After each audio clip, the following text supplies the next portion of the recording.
You know, every time I start the stream, I always feel like I'm forgetting something. I don't know what it is. I don't know what it is.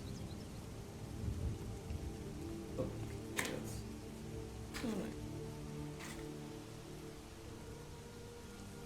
keep my throat clear. I don't know why, but for some reason I have to clear my throat all the time. Probably acid reflux or something. I don't really know what it is. Uh-oh. I only got 2 of these left. I gotta bring some more in. I have a whole bunch of like raspberry and some strawberry left. They're at home.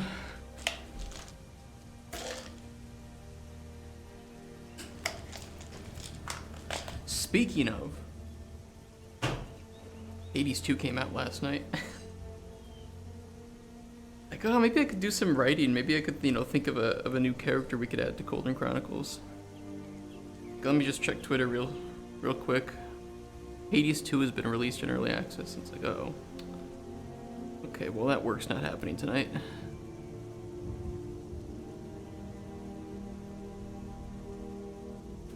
Wasn't able to play it for like crazy long, but it's fun. It's good. It's good. I love it. I don't know what else to say about it. I gotta play more though before I can give like a more definitive answer of how I feel compared to Hades 1. But if you liked Hades 1, you're gonna like Hades 2. No doubt about that.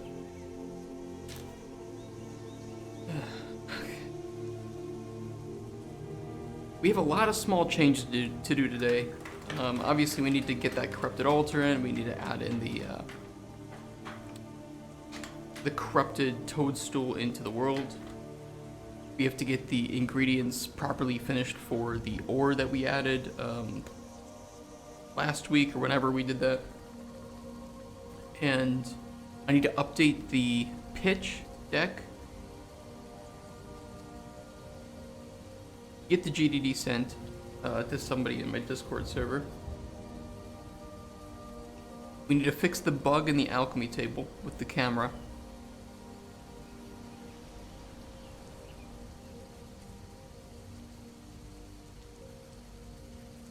And probably some other stuff. We'll figure it out. And if not, we'll just play like Balatro or Hades 2. I don't know. I can't think of anything super high value that we need to work on right now or the world's gonna end, right? Let's update our pitch deck first.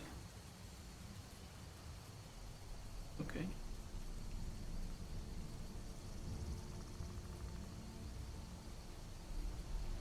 Okay, whatever. PowerPoint. Pitch deck. I forgot to upload my changes last night, so unfortunately we didn't get any other level design work done from Valentine, who's working on it. Yeah, I had potion permit twice.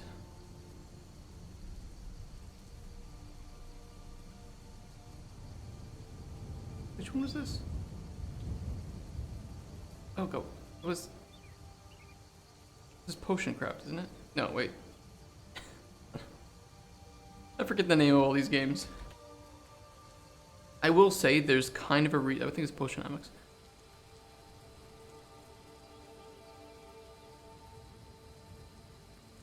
Technically, there is a little discrepancy here between the competition here and the competition in our GDD. Maybe I should fix that. There should be a fourth one, and I think it's Potions: A Curious Tale. You know, I should just add it. I'm kind of losing out in space here, but whatever. I want to leave a little bit of room at the edges just in case we need to cut it, although it should be fine because it's printing to A4 paper size, so there shouldn't be any cutting. We'll see. I'm gonna get this printed out a little bit ahead of time, not like the last day before the weekend, so if I need to reconfigure something and get it reprinted, I can. This is gonna be very expensive to print because I want to print it in color. Ooh. Yeah, whatever, is what it is. I don't remember what it came to last time, but I think it was about 25 bucks. It's quite a bit here in Poland. Okay, can I reconfigure this to fit one more? Should I just move all of this over to the left?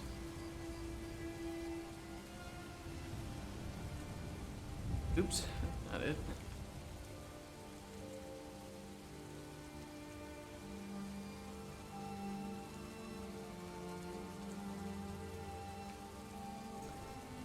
I can probably fit one there.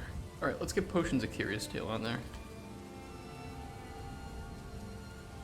Which I think was made by a mostly solo developer.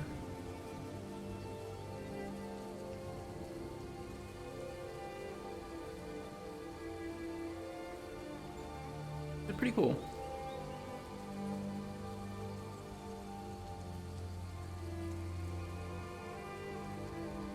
I think she mentioned it took her like 10 years, which is insane.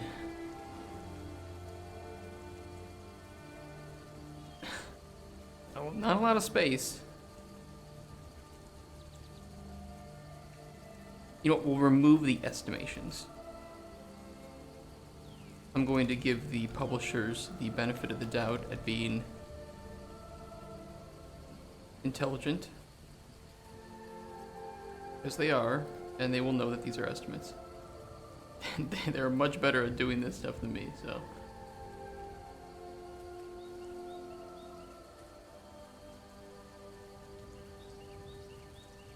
Okay, now we should have enough space. Even though the name of the game is pretty long.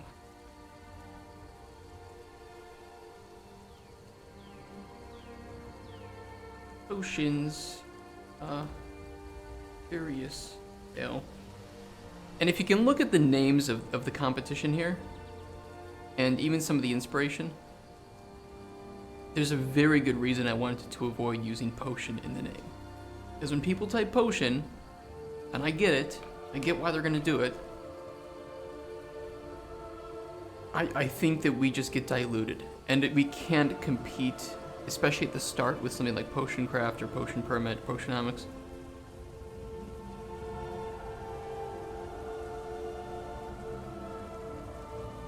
Maybe I'm stupid to think that. I'm sure the publisher would have a different, more educated take on whether or not Cauldron Chronicles is a fitting name, but I think that the alliteration, the difference, but still being accurate to what it is, should suit the game fine. Now this released in 2024, I believe, yes. So the amount of sales is probably not that significant. So are we stealing today? Are we stealing? What are we stealing today? Oh my god, calm down, Elder Scrolls. Holy shit. What I'm doing is not that epic. Steal their money. I like to think that, for the most part, well, I mean, you could make the argument for either, right? You could make the argument that games that are competition you do need to compete with. And if they're playing these games, they're not playing your game. I like to think that when a game is like from 2022, especially nowadays, anything older than like two or 3 years ago, can you really call it competition anymore? Like, is there a high average number of players in Potion Craft, Potion Permit, or Potionomics that people that are playing those games are not going to eventually try out our game? I don't know.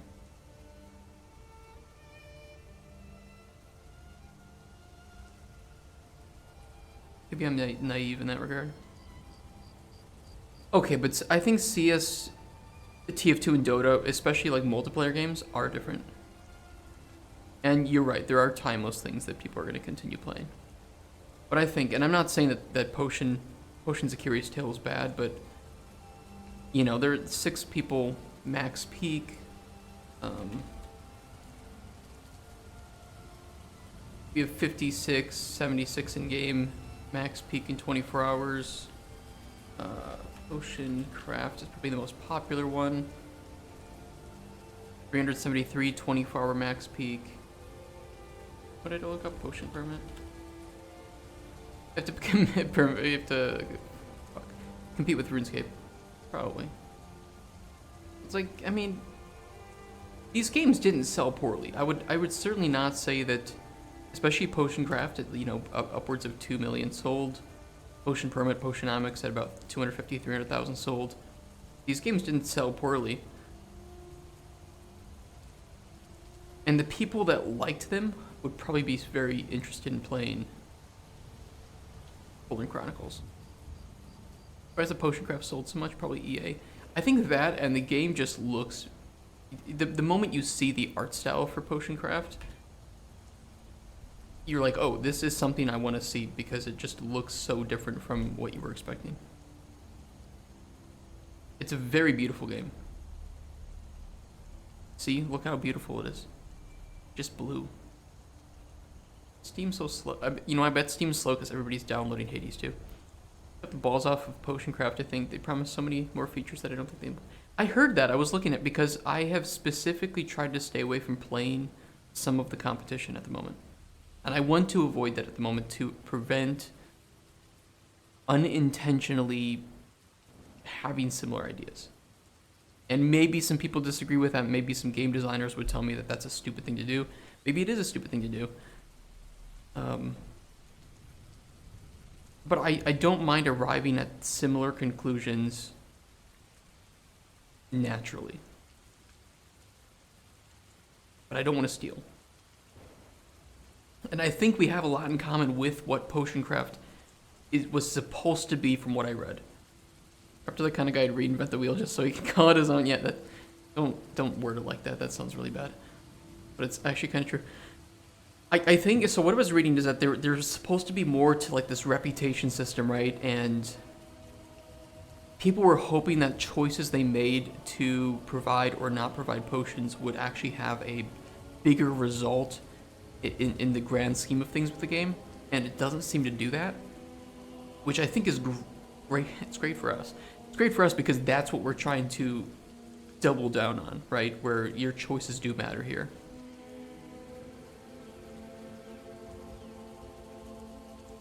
And I think that we can make we could probably make the potion making system more complex than, not this, but more complex than what we have currently, and be pretty successful with it. I'd be curious to just brainstorm and iterate on potion making as a whole, because I think that we have the right idea for the system of what we want it to accomplish and roughly how we want it to work, but we can make it so much better. Game got tedious after a while. Yeah, and I'm hoping to avoid that too, where of course you're required to make potions in Cauldron Chronicles, but that they have more uses than just make potion, sell potion, repeat, right? It's make potion, use potion yourself, sell it for gold, give it to NPC, use it in puzzles, you know, in combats, things like that. So potions are your tools for so many different things.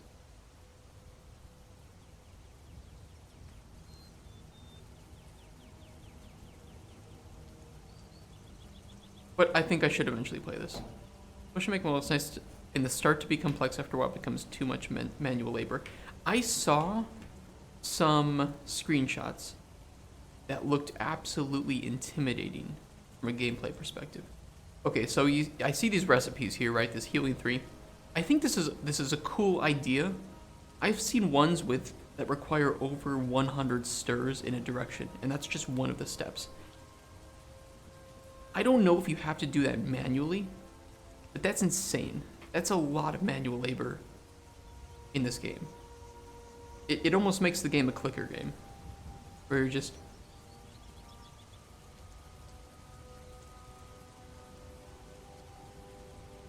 And it's like doing that a little bit is okay. Doing that's fine, you know, 3 stirs in this direction, 2 stirs in this direction, wait 5 seconds, you know. There's something to it. But my god, if you have to just do... I've seen like 5 or 6 lines of things that you need to do on here. Recipes are saved once the recipe requires the specific things you put in there. Make manually, and that was the boring part.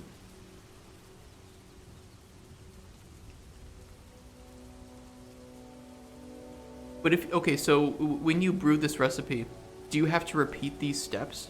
Or do you only have to do that the first time that you make the recipe?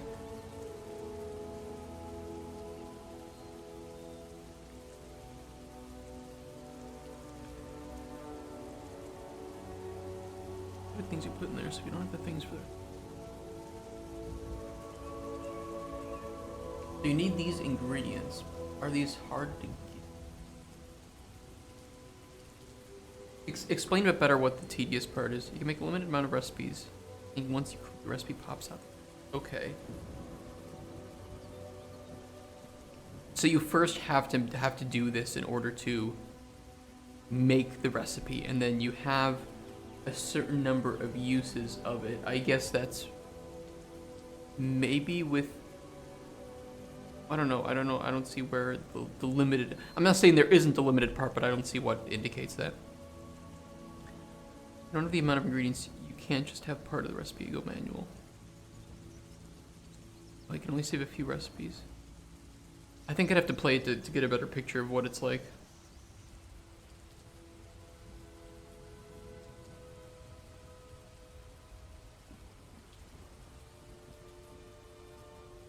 I mean, I do like the general complexity of this, but I would not consider this a casual game.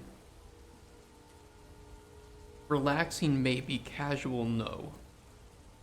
I'm wondering... I mean, this sold a lot of copies, right? I'm wondering if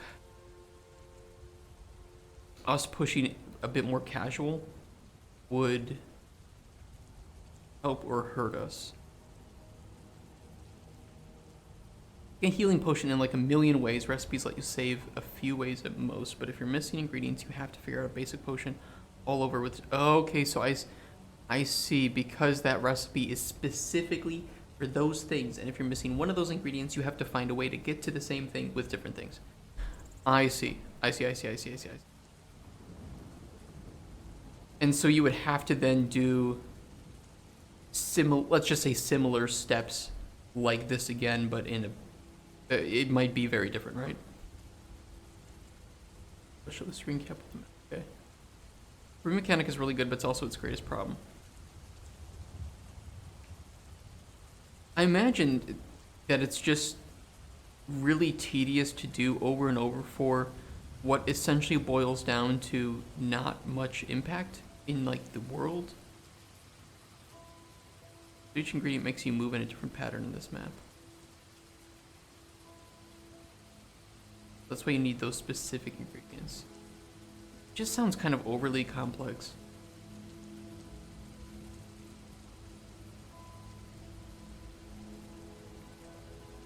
Really fun the first few times. The map is huge.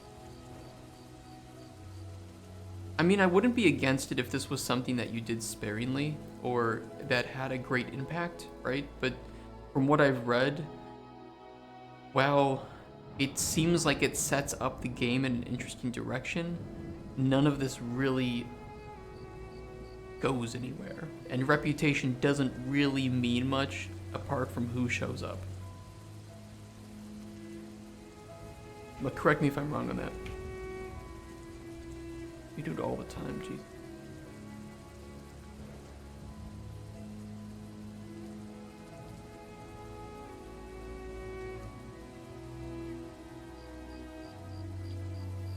Supposed to be able to have different starting points like water, acid, whatever else to make it simple. I think they chopped that.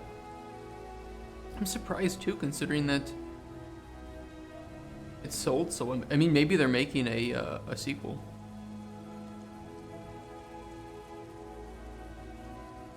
At one point, it was kind of shat out.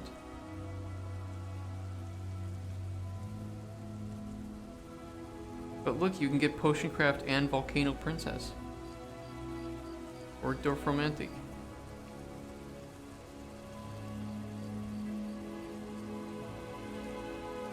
When it's Volcano behind him, it's immediately, oh, what's this game?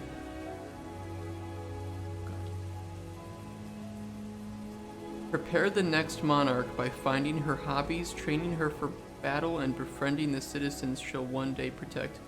Dive into an all-new parenting simulator RPG adventure, where every decision you make will not only affect the future of your daughter, but that of an entire empire.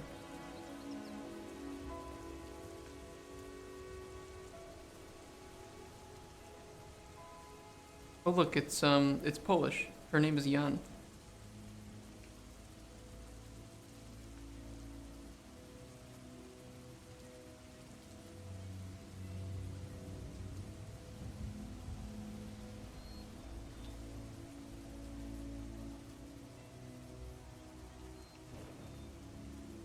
Jesus Christ, look at the number, the reviews on this.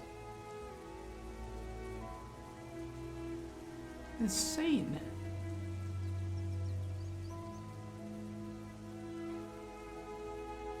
It seems a little,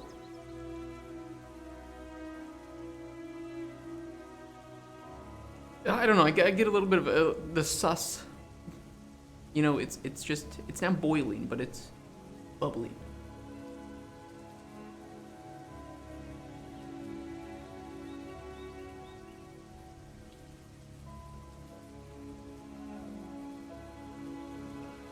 Jesus Christ. Sold so much. Okay, it's not sus. People who don't have children kind of the main audience plus Japan. Yeah, it may be. Jesus Christ. Insane. Why did they pair this with Potion Craft? Not even the same publisher. Guess they could. I mean, maybe. Maybe there's overlap between the markets here. I mean, these are both like relaxing games, so they just want to pair it with other relaxing games like Dorf Romantik. Which this is a good game, such a good game. This is fun so far. We might play some of that later this week. But for now, I need to get this exported again to a new PDF.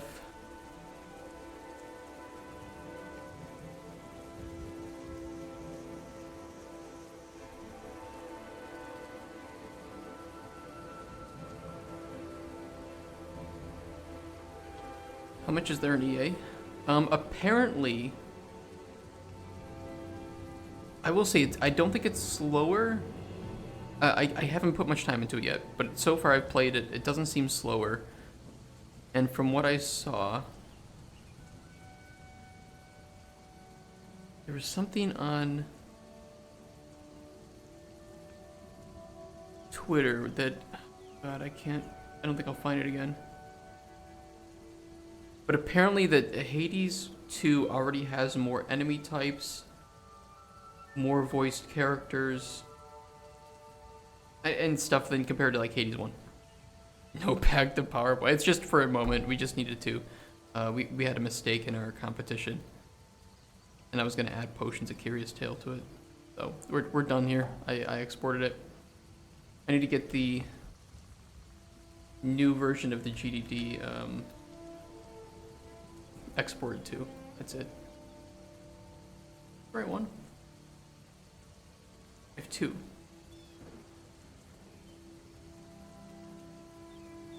I have three.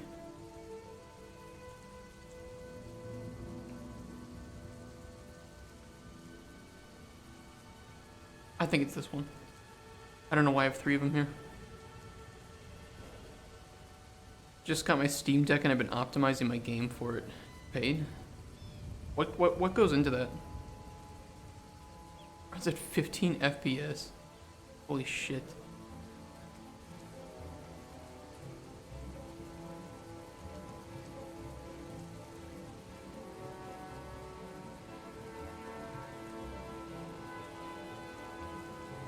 Okay, yeah, this is the updated one.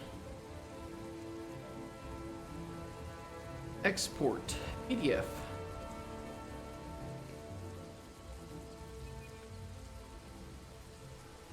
Yeah, I mean it's not gonna run on Epic on a Steam Deck, right? Reasonable FPS on medium. I can't even imagine what Cauldron Chronicles is gonna run like. I would. You should try downloading the last Cauldron Chronicles build and see what it runs at on it. Final Fantasy VII runs at 60? Jesus. Really? What magic did they perform?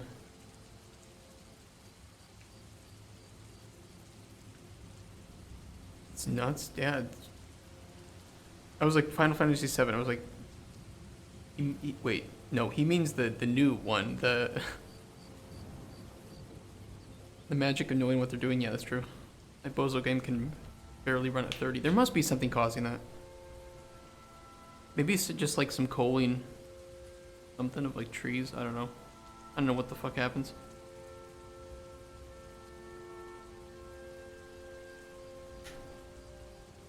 If your game can barely run at 30, mine is probably gonna barely run at 3. Especially right now when it's so CPU bound. I think.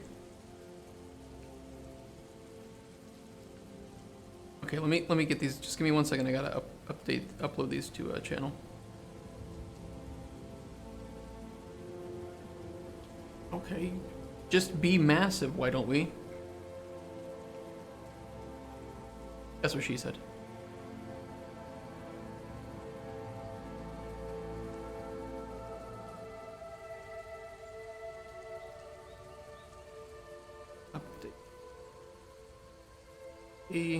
Your box of million triangles like in Starfield.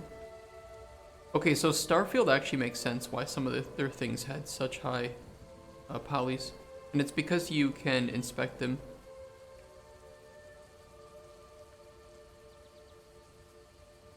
Where am I looking? Work, pitch deck.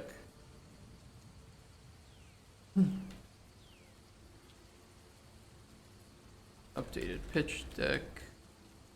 And PDD. Newest version of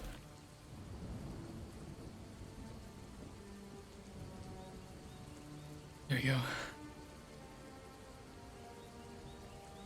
If it's the sandwich. Okay.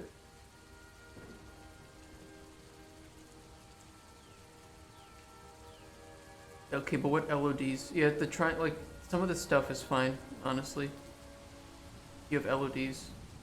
Like you'd probably only have this highest LOD when you're closest to it. Like this doesn't really tell me much. I mean, sure, maybe the box could be improved a bit, but yeah. I mean, I'm being serious. I'm actually being serious. Some of this stuff is not that bad. I mean, I can't really see what the complexities of this box look like, but we also don't know what LODs are being used. Showing the triangles here does not even show. You can have massive triangle box, but then bump down its level of detail in engine.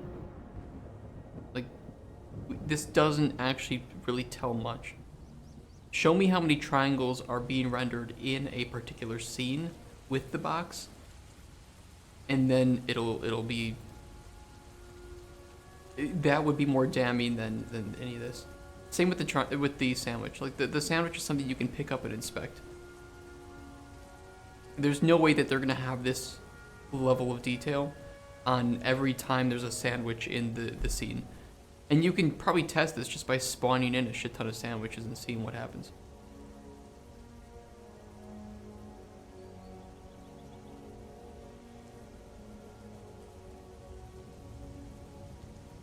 I mean, I don't see any, I've never seen like any proof though that removing this box is going to improve FPS.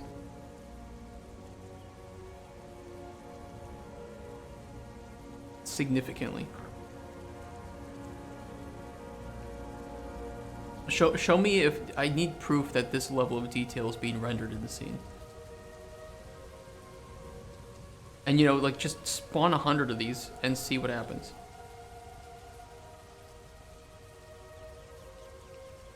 The single sandwich made a triple game. This sandwich is not that bad. I mean, 70,000, especially, I mean, if people are gonna get this pissed off about triangles, just wait until they see a nanite heavy game. Our fucking tree has 4.6 million triangles, okay? And it's one of the most optimized things in our game, in our scene. So, GPUs can handle triangles pretty well. You'd be surprised. And level of detail is more important than the amount of triangles in the raw 3D model file.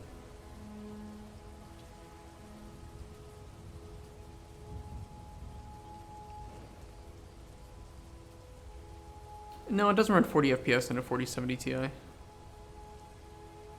Like I said, our game is mostly CPU bound, and I'm running an editor. You're gonna get about a 20 to 40 FPS boost out of editor. It's also a prototype, so there's no optimization. More than 10 times the density of my main characters. Yeah. We didn't talk about this.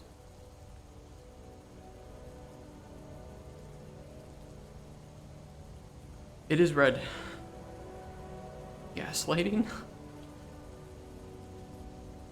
Explain to me how a prototype should be optimized. And then I'll explain how you're wrong.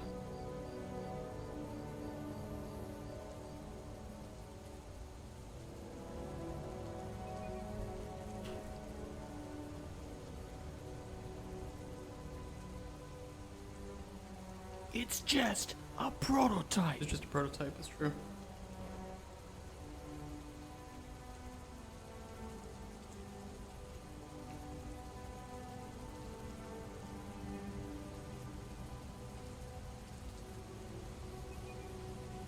Yeah, but again, a 3D model file is not the same as what's being rendered on screen. There are levels of detail, and I can prove it with any asset. As you get further away, it's a little hard to see. You can see that the number of triangles goes down. A box having that many triangles does not mean that every time you're looking at that box, it is rendering that many triangles. It is even possible, and I don't have any proof of it being not or the case or not the case, that that box just never renders at that level of detail. I'm not saying that the model is good or that it couldn't have been optimized, but it isn't proof that every time you have that box and seeing that many triangles are being rendered. And the sandwich, while funny, makes sense because it is something that you can inspect at close detail. And again, it probably only shows that level of detail if it even shows those 70,000 triangles when you are inspecting it. I doubt that it has all of those being rendered when it's just in the scene and you're looking at it from 5 feet away.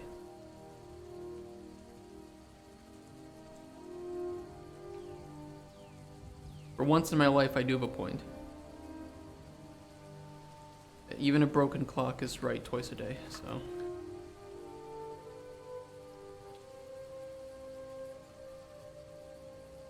Although I will say I have a 4070 Ti at home and I do not get 40 FPS in my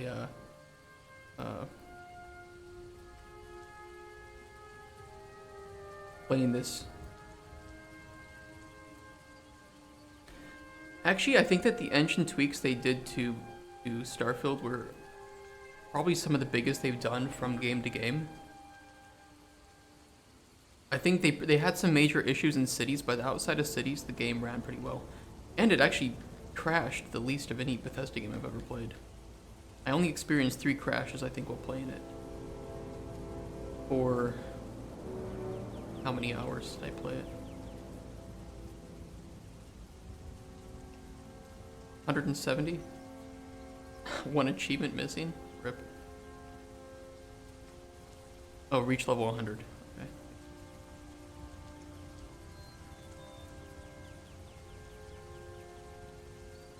What was I doing? Oh yeah, we need to check out that altar that we're gonna put right here.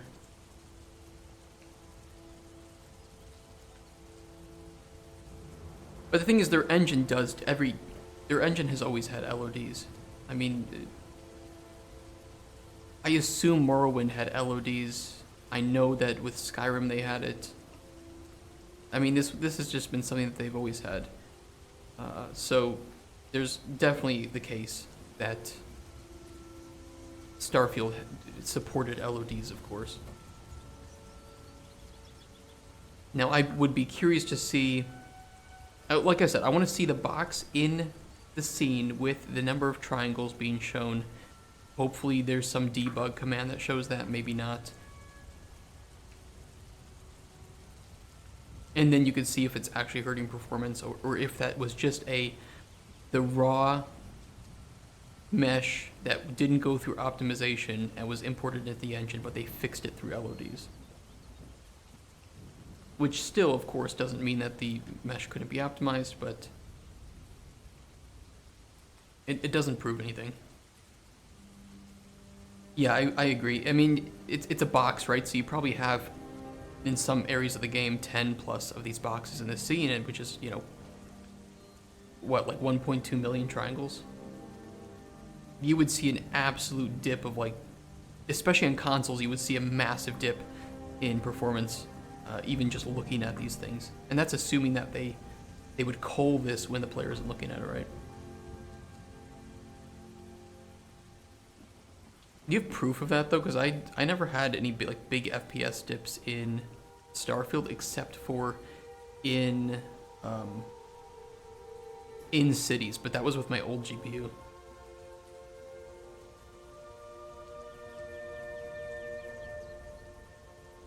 Paragon props.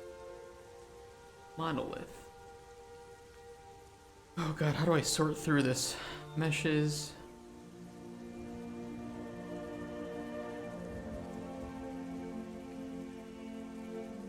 It is possible that they forgot to add LODs, yeah. I don't know what the reason for all the dips in the cities were.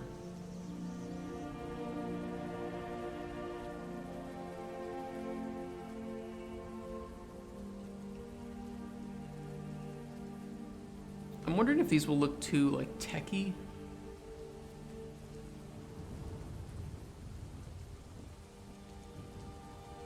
My god, the dithering.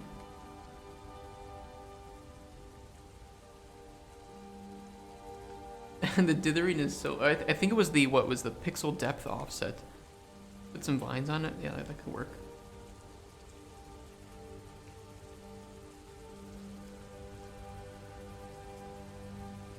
I can fix the master material to get rid of the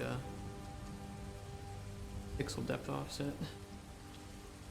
I mean, I could use something like this too. Like, this doesn't have any of the text stuff on it.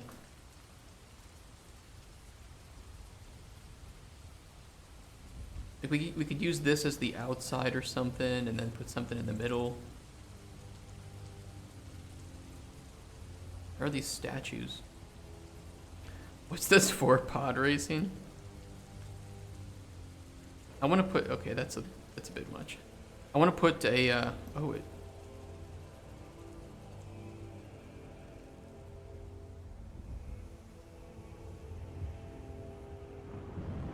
moves. It's a static mesh that moves. They handled the movement through the material. Interesting. You don't see that done often.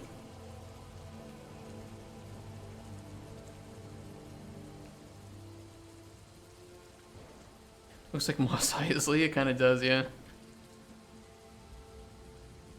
I want to put like a little weird altar with some of the... Do that for your ghost. It's smart. I think it's smart. I worked with an art director that did that a lot. I would have no idea how to properly do that. I can barely work with materials as it is.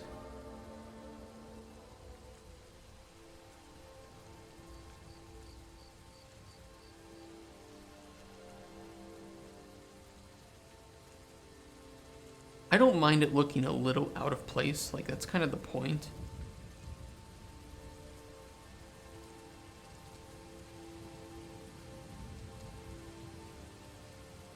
But there's some of this stuff that just obviously doesn't work.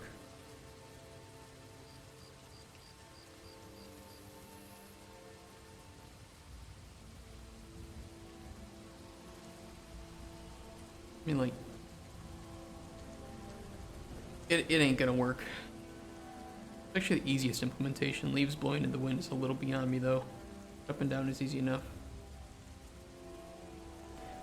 I mean, but would you do leaves blowing in the wind with material, or would it be easier just to do with some particle fields? I guess the material is cheaper, but it is probably harder to set up. Yeah.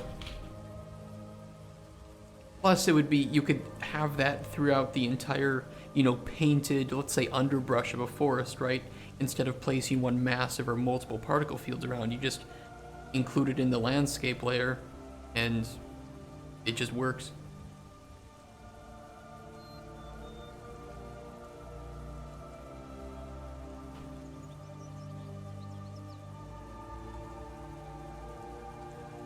Rock meshes, I mean, about all we really have is the...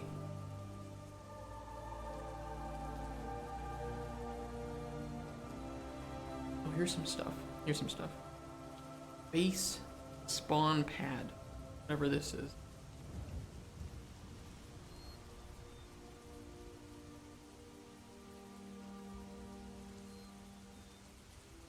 Wall metal. Some of this stuff could work. That's just way too hecky.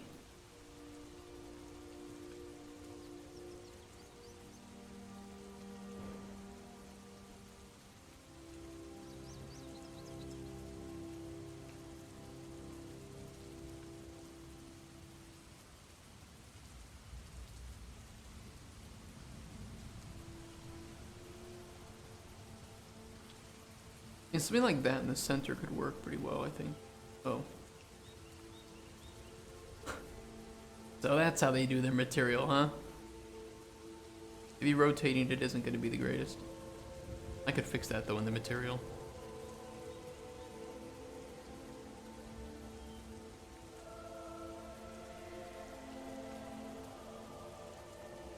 I mean, granted, it's not like it looks terrible. It gets the world... It gets like the mesh rotation to help calculate the... I'm gonna be, you know, using the wrong words here, but it gets the mesh rotation to determine the blending of the layers.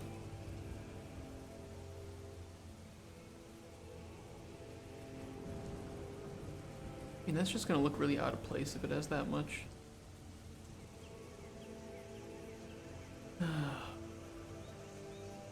We'll find it. I like this outer ring. This outer ring looks pretty cool, and it doesn't seem out of place, and I think it could fit within our world because it feels stylized, right? I think that could work. But I do want something in the center to act as like the monolith or something, right?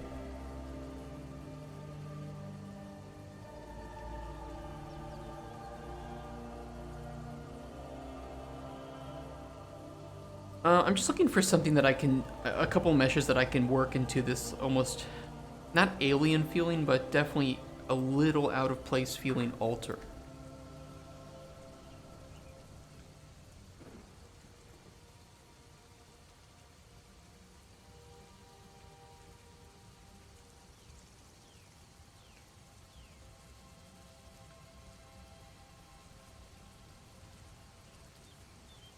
I mean, if I fix the, if I could just manually set the blending between the materials here for this, this wall piece,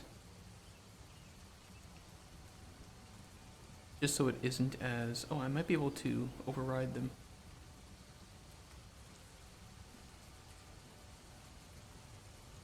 Somewhere.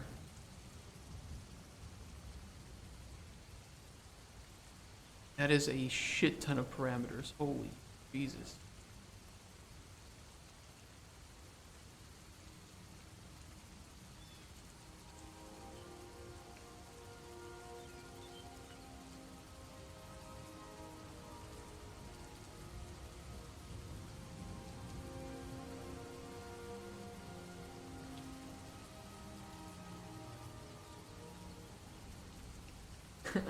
That's a lot of material. That's a lot of parameters. What do we change here?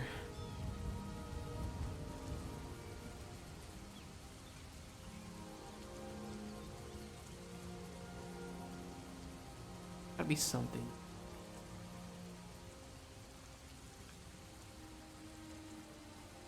Okay, let's try.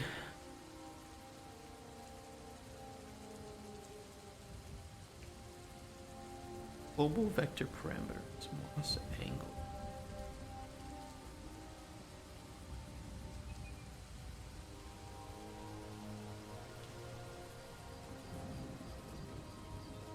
Uh-huh. Can override that. The shininess of the metal is pretty significant.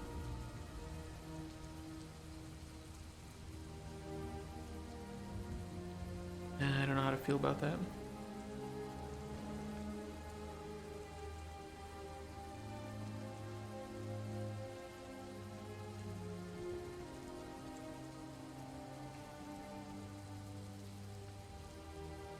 Nah. Pass.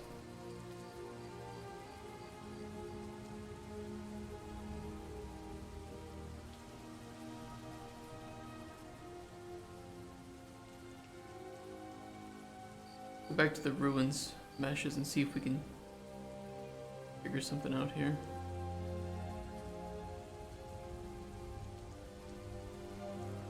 Pedestal inner. This did have the metal outsides, but maybe.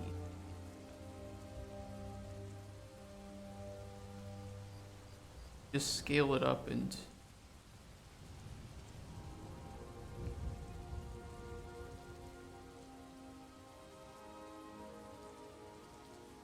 something like that.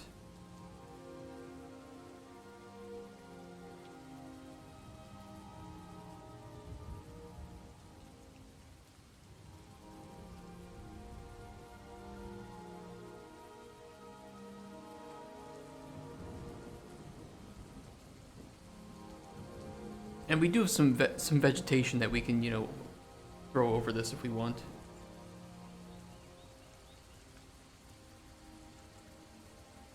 I mean, there's also this. I guess this would fit more in line than this center.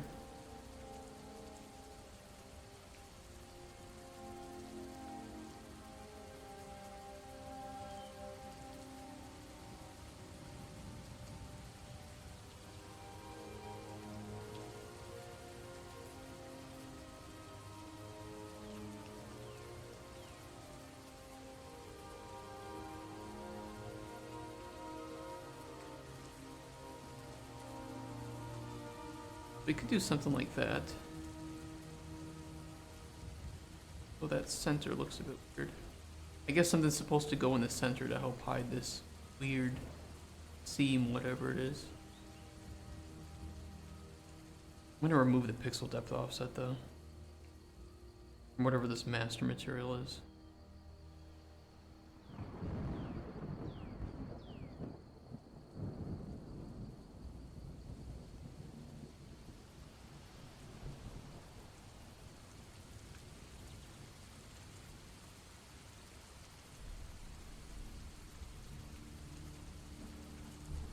Saved. Oh, it's been saved. Thank God. Look at it. Now we can get close. And we don't have fucking dithering. I get why they do it, okay? I get why they do it, but it looks so bad.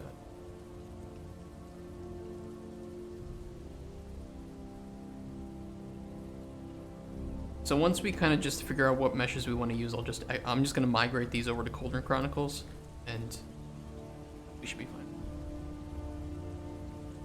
What do we want to put in this center?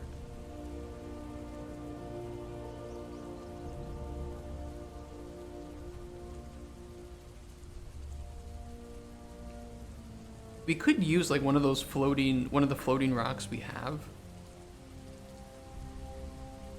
Like one of these in the center.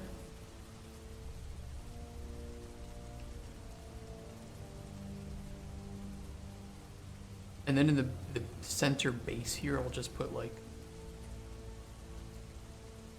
one of these or something.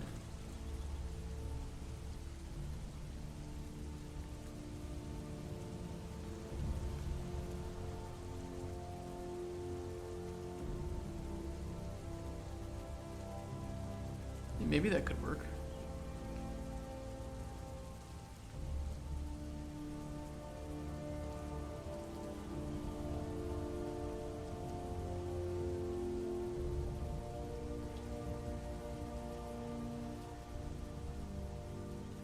Could make some like broken archways as if maybe there was something more holding this together and it's just barely struggling to hang on.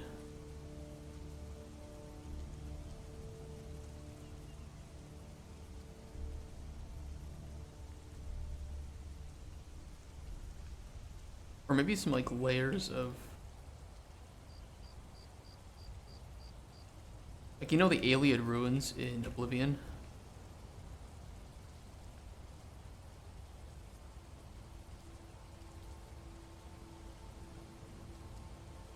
They have these like outer walls that circle the entrance. Maybe we could do something similar.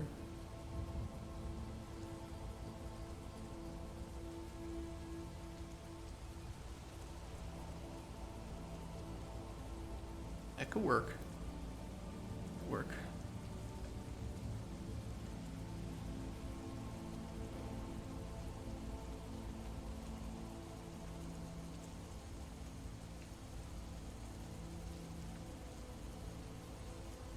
There's some walls. It almost looks too much like concrete though at a certain point. I mean, these you could argue kind of feel a bit different, but do you have any snap point options, like kind of like the ones we use in engineering design softwares? It's just a prototype. It's just a prototype. I'm just a person. Yes, I do believe that you have various snapping options. Do you mean like mesh to mesh snapping options? Like snapping to a point or to a vertice? I'm almost sure that you do, but I've barely ever used them.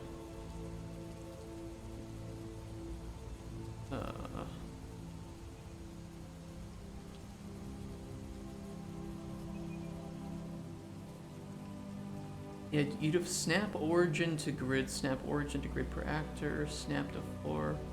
I know that there's vertex snapping, but the last time I used it was in a very old version of Unreal and it was not great. I don't know if they've improved it, but I do think that like CAD software probably has way more features for snapping and mathematical precision, you know, modeling, right?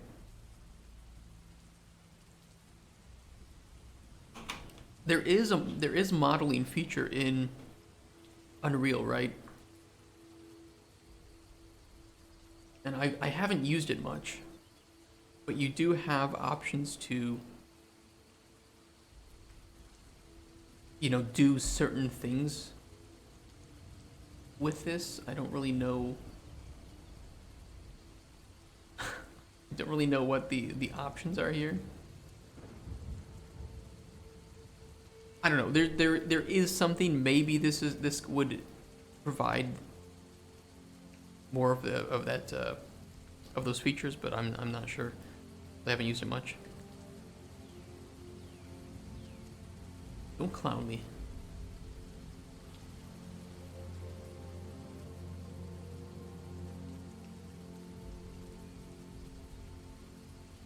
I don't like the materials doing here at the edges. You model the did I model? Okay, maybe I did. Metal.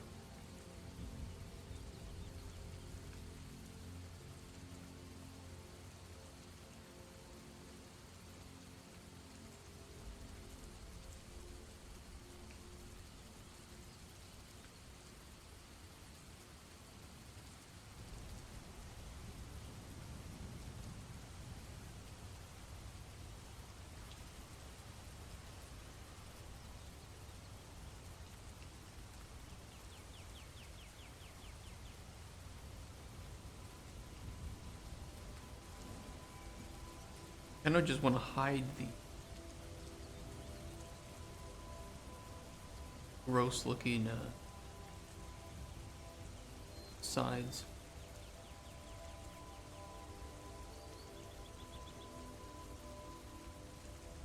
What does this look like underneath? Oh, okay, there's no material underneath. Wonderful.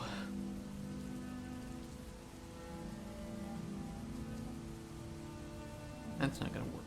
Well, it could work, I guess, if I want these metal bits to pop up here. Actually, they do look kind of like stones, so maybe they're okay.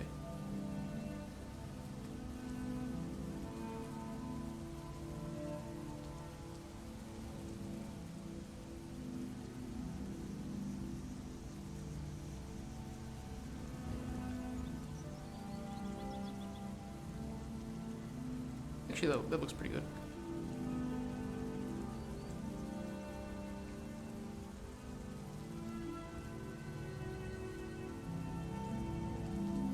Except now we have this problem. I move up.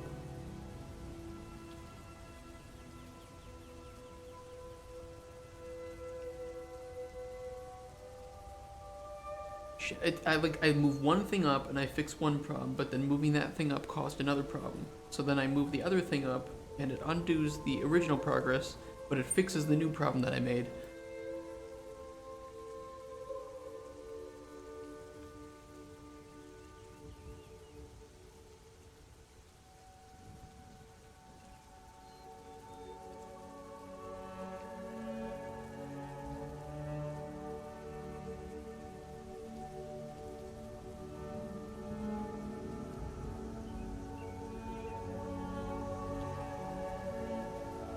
Okay, that is pretty decent.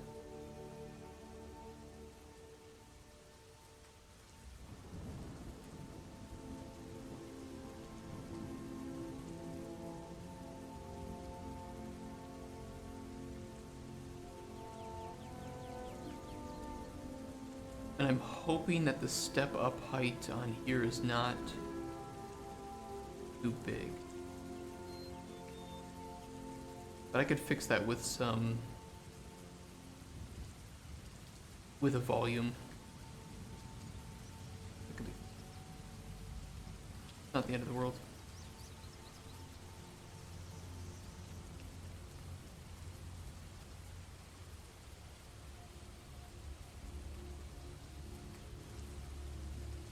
So essentially what I'm going to do is I'm going to try to use just things from this folder. I will delete everything in the folder except for things that are referenced in the scene, and then that way I can just know what I've used in the scene, and then I will migrate all of those things over to Cauldron Chronicles, and they should just pull what's necessary, so the necessary extras and material references. Then we should be good. We should be good. It's a fountain. I want it to be like an altar, almost, and it's, you know, our game is like an alchemy game, right? So I think that the symbols and the geometry help that quite a bit. I wish it looked a bit more overgrown, but it's not a big deal. It's just a prototype anyway, so as long as it looks kind of interesting, I think.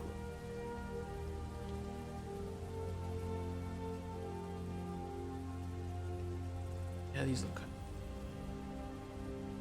kind of concrete-y. Oh. Oh, actually.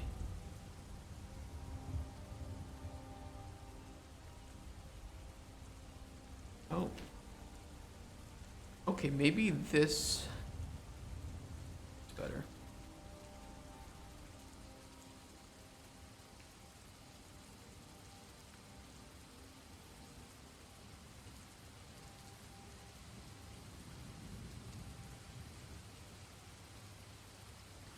That is a very weird origin point on that.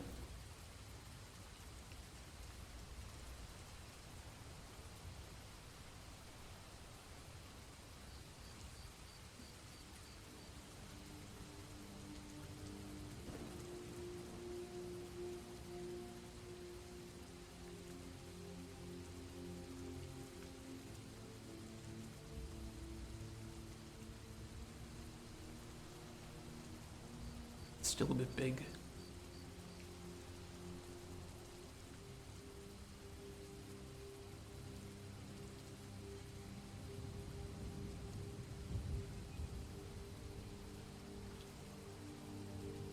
Okay.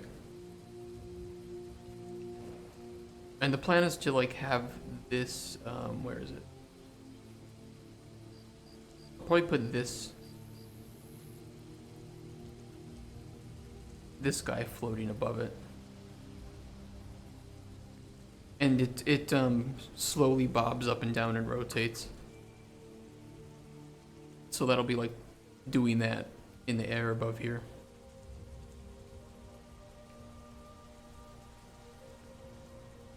Like here.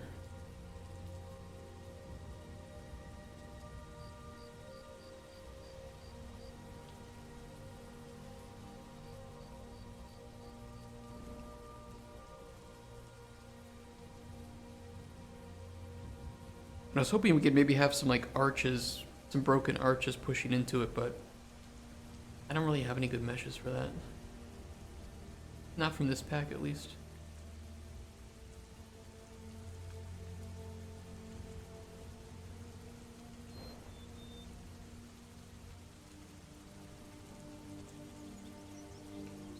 I think that's okay.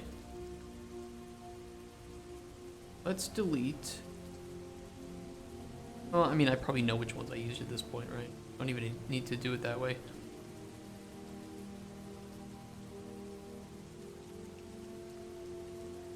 We used this. Ruins buff floor lower.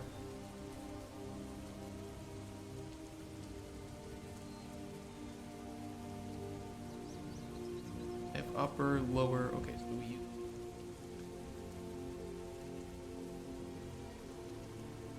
This one? I thought that was the one that moved. Or was it this one that moved? Okay, it's that one that moved. We used this, green buff floor, this, and white buff floor 3. We will migrate.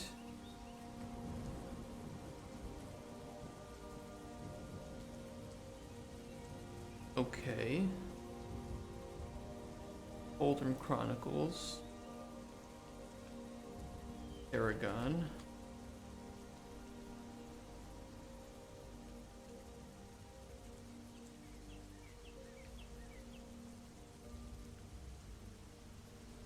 Fine. I'm sure it just made a different folder. And now we should have these in the game. Aragon props, monolith, ruins, meshes, here we go.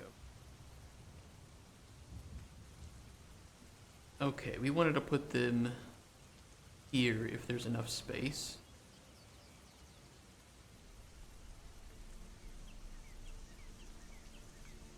Delete this boy. And see if we can get this set up again.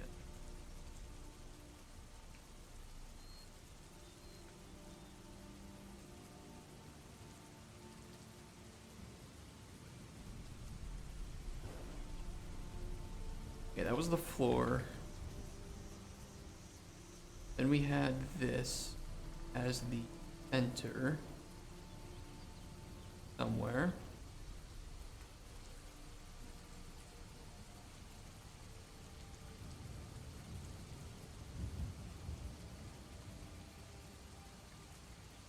Copy the location, paste location. Base location. That one we can do manually. Okay, so they're all centered on each other. Now we can just scale it up and fix the height.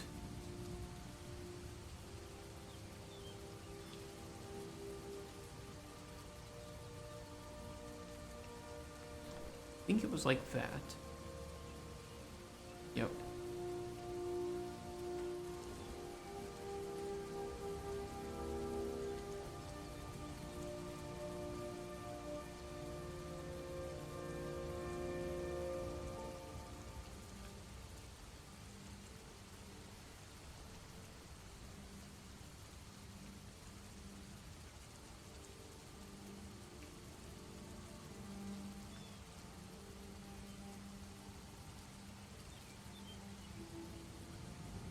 How did we? I already forgot how we made it. It's four meshes, and I've already forgotten. I think it was something like this.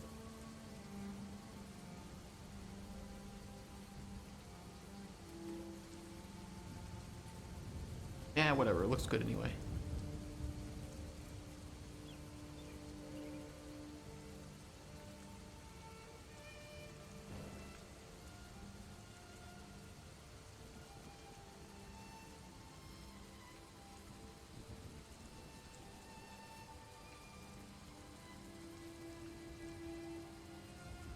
Okay.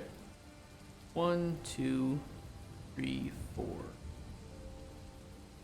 We will group them.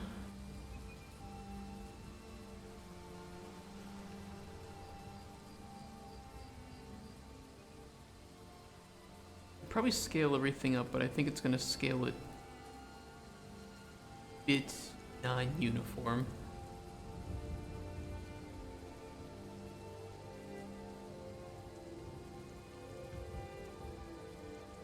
I should have thought about that.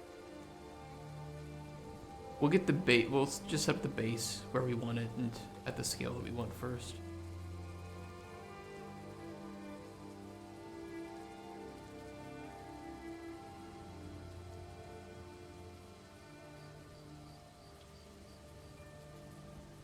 I think that's pretty good. Is there a mesh union option to convert the structure into a single object? Yes. That'd be convenient if you plan on placing multiple copies. That is a good idea. Yeah, yes, we will do that. We will do that. That's a good idea. Thank you for the suggestion.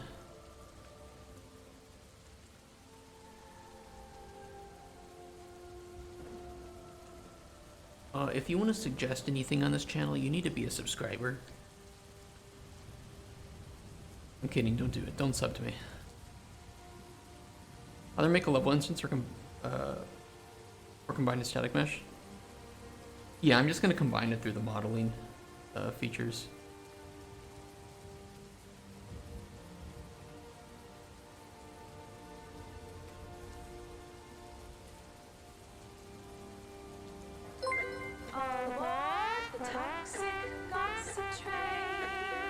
I'm just a person, just resubscribed for 1 month. An anonymous user gifted a tier 1 sub to him, just a person.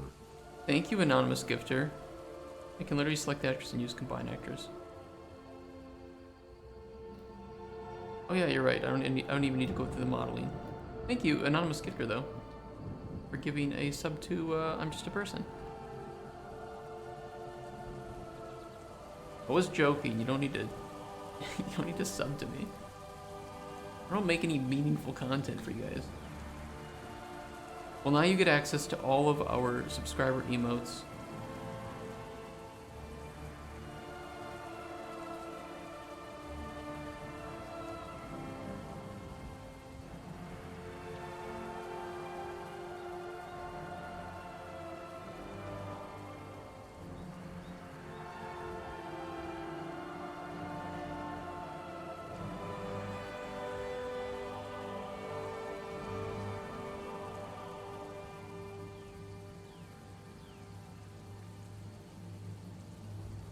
Actually, August, I might. Yeah, anyway, I might use the. Wait. If I use the right click, convert selected to static mesh, does that keep the original static meshes? It should, right? This underground biome. Also true. It doesn't. Okay, so I'll use the modeling version, because that will keep the original meshes, just to be safe. Good to know though that it doesn't work like that.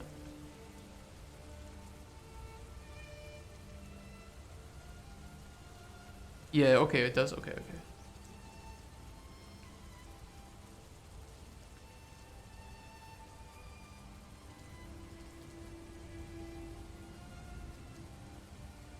I think that's okay. I mean, I just need to rotate it, but as a general scale, I think this is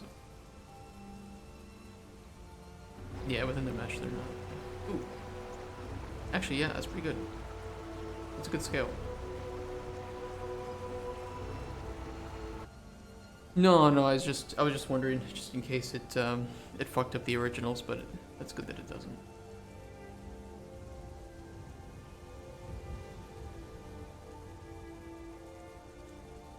Do.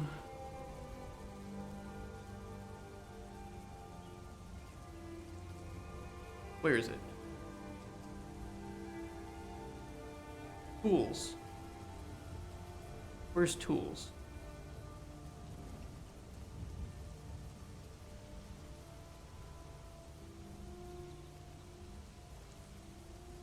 Oh, okay. Thought it was on right click. Where is it? Merge actors.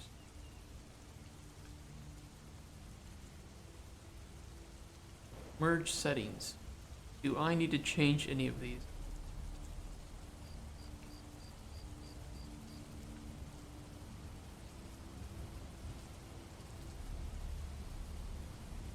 There's only 2. I selected 4 of these, didn't I?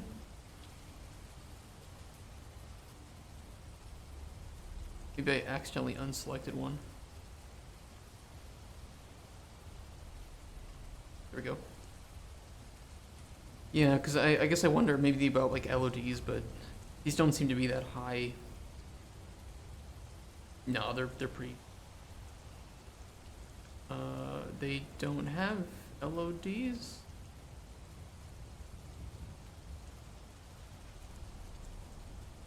They have no LODs. Maybe this is why Paragon failed as a game.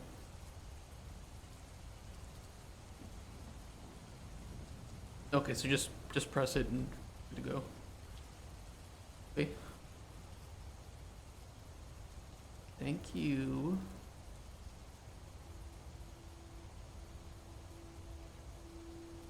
Now, is that going to replace... No.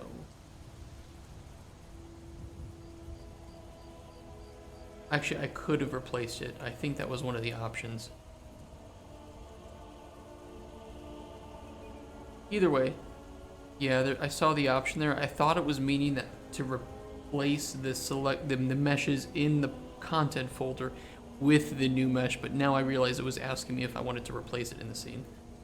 Whatever. Fine. Problem solved. Okay, I do want to rotate it just a little bit to align with the landscape. Actually, I can do that. I can just right click, snap, align to floor. And then end.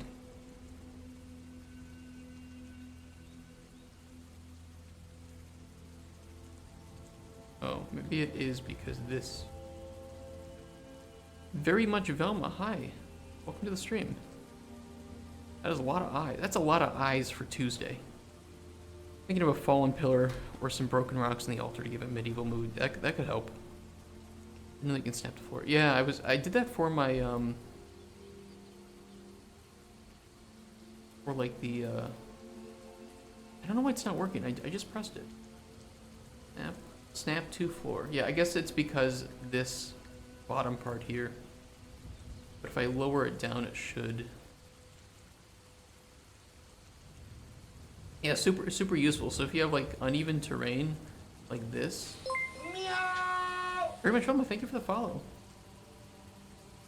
Like normally you would just press end to snap it, but that's just going to snap it to the ground, right? But not align it. So you can do align to floor, and then snap to floor.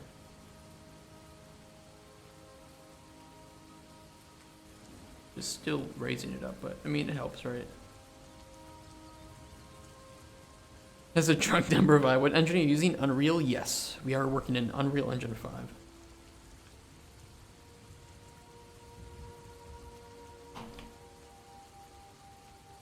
The snap to floor has a button you can press for it, but the align to floor doesn't, unfortunately.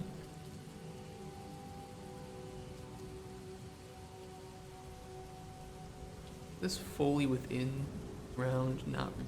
I can adjust that. I guessed it. I love my Unreal Engine. It'd be hard to get me to stop using it. Professor August, my favorite professor. Hey Courtney, how you doing? So many lovely people out today on Tuesday. On Tuesday of all days.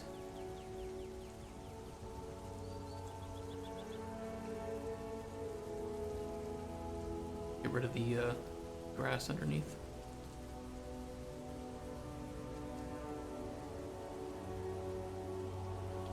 I will full tool strength, faster fall off.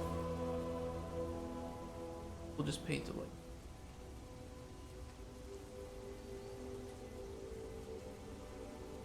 I'm a professor. What if I pay you 1 million Raptor bucks to not use Unreal? Ooh, that's tempting. What is the conversion rate between Raptor bucks and real dollars? I'm a professor, you fucked up and ended up in the wrong class, dude. Same. Hated Unity documentation of consider moving to Unreal. I will say, Unreal Engine 4 documentation wasn't very good. Unreal Engine 5 documentation is much better. And they do a lot of weekly classes and streams to help teach the engine, which is pretty nice.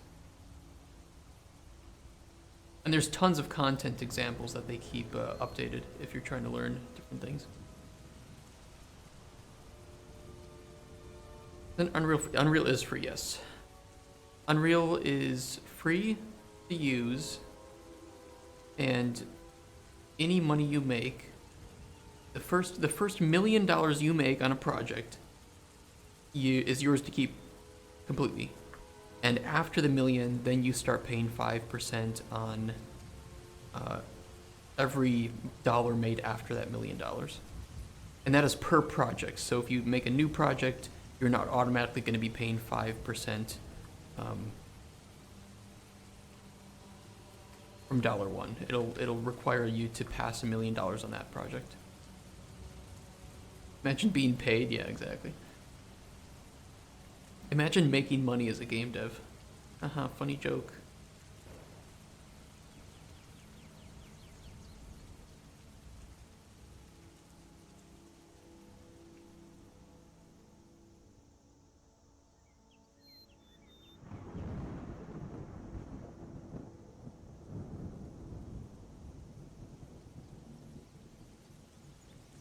I was a fledgling coder at the time, so maybe I didn't know how to read it, but we had trouble navigating and finding out what we needed. I haven't used Unity in like 10 years, so... Apparently it's improved a lot since I last used it, though. Tried setting up donations on itch, but they scared me away with legal speak. Really? On itch? What were they like saying? Just use Google. It takes me to the right page. I notice a lot with like newer developers, and I had the same problem, so it's not like a, oh, it's only you guys thing, but if you don't know what to look for, if you don't know the right terminology to use, you have a very hard time finding the right answers.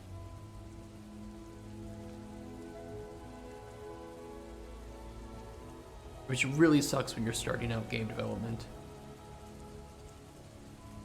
Stuff about taxes? They probably just wanted you to verify tax information. Probably just have to send them like, I don't know, Social Security or something. Or I guess here in Nudi Pesel in Poland. I don't want to learn that. Basically a Unity certified developer, even though I've never used it. What is a Unity certified developer? What does that get you?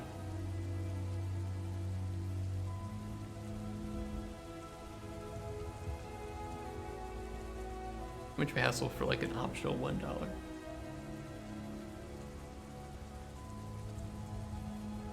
Set up like PayPal, I guess.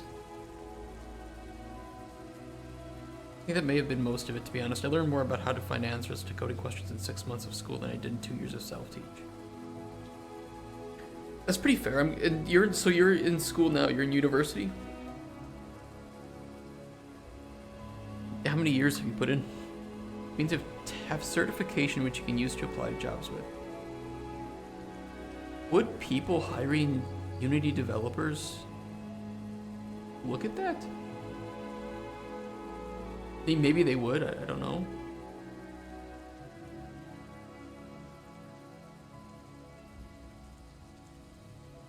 Oh, it's like, oh, I'm sorry, we only hire Unity certified developers. But sir, I've made 3 successful commercial games in Unity. Not gonna cut it. You're not a certified developer. Not bashing self-taught, it just worked better for me. Yeah, I mean, everybody learns differently, right? Comp sci student, how many years or how many credits my school's at an accelerated pace? Oh, really? What does that mean? You crunch? You crunch your credits out?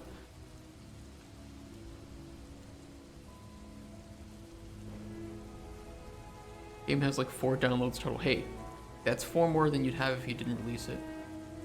I know I have it because I accidentally ended up in a cert exam and somehow passed. I have never, okay, so when I was like starting out in game dev, I used to get like certifications, right? And I'm not saying that they're bad. I just have never seen a point where in the hiring process that was important. For game dev, specifically for game dev. And maybe there's some usage for them, but I've never seen it.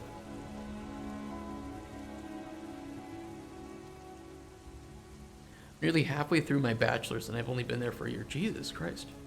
That is accelerated. Didn't even know what Unity was before I entered that hall.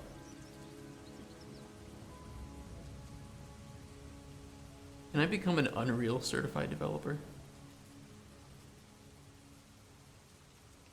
Save key. I need to grab this audio cue and this.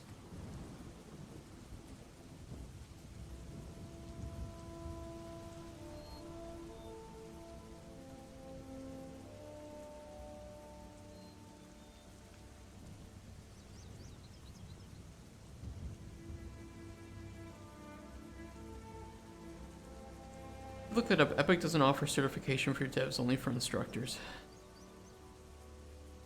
I mean, I'm pretty sure. I think to some extent this certifies that I know what I'm doing in the engine. To some extent, right? I at least know how to start up the engine and put things in the scene, so. Hopefully that's all the certification I need. Each class is a month long and worth 3 to 4 credits. I take 1 to 2 classes a month. It works for me because I was always good at school and moving much faster than my peers. You and I are definitely the opposite in that regard. I was always very bad at school. To the point I dropped out of high school. It's kind of lame. I didn't like it.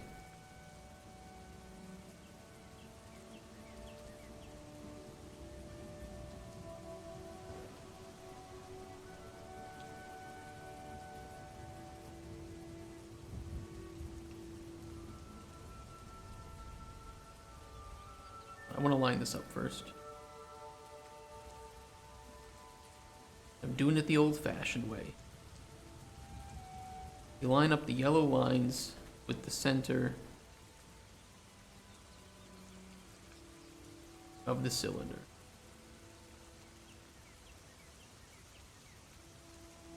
Okay.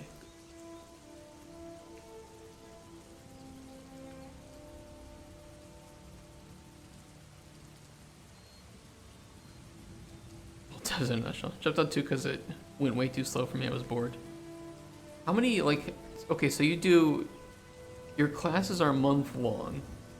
How many, like, hours of class per month are you doing? Or maybe, like, how many per week? Like, if you compared it to a full-time job, I'm just curious what's the difference between, like, an accelerated class, a full-time job, and a normal class?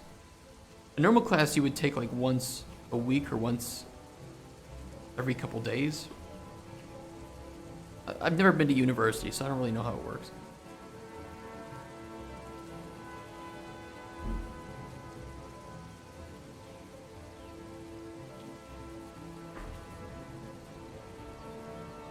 That is way too high up.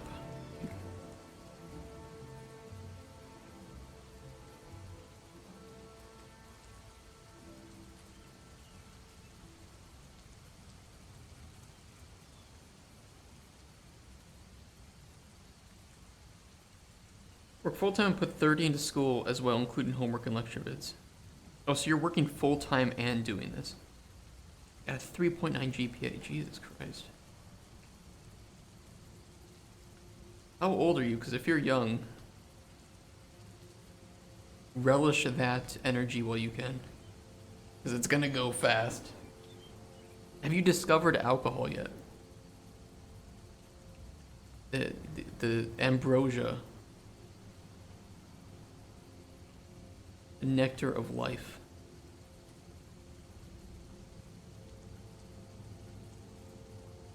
You're drinking at 10? Jesus Christ, okay. Keep that up. I promise the energy will just drain out of you. Parents were not responsible. Drinking at 10? I didn't drink until I was about 24? Not bad. The problem is there's not gonna be much light here. There's emissive.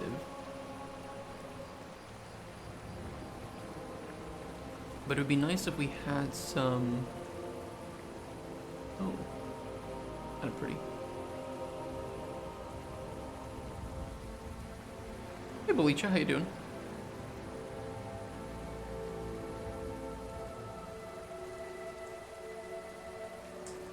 To put some point or some spotlights or point lights on that.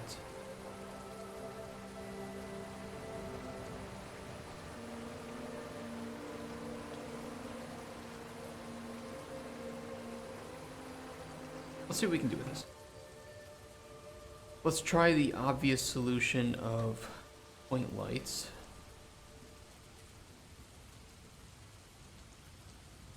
I'm gonna use the same blue color that we used down here.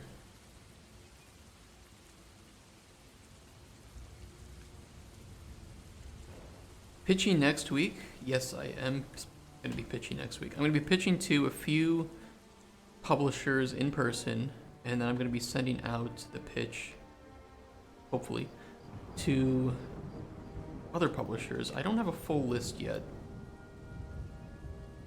Yeah, I'm going to hit up Tiny Build.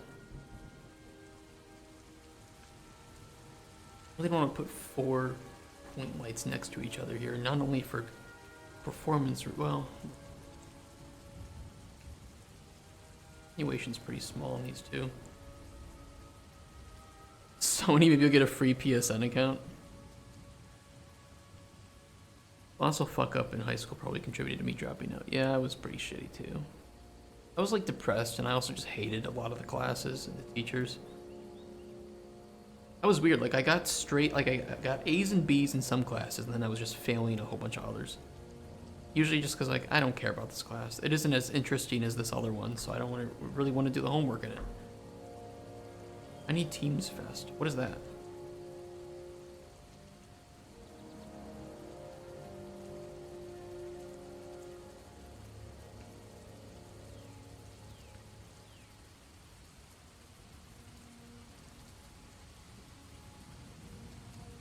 What's a Steam Festival?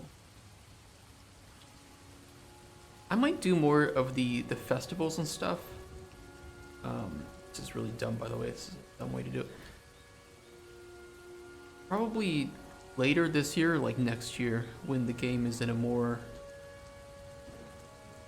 polished state. Like I don't want to rush any of my marketing.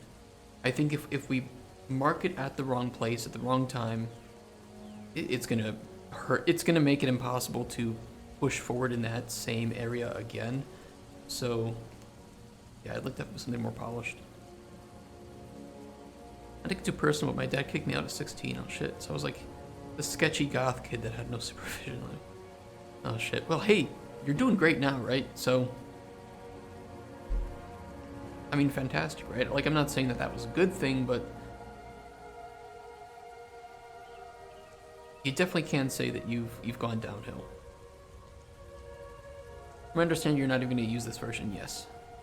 Which is also a very big reason I'm hesitant to use it in anything other than pitching at the moment, right? You are killing it, yeah. 25, you're getting into game dev. You got a great GPA, you're getting your bachelor's. It's all uphill from here.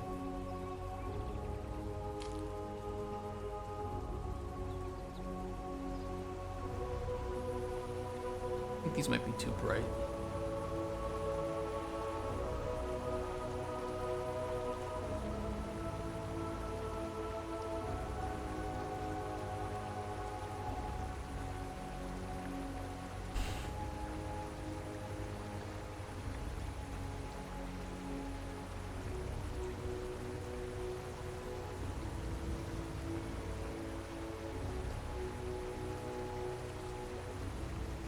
Travis. I feel like they're too... I like the attenuation radius. I like the brightness down here to some extent, but I think that they're a little too bright on the rock. I could move them back, or I could adjust the intensity and lower the fall off a bit. You make it pulse. That could be nice. That could be nice, making it pulse.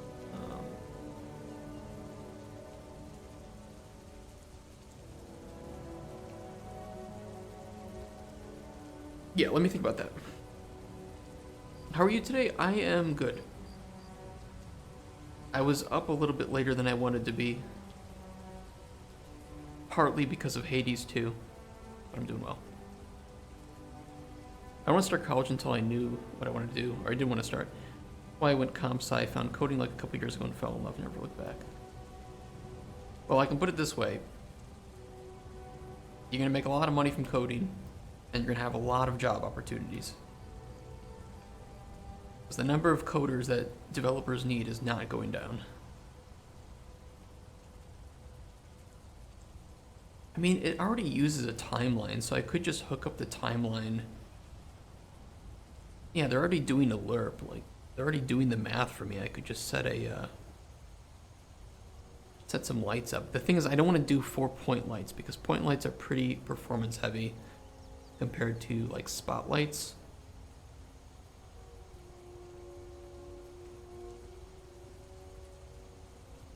It's a prototype. Fuck the performance. It's 4 blue point lights, whatever.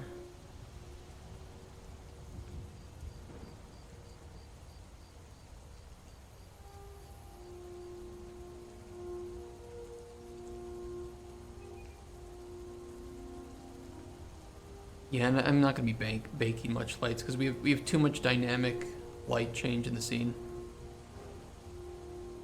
Making emissive. The problem with emissive like stuff with Lumen is that it looks really bad and it causes a lot of artifacting. Both the rock and the surroundings, because we already have emissive on the material itself. And you can see some of the artifacting that occurs with that. I mean, you call it artifacting, but it's more like, you get that kind of pulsing, and it looks fine. But it causes some issues with... You can see it's affecting, like, the trees back here.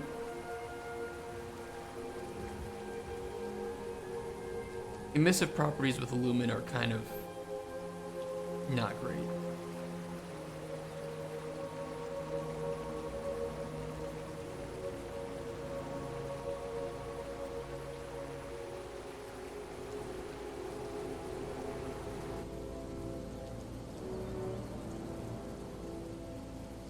So I'll just add in some point lights that will spin with it. Are they moving the scene roots or are they moving the individual rocks? Okay, they're moving the scene. Perfect. So we will attach them to the scene. And do it this way. Thanks for letting me chill and bug you for a minute. I got some stuff to do though. I'll be lurking. No worries. Thank you so much for the follow as well and for showing up. You can lurk, you can enjoy, you can relax. 3,000 too much? That's a bit much. Try 2,500. Bit better. That is better.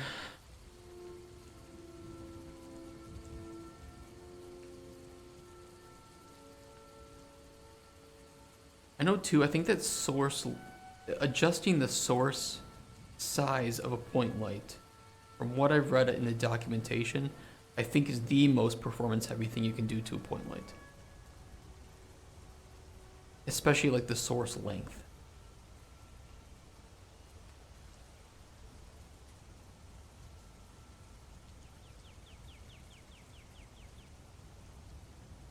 Yeah.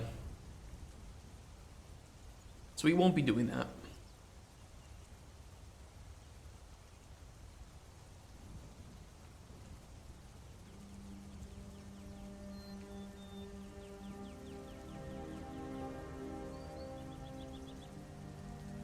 I should adjust max distance fade. Especially for the point lights in caves and such. I can do that. The emissive materials can work, but they cause a lot of problems with lumen. It's very annoying. Caves I could bake, but there is some dynamic lighting in the caves. Some. Especially from all the crystals that you can pick. Are lights worse than polys for performance? Playing around, I've been super liberal with lights and super conservative with polys. Lights generally just because of the shadows that are being cast. But if you're, let's say it this way, if you are working in Unreal and you have nanite meshes, this bad boy here has like 5 million triangles. And it's one of the most performance friendly meshes in my scene. Because it's nanite. So yeah, I think in most cases you're looking at lights being more performance heavy. Yeah, it's because of nanite. It's just, nanite is amazing. It just works.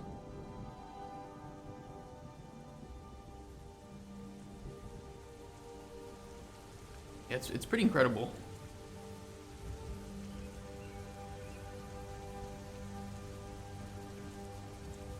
Are you working in Unreal, Felicia?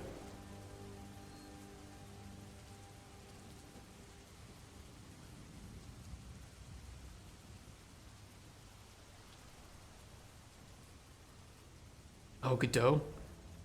Yeah, I don't know if there's anything similar for Godot.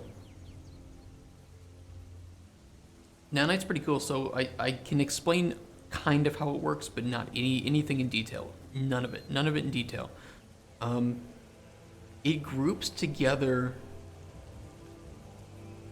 triangles based on how the mesh is going to look when you're looking at it. It's almost like it's kind of generating a much simpler model every frame and only rendering the triangles that you will see. If you want to see more of like how it actually works and how I'm wrong, I can like give you a quick nanite visualization. Okay, so you can see here, right? It's gonna look really weird, but it's showing you the number of triangles being rendered on the mesh at any time. And as we move closer, you can see that these clusters of triangles are changing. We move back, they'll get a bit larger, they'll group together. And so actually the number of triangles being rendered from that go down as we move further. It's almost creating automatic, yeah, it's dynamic, automatic level of detail.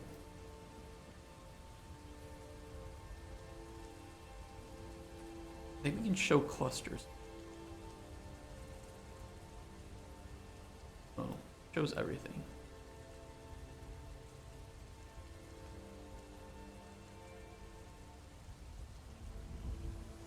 Actually, there's a much better way to show it. I'll just open the mesh, and you can see the number of triangles. Okay, so we have currently... I thought it had more than that. Well, right now it only has 514,000 triangles. I think it remains this exact... Okay, I don't fucking know. You know what? Who knows? Either way, very optimized. Watch a video of somebody who actually has worked on nanite and knows what they're talking about. Not me.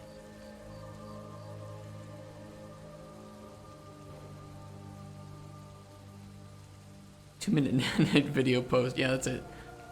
There it is. There's nanite. I'm the expert. If we can get close enough to see all the triangles in that mesh. Probably not a great explanation. We could, if you guys really want to watch a video on nanite, we can, because I'll learn something, you'll learn something. All I know is if you have static mesh that isn't going to move, with a lot of triangles, enable nanite, problem solved. Like, these could have nanite enabled, although I don't think that these are really that high triangle anyway. Yeah, it's 6,000, 3,000, 2,000. These LODs really aren't that, they're pretty optimized. These meshes wouldn't really benefit from being given nanite. Only 540. Okay, I mean, yes, 514 is certainly a lot of triangles. And it doesn't, I'm trying to figure out how I can show how many it's actually rendering at one time. But I don't know if there's any way to see that. I can visualize the triangles, but it doesn't count them.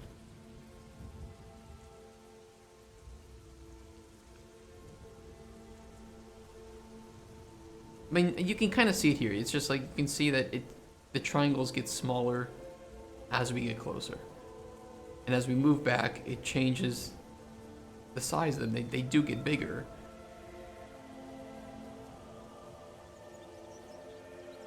And therefore, it's just like an LOD, essentially.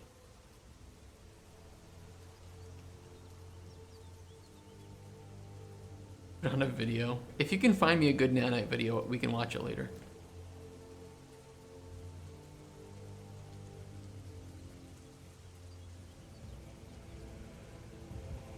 What was I doing? Okay. Yeah, let's get this sorted out.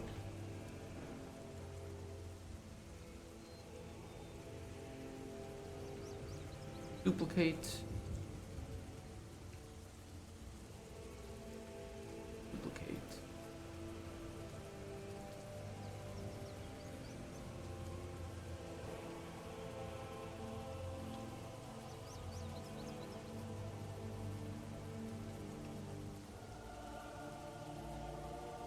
Yeah, I'm not too happy with putting 4-point lights close to each other. But it is only going to be in one location. I think we'll be okay with it. Trying to get custom time dilation working in a multiplayer session. Ever dealt with that before? Definitely not. Time dilation in multiplayer. Are you sure that's what you want to do from a design perspective? Because you could always run into the issue where it's annoying for other people when they have...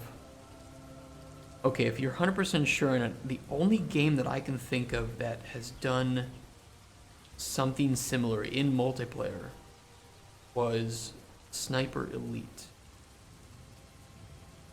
I think slowed other people's time for kill shots. I mean, if you're looking for, I guess, a reference point, that might work. But I mean, wait, is everybody feeling this time dilation, though, or just the player that initiates it? I guess, like, even Soldat did that, right? Actually, I don't know. Slow time on a per actor basis. Oh, shit. That sounds complicated. That sounds very complicated.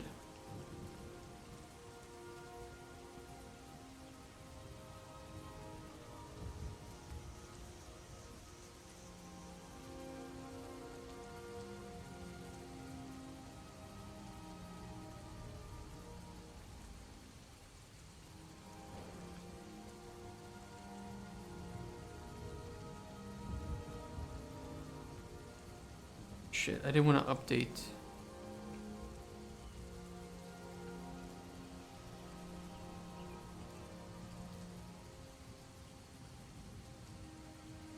I updated the wrong one.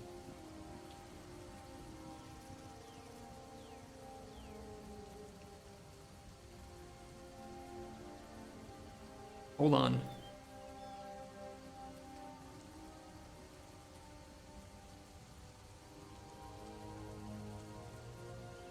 Okay, problem solved.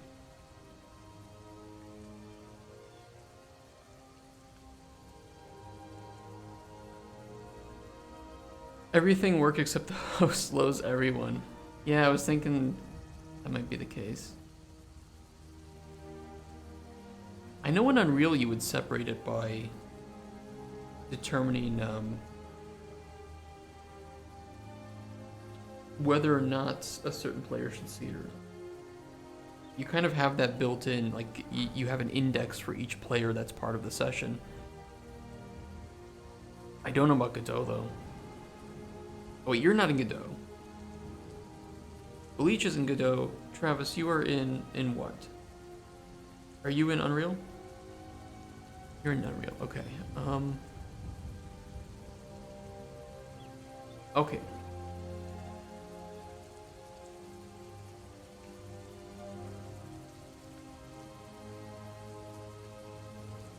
Explain the situation a bit more. Like what actor are you wanting to slow and when?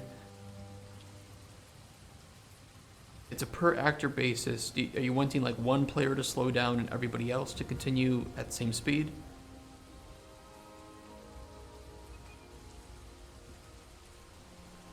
A killing floor slows the whole game down. Yeah, everyone gets dead time. I think he just wants per actor basis. So one player is slowing down, everybody else is moving forward.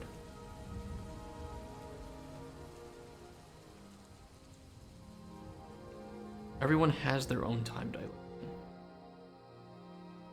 That should work. I mean, okay, are you against looking into plugins? Oh, all clients work fine. So clients are slowing down on their own, but when the host slows down, okay.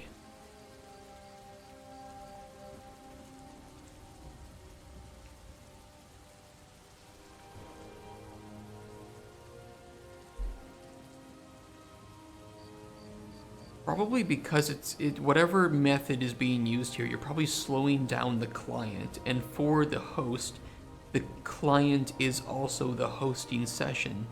So there's some like overlap here. Yeah. Yeah. I don't know how to fix that.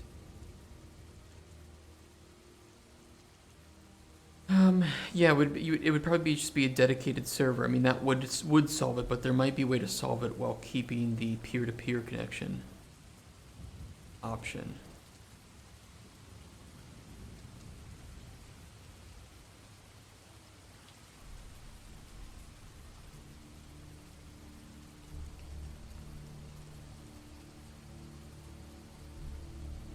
I mean, there are some plugins.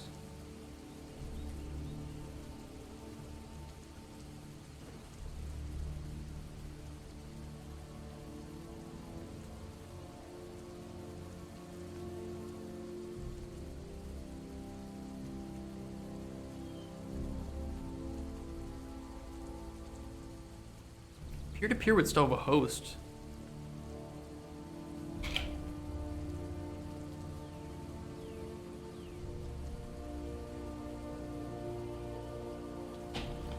Like you launch a local Minecraft game. Yeah. I mean, but dedicated server, you would just you could host externally, and it wouldn't be related to either client. That would solve it. Yeah, I don't know if there's a way to allow the peer-to-peer with a host and any number of clients. The clients seem to work just fine. But I think it's maybe the method of it being... Yeah, dedicated would work. But right now, whatever method is being done to dilate is fucking up the clients because the host is slowing down their client, which is hosting everybody else.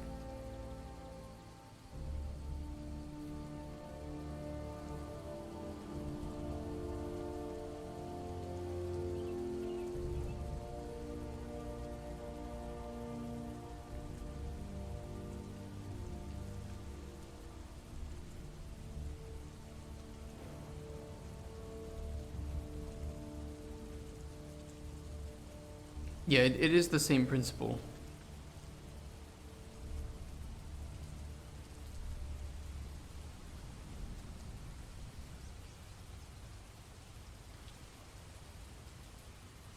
What method are you using, Travis? Like, is there like some nodes that you're using to handle it? This should spin. They're attached to the seed root, they should spin. This should just work.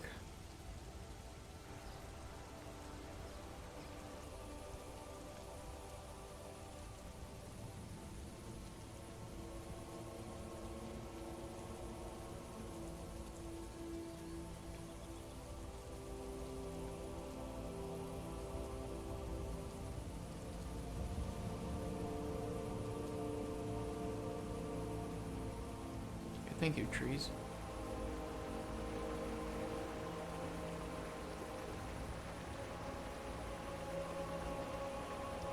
For the only node that works for time dilation is set global time dilation, which works time for client but not so much for the server. Yeah, that makes sense. That's why it's working. You might need a proper C++ solution for this.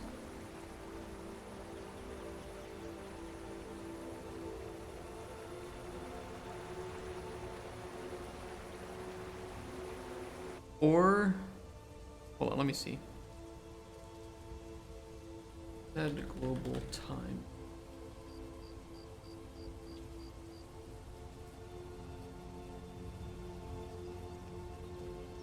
There is actor time dilation.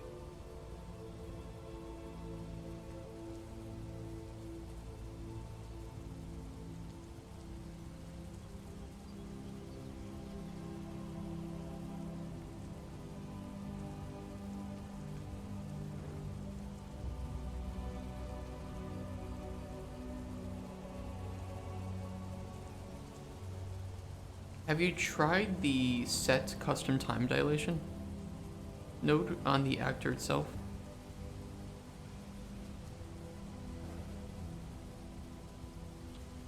Allow each actor to run at different times.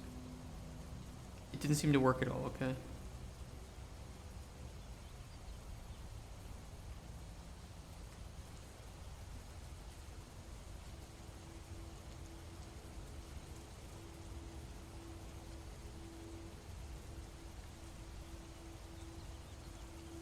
I think you might need a proper C++ solution to this. I don't know if the nodes are gonna do what you need. For sure, Unreal can do what you want it to, but I think the safest solution would be getting a new class made for it. I mean, yeah, I mean you could always just do a dedicated server, but I still think it would be safest to get a proper class made.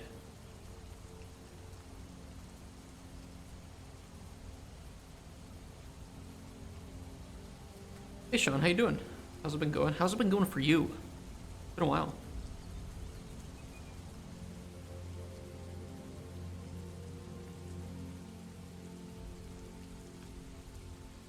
Lazy Fangs is just saying like you would essentially have the host and client be separate. So you'd create dummy host, but the host is actually a client. and therefore their time dilation works separately.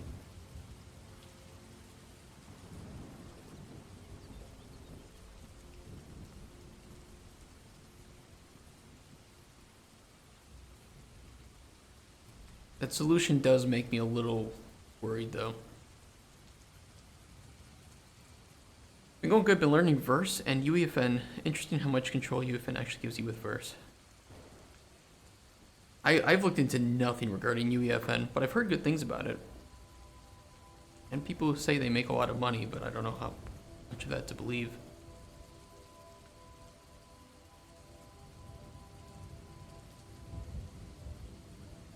You could try looking into plugins and see if something is already doing what you want it to do, or if you could ask in the Unreal Discord, and maybe there's, you know, a programmer there that can help you figure out what you want to do.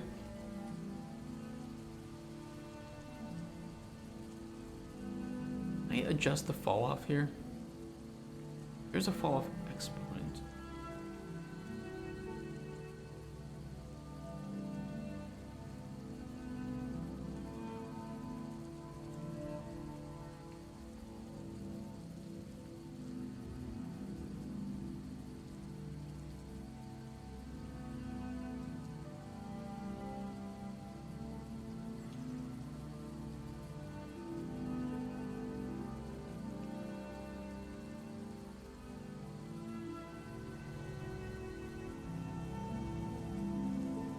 Interesting, okay.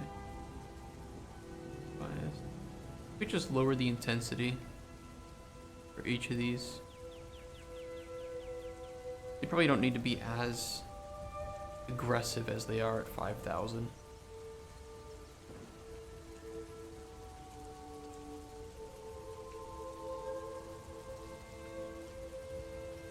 I do have a friend making bags right now, but the verse language is insane. Also, have you tried 5.0? I have not, but I could update to it today. I could update to 5.4 today. Actually, I could do that right now. Because they finally updated the plugin that I use for it.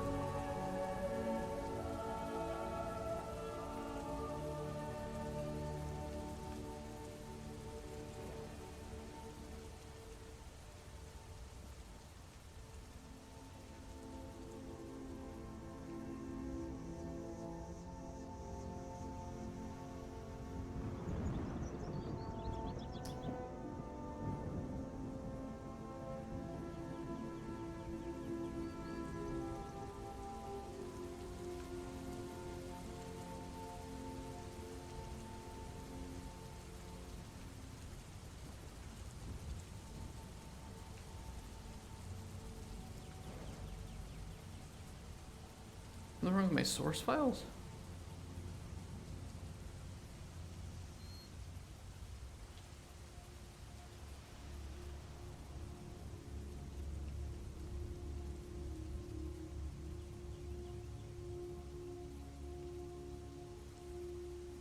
Okay, maybe we can't, unless there's something going on.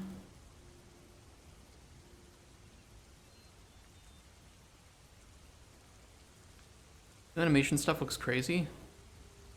I'll take your word for it until we start dealing with animations.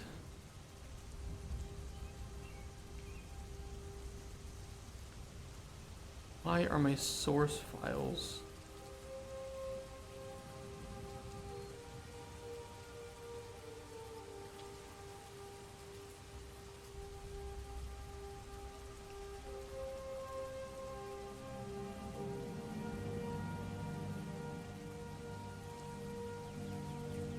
I don't have the project. Visual Studio project.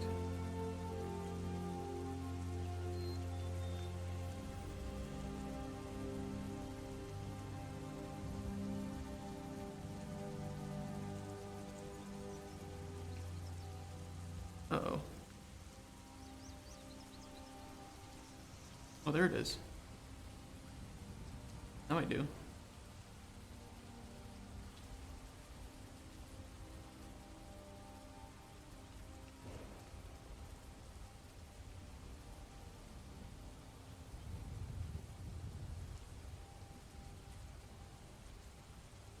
Also, biome generator built in.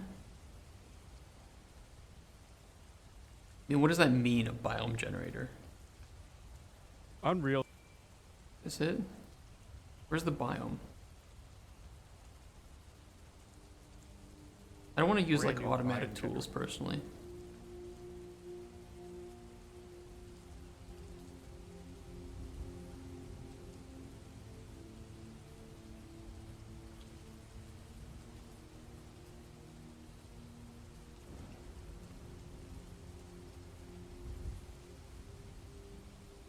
Not that this doesn't look nice, but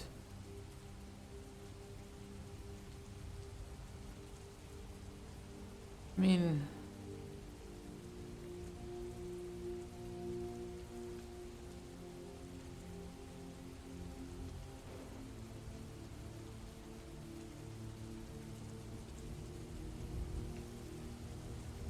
where's the gameplay?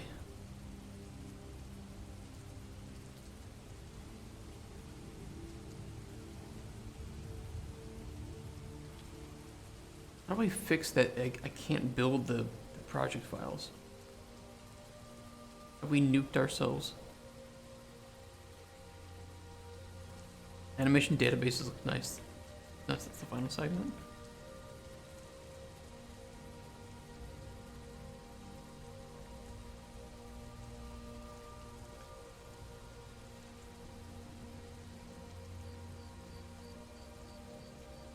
You had a problem with C++ and UE 5.4.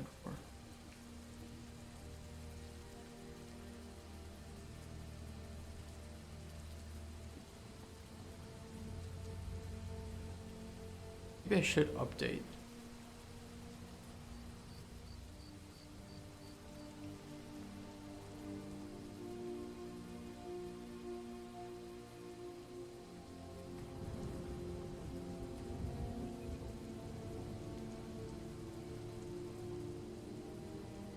Required a small update.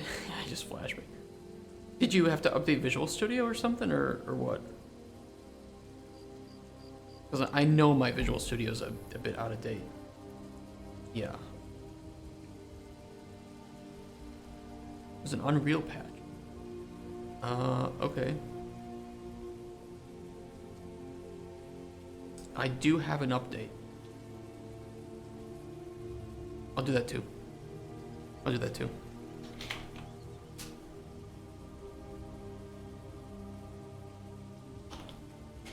I didn't notice there was an update. 45 minutes break is back. Is up back to work. You clean your shit. Yeah, you did. Fucked it up. Good luck, man. 2 point. Okay, it's small update. We'll see what happens.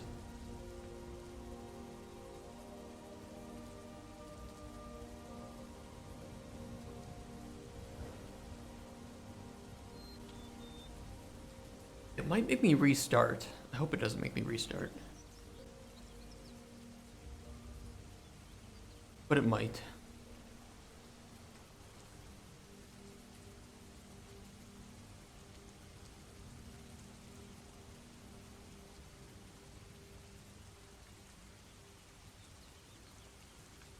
So, who has played Hades 2? I know it came out pretty late last night for us in Europe, so maybe nobody got the chance to try it out yet. Maybe some people in North America, South America, America. I'm on the fence. I mean, you could always wait. It's still early access, right? Yeah, you probably will hit a wall.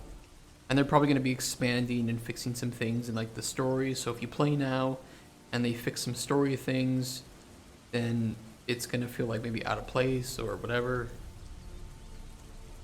I guess better safe than sorry, right? You need to close the following processes. Okay. You can close it. One. One. Here you go. Are there gonna be a ton of spoilers? There might be.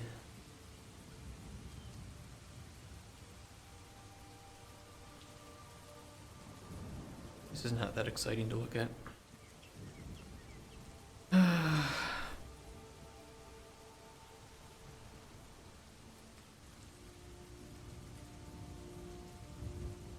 my LinkedIn posts have been blowing up, and I'm hoping I can leverage all this exposure and these new connections to share a trailer of Cauldron Chronicles when we make it. And I need to make that soon. But it's going to be like a prototype. It's not going to be like a marketing trailer. It's going to be more of a prototype. Here are the features.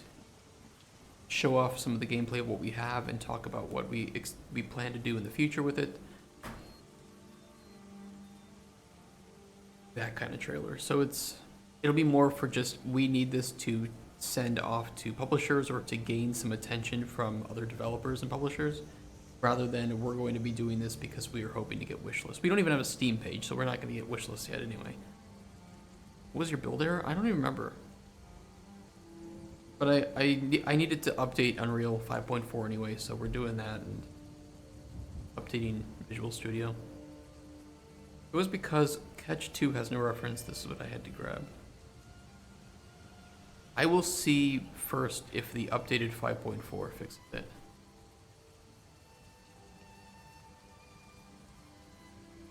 Which I assume is like 5.4.1 or whatever. I also kind of wanted to get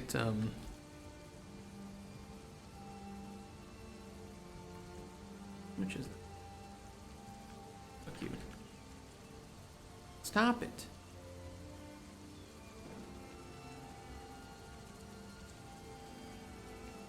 I might buy Balatro. I can play some of that too. I don't really have anything big to add to Cauldron Chronicles until after we pitch. Hey, Edgelord. How you doing?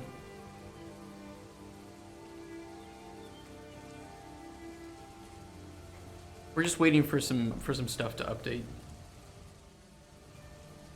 Nothing exciting. What are you pitching to? I know for sure that I'm going to be meeting with 3 publishers in person, and then I'm looking at maybe hitting up Tiny Build, Devolver. I have more of them saved at home. Raw Fury, I'll be trying to reach out to. And I guess I'll just be looking for some other publishers that might be interested in our game.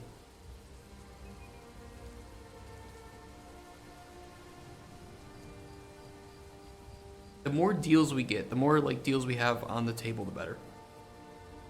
I could finish my first practice project. Now I'm toying with stuff, seeing how much I can tweak without breaking. Nice. Really nice work. Easy game done. And if you guys know any publishers that you think I should reach out to, just send them. Because, you know, the forms that they have are mostly the same. Like, send us your pitch deck, send us your bill, send us team size, whatever. And it's like, it's just the same thing. What's the benefit of a publisher? So, the biggest one is that you get funding for your game. And depending on the deal, you can also get things like marketing help, porting help, localization, community management assistance, assistance at events. So if you like go to Gamescom, they might send a representative from the publisher side as well. You get the benefit, especially with marketing, you get the benefit of being attached to a name of portfolios. So they might do cross promotion. You can see this a lot with Devolver. Devolver is great at this, that they do cross promotion with their game. I think Cult of the Lamb, they've been doing that a lot with. You know, Cult of the Lamb plus Shadow Warrior or something, right? So that you're bringing people from other markets who might be interested in this game over to that game. And then, of course, if you're attached to like a big name like Devolver, EA, Sony, Microsoft, they each have their own conferences that they do with like Summer Games Fest or State of Play, and then you can be attached to those events as well and get a lot of visibility.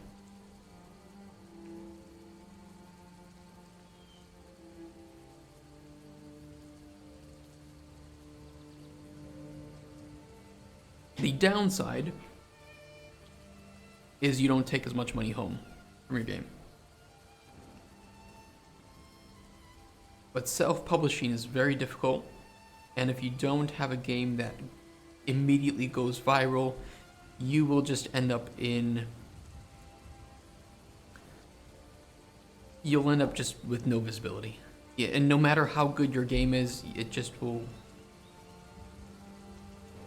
It won't be financially successful. Game purgatory, that's a great way to put it. A sad way to put it, a good way to put it. Let me switch my account over from my personal one because I'm pretty sure there would be porn if I scroll down. Yes. Stepsister's pussy. Cybernetic seduction. I don't think we need to see these at the moment. Nobody watches porn. Okay, we're good. We're safe.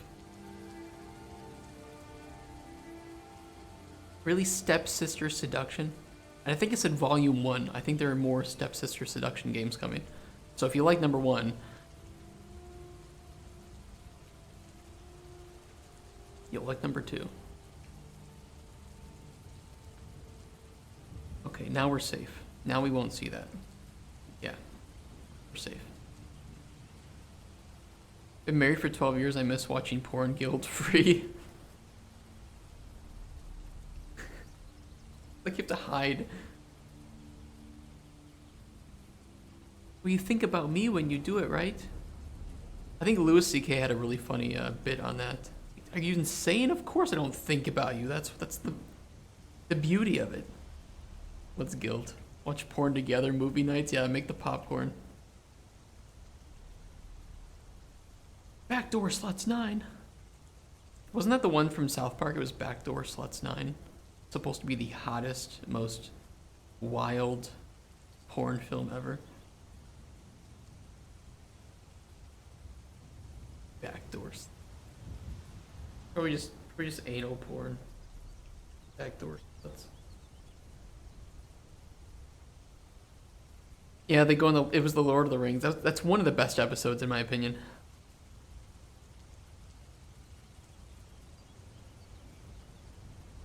I miss those days of South Park where it was just the boys, or I guess just the kids going around doing whatever.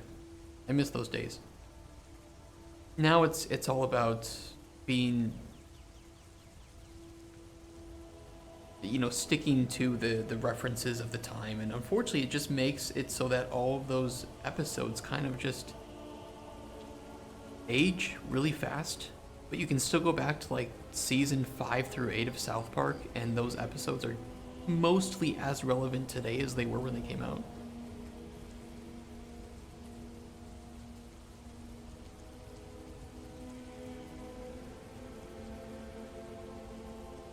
Let's try opening it now.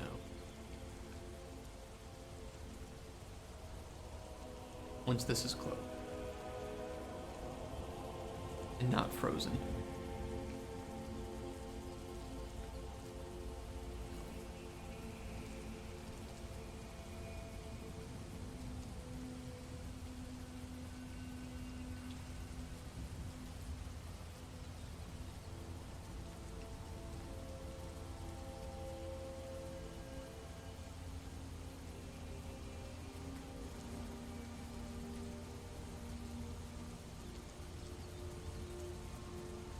It's gotta be hard to stay good for years? Yeah, I think so.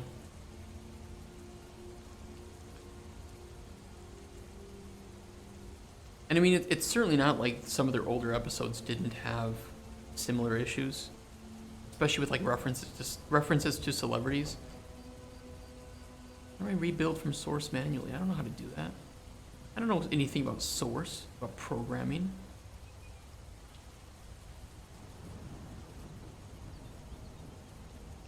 I'm gonna press the build button and see what happens. That's how you do it, right? That's how you make game. You press build. Always Sunny is one of the few I can think of that managed to just kill it for a decade. I stopped watching It's Always Sunny after... I don't remember the season number. I think it just had a dip, and I kind of fell off at the dip, but then it kind of got better. Build solution. This is what we press, and hopefully it works. The command exited with code 6. What is code 6?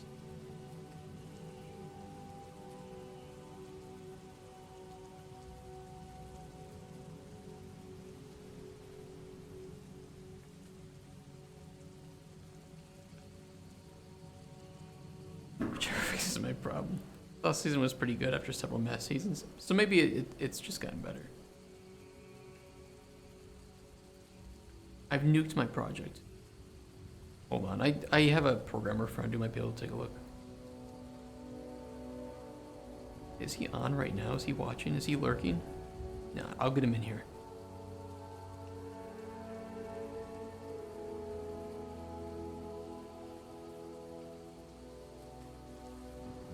Okay.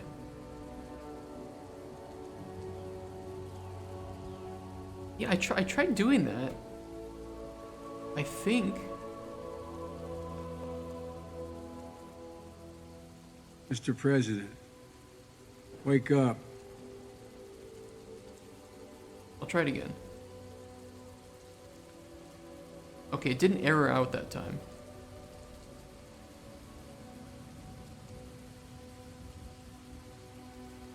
Now it still wants me to rebuild from source manually. Okay, we're gonna figure this shit out. You bitch. This is why programmers are the worst things in the world. Don't clip that. I'm just fucking with you guys. I love you programmers. I don't know how you do what you do.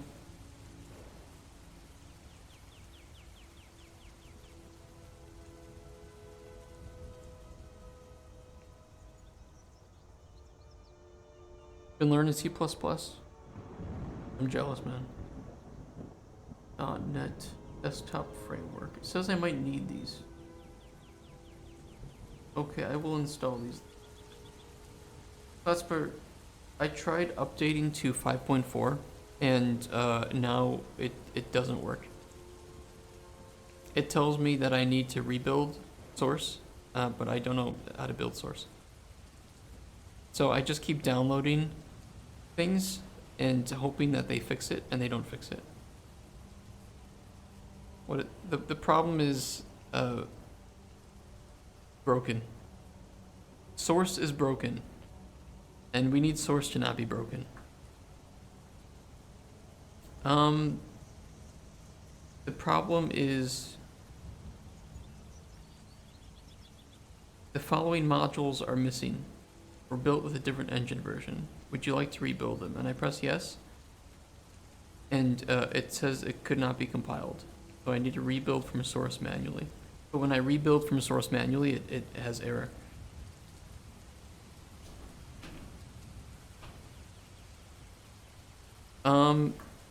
It says exit code, error code 6. That's what it said. Yeah, it just says exited with code 6.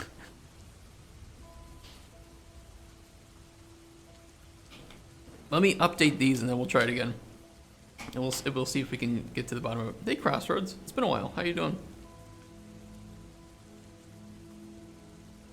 I'm updating some of the modules that I might need for proper building. You're doing okay?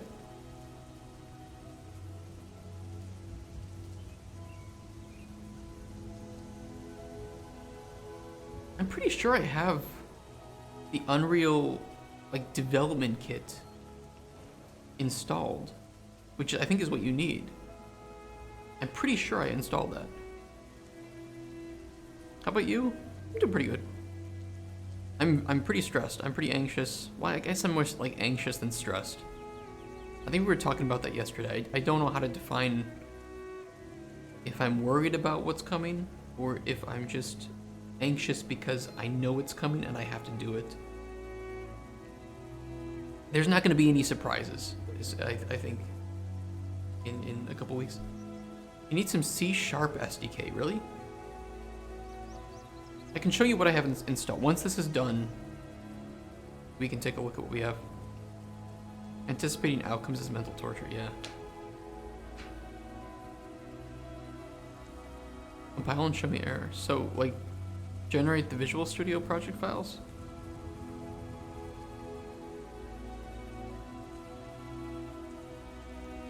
Okay, so after. And by compile, you mean build, right? Like the build button? Or is there something else I have to press? It's the same? Okay.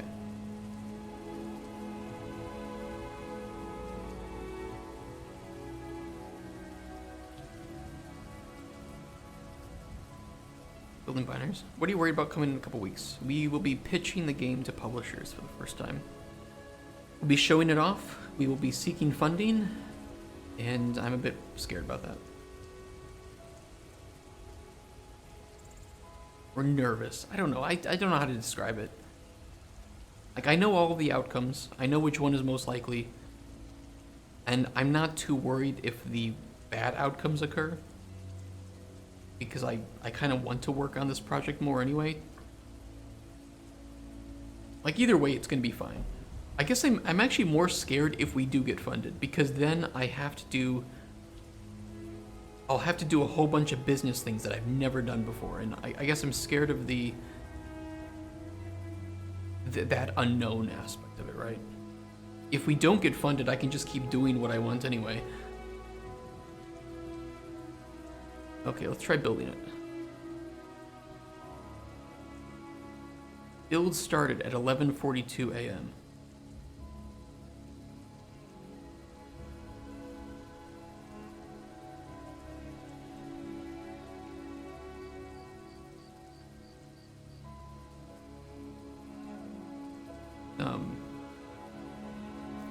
Doing something. Step forward. Oh yeah, I mean, here's the thing. Like, if a publisher says yes, we're interested, it's not like they're gonna give money right away, and I have to start getting the team together and going crazy, right? It'll be a slow process of let's figure out the agreement and what it's gonna look like, and then we can sign it, finalize it, and move forward. Bringers, oh yeah, okay, that's a good idea. Immersion mode activated. I mean, it seems to be doing more than it was before. Can I make it bigger? That's what she said.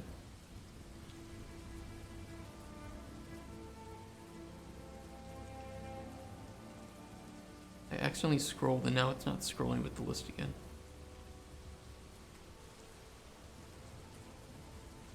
Update Visual Studio, why would you? You don't touch the setup unless you really need to.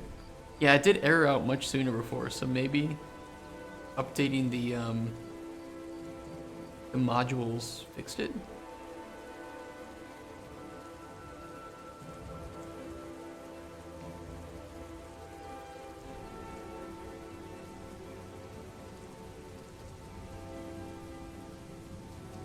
It will fail. Shut the fuck up. Don't say that. You were supposed to be optimistic, Cosper. Wait. Okay, that's it.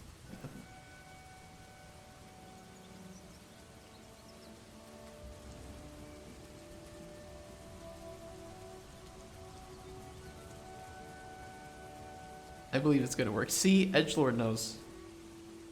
Optimistic that it will fail instead of blue screening. Open those files.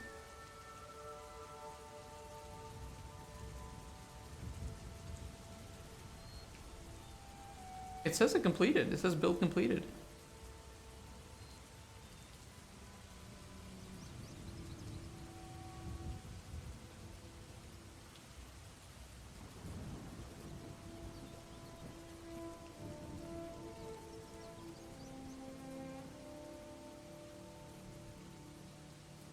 It looks good.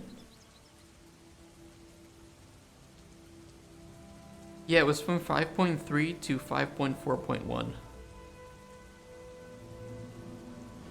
This blue dick boy. What the fuck is blue? Okay, well, you can see he has a blue dick. He's got a blue dick. But he's very shy. It gets smaller when you get closer to him. He likes to be. He's very happy when you're far away from him. Maybe include orders are same in maybe 5.3 or 5.4. All I know is it wasn't working, and then I updated some modules. Or it told me up here like I might need to update some modules, so I just did that, and now it's working. I have no idea what the issue was. You can look at it in the VOD if you want, I guess. Shy. And now we have to compile shaders again, because of course we have to compile shaders.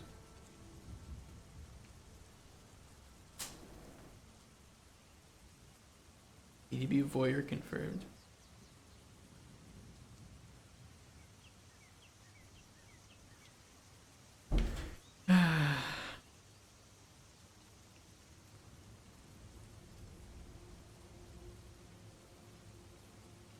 Should we just play some Balatro while the shaders are compiling?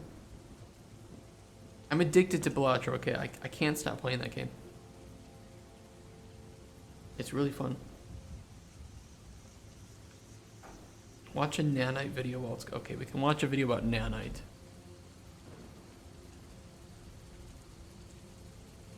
Unreal 5 nanite.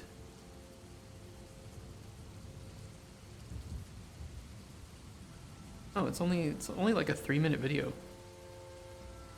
Your desktop... I know, I need to fix it. I usually use what's called fences. I have a license key for fences. I love fences. I will always install fences. It's one of my favorite things ever. There'll be a video on it, right?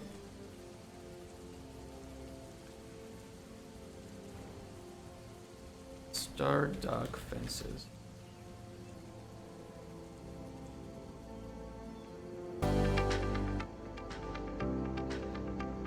Dude, this just works. It works so well. Fences is so good.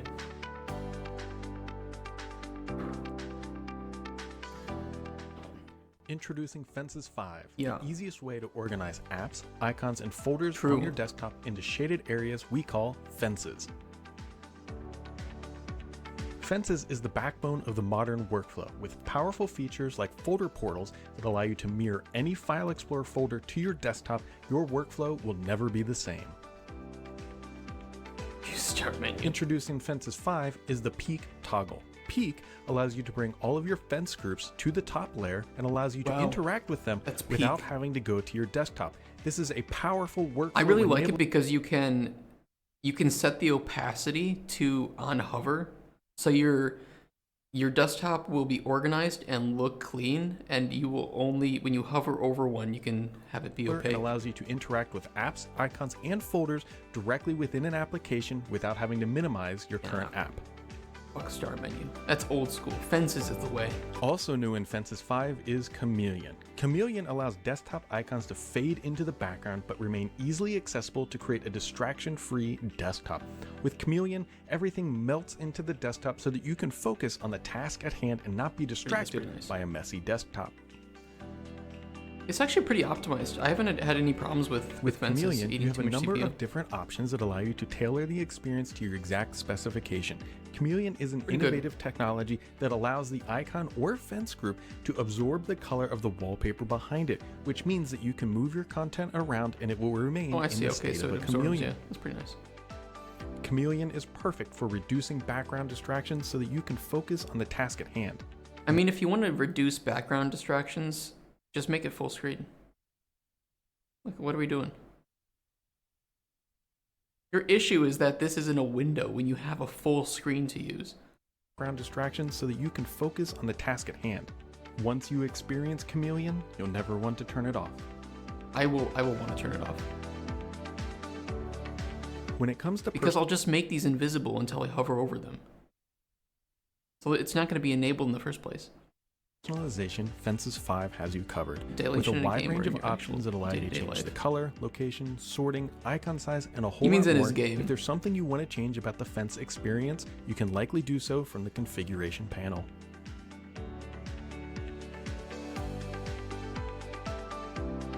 Watch me get blocked in every country because of this goddamn Another song. enhancement in Fences 5 are updated menus within each fence. It is now easier to access frequently configured options as well as that's nice. launching the entire configuration panel. I like that. Okay, guys, we're not even close to having all the shaders compiled.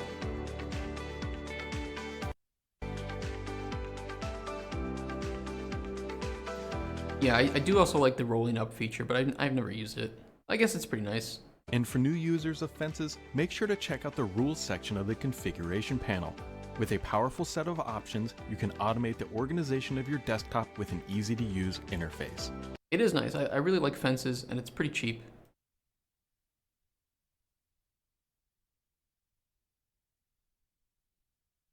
Yeah. It's pretty nice. I got a permanent subscription. It was on sale for like 50% off. It was crazy. Yeah, I'm paying for it. Are you kidding me? Of course I pay for it. Or you torrent it, but I paid for it. I think I got it on like a Humble bundle. I think there was a Humble bundle with Humble bundle.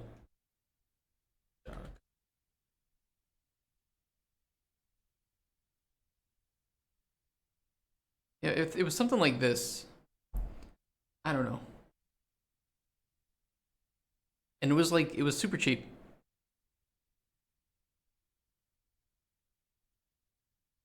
Yeah, Humble bundle's great. It actually is a really good investment. They make quite a few.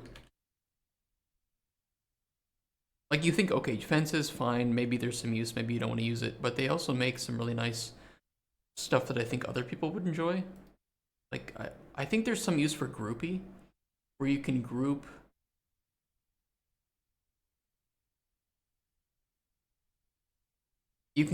tabs of different software into a single thing, like you would do with your internet, right? With whatever browser you're using. And they also brought back the start menu in Windows 11, and you can change its placement and configuration.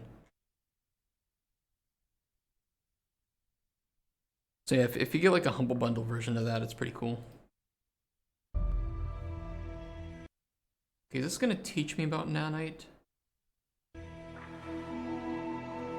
Let's learn about Nanite, chat. While we wait for compiling shaders.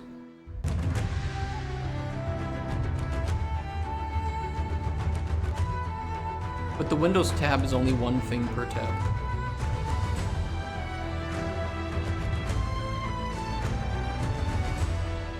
But does it have hot fake girl?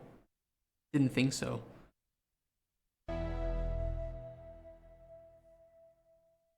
So what does Nanite mean for artists? Wait, just send me the link again, Lazy Fangs. It means freedom. It means freedom. It means freedom, chat. Nanite means freedom. You didn't have freedom before. You now have freedom. Like if you're using Unreal Engine 4 or any other engine, if you're using Unity, Godot, Game Maker, whatever, you do not have freedom. Only Unreal Engine 5 with Nanite allows you to have freedom. Of choice in terms of the assets that you can use. Oh, freedom of choice. Now you don't have to worry about generating normal maps or low resolution I paused it too proxies. soon. You can load in full movie quality assets straight into the engine and be Yeah, able that's right, chat. You can load in full movie quality assets so that your players have to download 500 gigabytes to play your game. Okay? to use them in your game.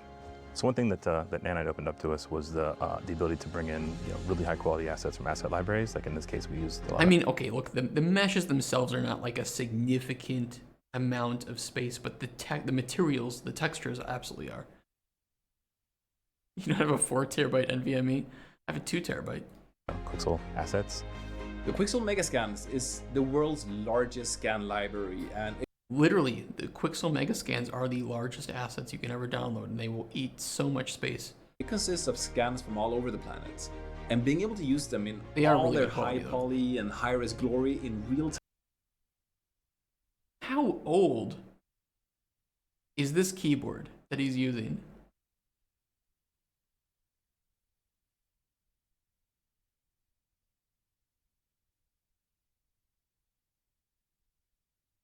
Not old enough, it's not yellow. Somebody find me. You had that keyboard in 1999?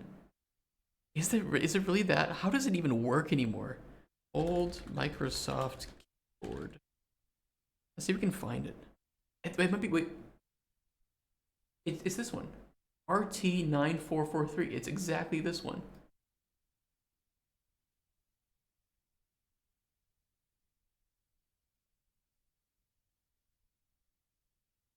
You're right, there are more macro. Okay. Hold on.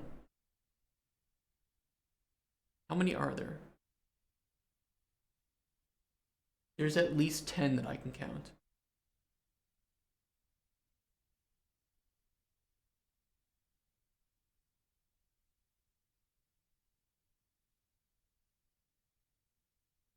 It's not curved.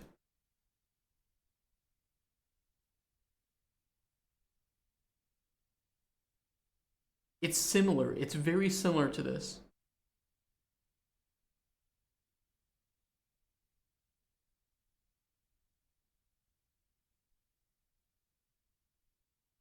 He could have taken off the... Oh, it's so similar to this. I hate curved keyboards. I can't deal with curved keyboards.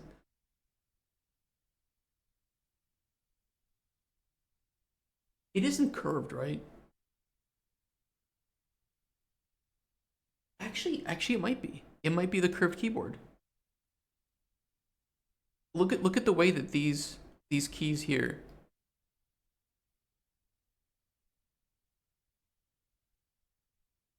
I think he's using the curved keyboard with the macro buttons. I think it's this.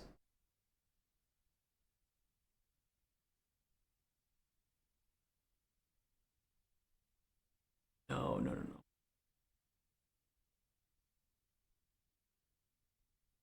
Because it has this curve on top. We can see that the curve up here. Egg!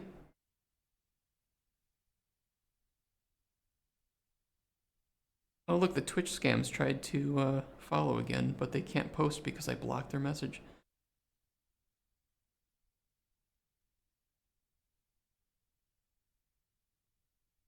Here it's quality content. We need to find it. Okay, look, we still have a few more shaders to compile.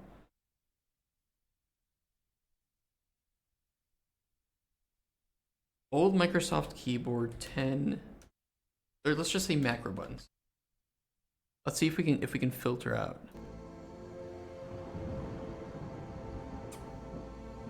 That's even worse. Even worse. Might be a new keyboard in older style, maybe. Microsoft keyboards. Shop our collection of keyboards. We have 2 keyboards.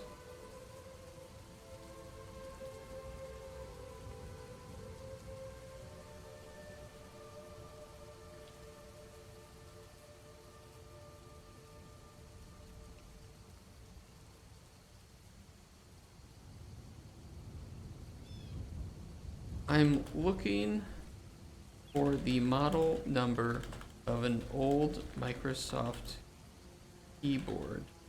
It has a numpad and at least 10 macro buttons. It's white. And just looks oldish. Is this one?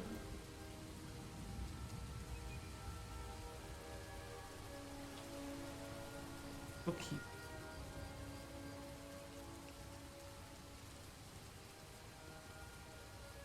Do you like Opera GX? I really like Opera GX. I really enjoy Opera GX. It's definitely this one and not... It doesn't go down like this. It definitely has that curve on top like you see here. It's not this. It is 100%... There's one here that kind of goes up.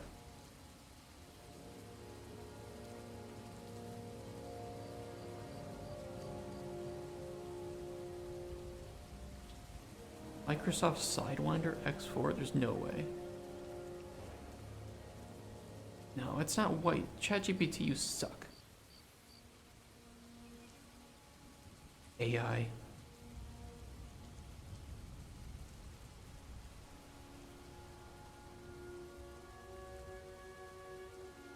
No, I don't want to make a game right now. I want to find this keyboard.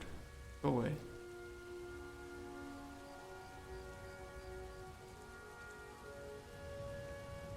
Okay, well, okay, so when did this come out? When did this Microsoft Natural Keyboard come out?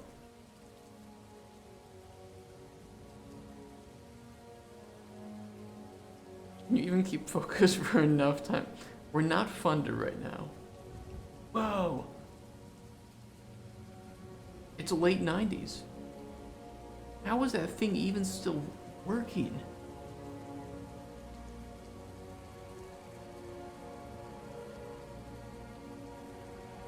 If that is indeed the one, this Natural Keyboard Pro, which it definitely looks like it. Look, it's still compiling shaders. We can't even work right now. I got ChatGPT to admit it had aspirations and fears, then it started typing something, stopped and deleted it. And then when I asked it to continue what it was going to say, it denied ever doing it. Dude, that's scary. Not that hard to keep a good keyboard working. I had the best keyboard I ever used was a Logitech K800. And they discontinued this. It was one of my favorite keyboards I've ever worked with. I can't find a very big image of it. It was, the keys were great. It had backlit keys. It just worked really well. And I miss it. Great keyboard. Now at home, I think it was just, it just got bad. Like, I don't know. I don't remember what happened to it. It might still be back in the US. Of course, I couldn't fly with it, right? It was a keyboard. It was way too bulky. Not worth bringing with me.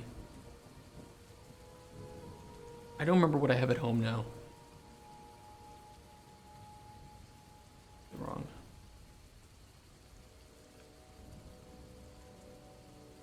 I have the G915. This is the one I have at home right now. I'm in Poland currently.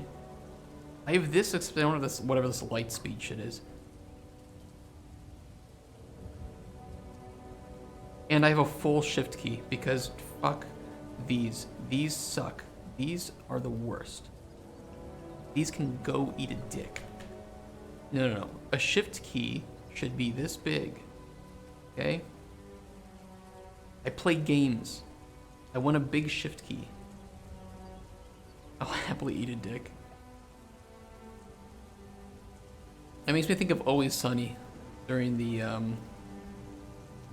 is it just Frozen? I know it's... During the hero or hate crime episode, and he's like, what's wrong with dick sucker? Half the world likes sucking dick, half the other half likes getting their dick sucked. If I tried to play CS on that, it'd end up thrown across the room 2 days max. I currently have a Typhone. I can't remember where I got it, but it seems pretty good. What's a Typhone?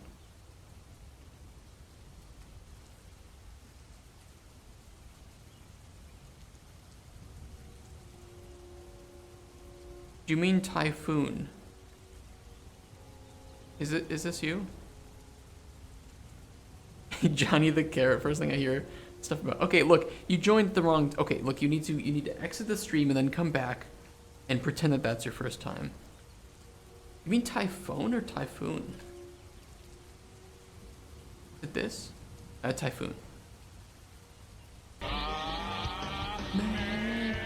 Oh no, here comes the combo.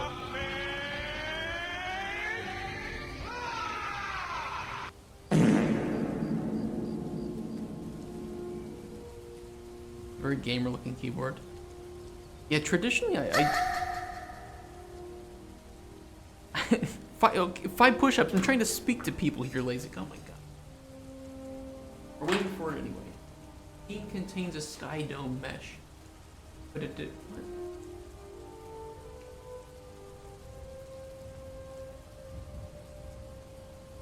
What does this mean? Do 5 push-ups and plank? Okay, I'll plank first. Okay. 1, 2, 4, 5, 7, 8, 9, 10, 11, 13, 16, 17, 18, 19, 20, 2, 3, 5, 6, 8.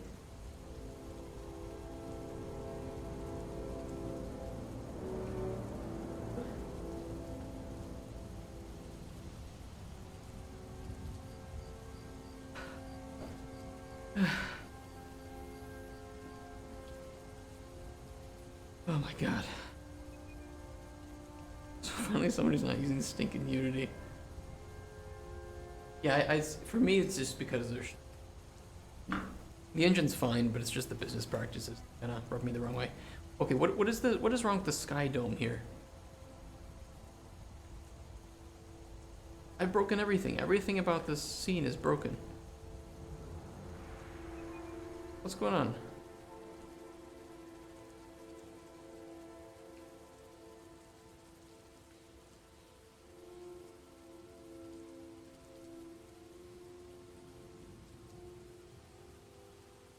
Well, I'm making a broken game at the moment. I got everything. Wait.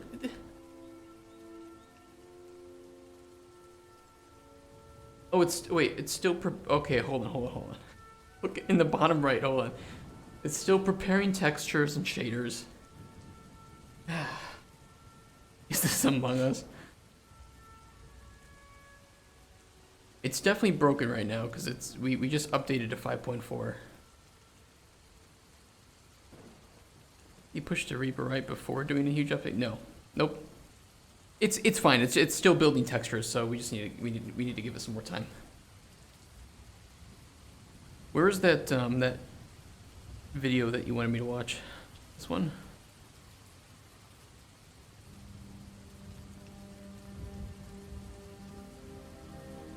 What are the most important? Shut up. I didn't mean that. Hold on. My CPU is like having a hernia. You remember those old racing games that used the video of a track that played faster as the car drove down the track? No. Just ship it as is, then you'll surely get hired in AAA. Yeah, it's like, here's your new, what was that broken game that Redfall? Here's Redfall, here you go.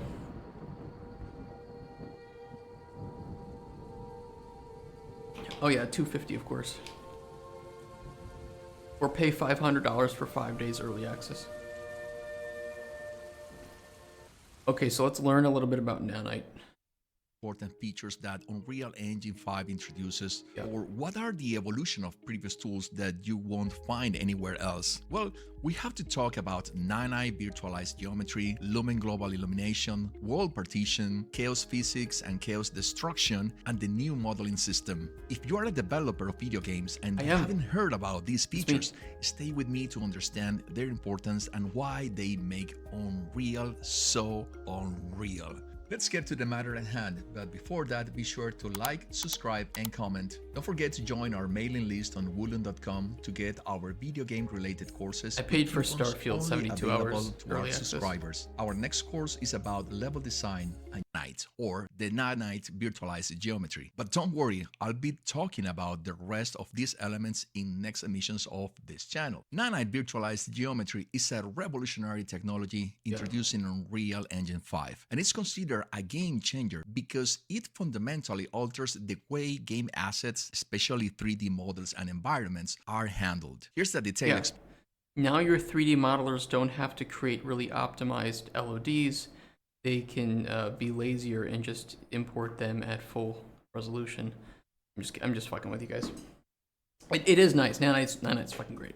explanation of what nanite is and why it is so significant. What is nanite virtualized geometry? You know, so little these Nanite demos are is accessible. a render and streaming technology designed to handle high-quality, complex 3D assets efficiently. Traditionally, game engines uses techniques like level of detail (LOD), models and textures streaming. I do think that there is some worry here where you still need to know how to do good LODs because not every mesh supports nanite, and not every mesh is going to be better with nanite enabled. Mostly it's the first issue, right? Where especially like moving things may not support nanite, or they may end up being a bit worse performance. It isn't a fix-all solution. And you still need to know how to make good LODs and to optimize them. But there are certain cases where nanite is just going to help you throw something in at very high resolution, and it's just going to work.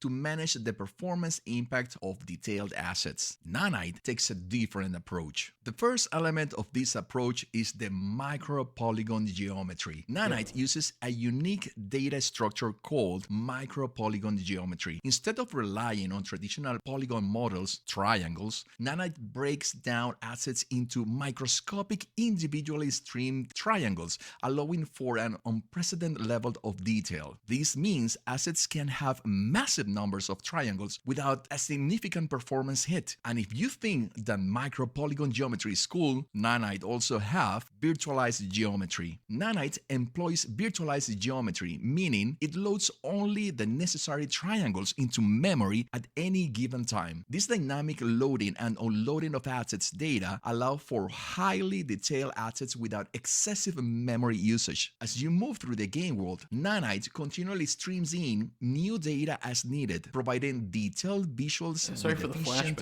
memory usage. But now, let's get to the core of the question, why Nanite is game-changing. The first reason is film quality assets. Yes. With Nanite, game developers can import film quality 3D assets directly. They keep showing the demo that was originally made to showcase Nanite. So it isn't a game, it was more just a demo. I don't remember the name of it. Into their games. It isn't on. Well, is it not? Wait, hold on. I thought they did. Was it Lumen in the Land of Nanite?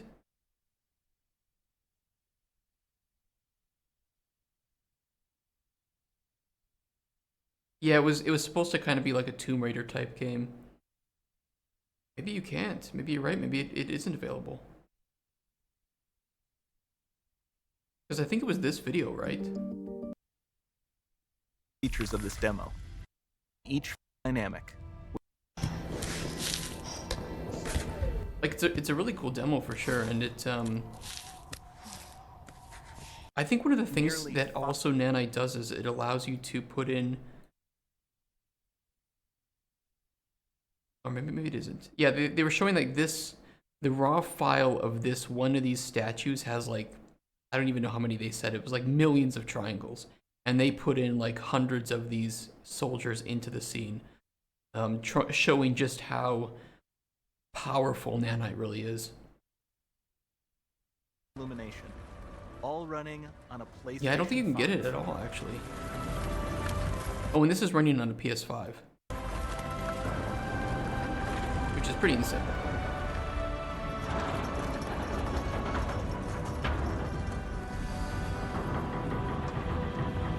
Yeah, I think everything in this scene is Nanite. Except for the character.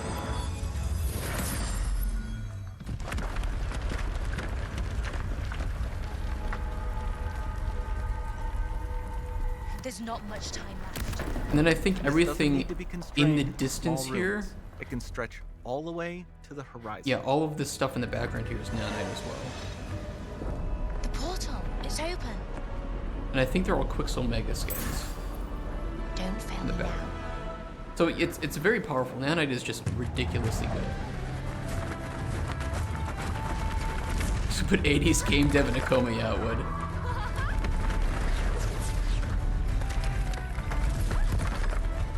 And it's all on a PS5, which is pretty crazy.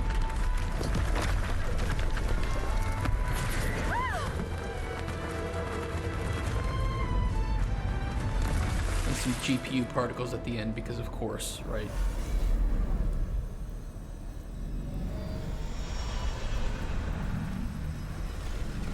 Yeah, people shit on consoles a lot, but they really don't deserve the hate. For a second, I thought this was Forspoken. This means assets created. Did I just do that? Did I just render millions of triangles on the screen at one time? For movie or high-end productions can be used in real-time applications without the need for extensive optimization. It blurs the line between cinematic quality and real-time rendering. Artistic freedom. Artists can create intricate and detailed assets without worrying about polygon budgets for LOD generation. Nanite allows for highly detailed, complex environments. Yeah, like there are still things you need to keep in mind when optimizing a scene, but removing one of those things, which one of those things for the longest time was triangles, right? The first time they showed off the PlayStation 4, for instance, the first time they ever showed it off, was a tech demo about how many triangles could be rendered in the scene at once. The polygon, the triangle budget, it was a very, very real hurdle, and it was often considered a performance benchmark of a new system and a new graphics card of how many triangles it could render in a single scene. So removing that is insane. The disk usage is a problem, but it's not because, like, a nanite model doesn't necessarily use a significant amount of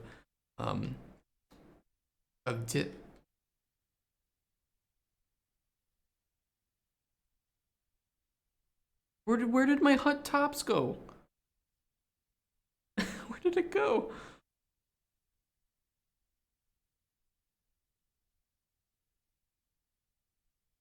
Who stole my roof? God. You know, I think that the tree model here is 29 megabytes for this nanite model. Is this still loading?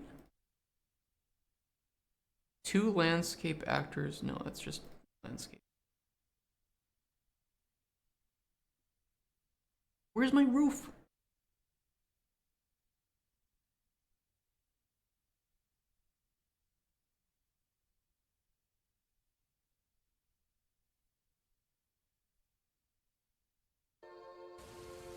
Study game dev in college? Nice. What college you went to? This is a dox yourself only game. Nice. I had roofs. Roof. SM Tower Roof Simp. Oh, simple.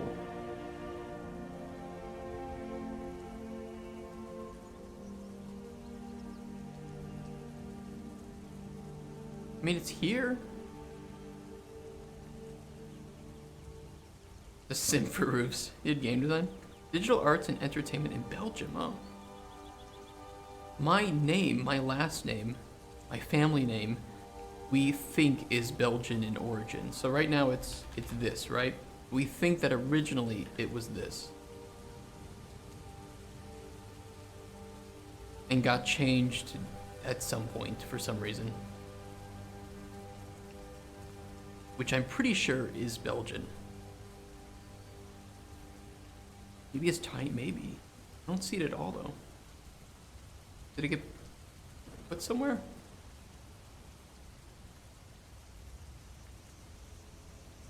Wallonia in Belgian? What is that? Could also be French, yeah. I did find a painter, like some famous painter whose name was Bonnet. Charles Bonnet. Pierre Bonnet. So maybe there's some relation.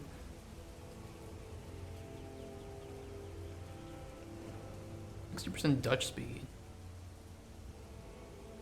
Dude, I have so many things missing. The floor is missing here.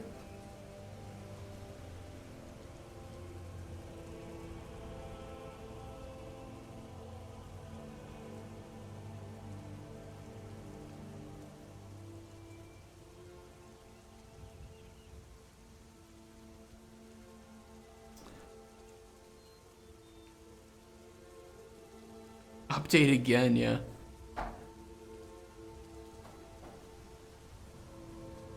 Let's say see a Belgian location and serve you French. Oh, that's annoying.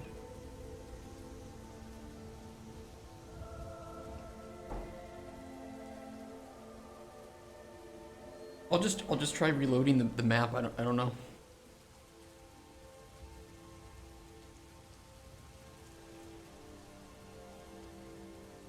I asked him as Italian, but if you search it on the internet, you will only find like some sort of Malaysian-looking people.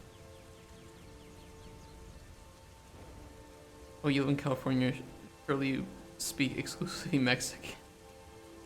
You mean Spanish?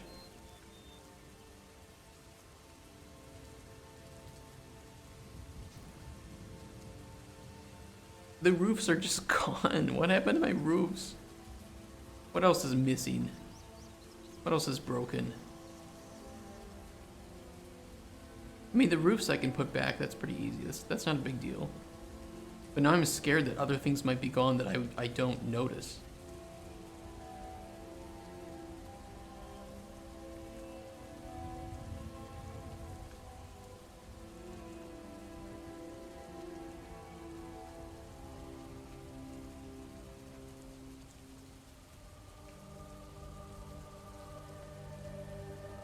Flowers can't be here. As much as I want the flowers to be there, they can't be there.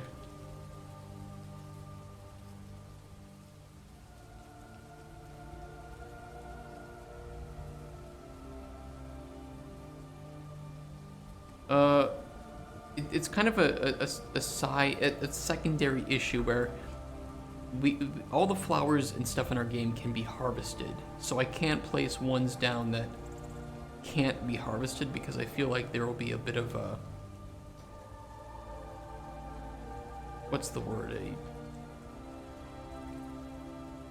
It'll be a bit weird to the player to see flowers and try to collect them, but they can't collect them. I don't know. Maybe it's dumb. Maybe I don't need to do that. Okay, well, I guess I'll just put the roofs back. I mean, it says the roof was there. It says the roof is here too.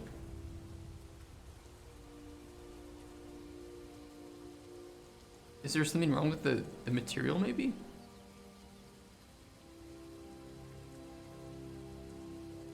Try turning it off. I mean, maybe it's set to not be visible.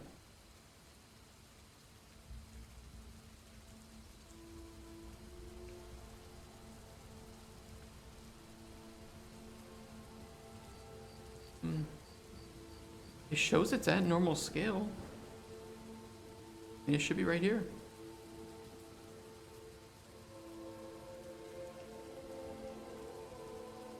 I did have the floor missing too, and they are from the same asset pack. Maybe there's something broken in the master material? Wait, hold on. There's an update for this asset pack.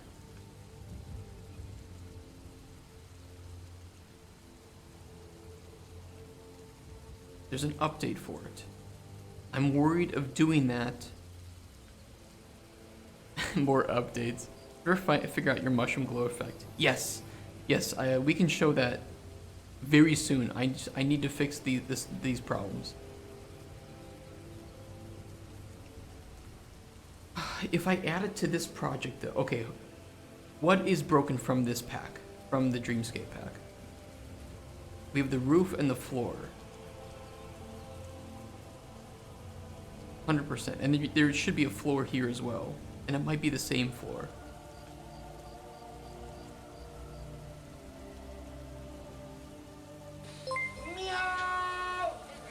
Johnny the Carrot, thank you for the follow, man.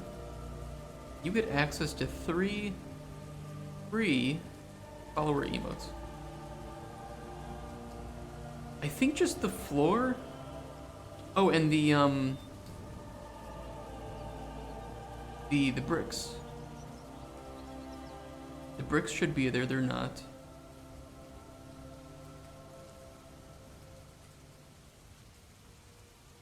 Meow.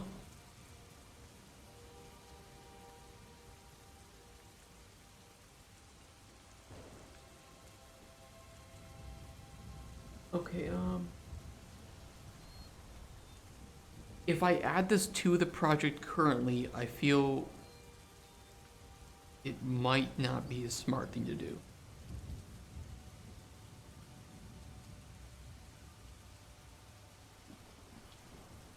Actually, a lot of, I think most countries, depending, I guess, maybe on the origin of their language, like Slavic languages, whatever, I think they all seem to have a different way, a different onomatopoeia for animal sounds. I mean, my fiance speaks Japanese, and the Japanese ones are different from the ones in Poland, which are different than the ones in the US.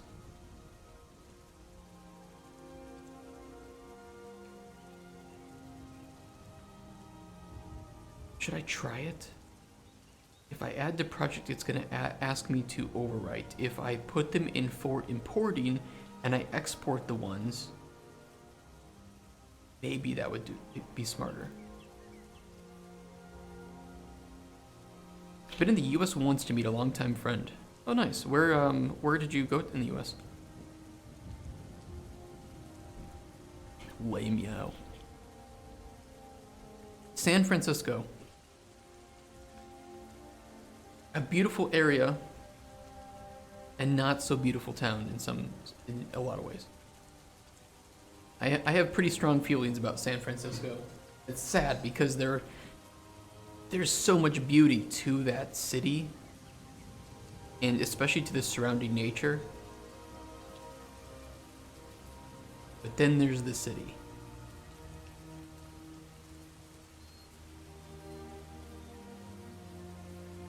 Dreamscape Tower. Meshes. Tower. Roof tiles. What happens if I migrate this?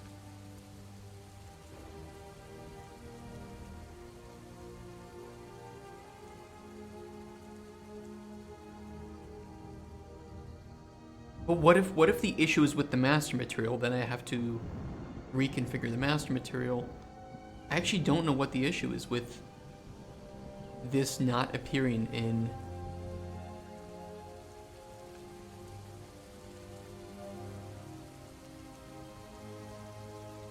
I don't actually know what the issue is with this not appearing. I don't want to just migrate it over. Okay, let's migrate only the mesh.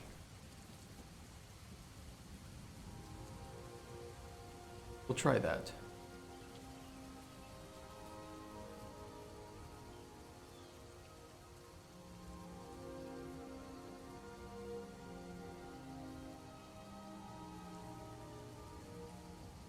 Yes.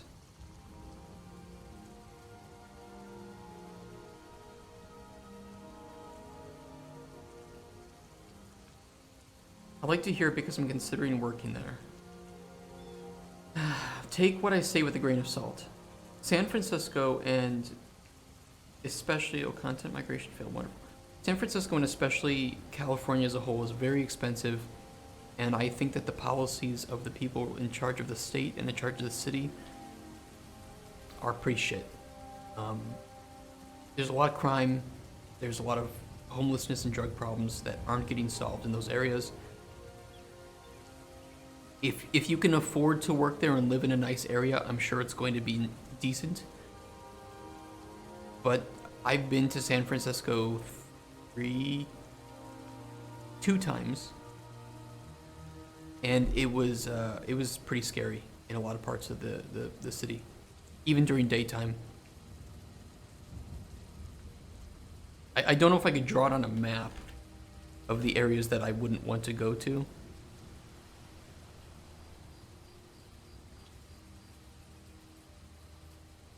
Hill Civic Pacific. For sure Tenderloin, you just don't go to Tenderloin. Mid-market can be pretty nasty. Over here it's much nicer. Pacific Heights and around Japantown.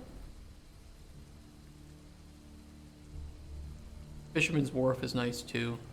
But really, if you're looking in like this area, I can 100% say is just yeah, people are fleeing California. It's just really Way too expensive.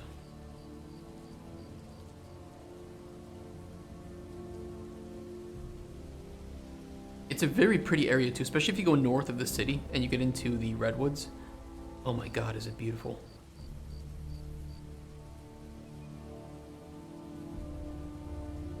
Wait, I migrated the asset and it failed, but now the mesh isn't here?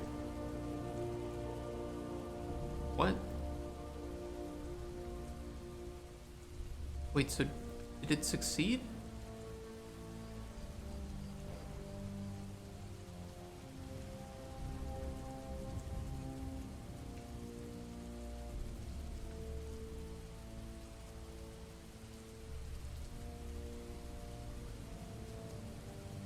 It's gotta be, it has to be a material issue.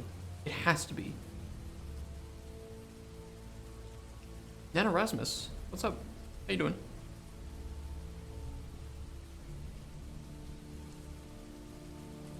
No, because if it was a material issue, the mesh would still load, but the material wouldn't be there.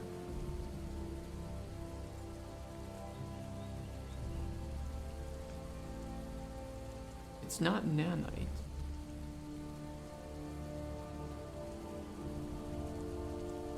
Is it the LOD, maybe?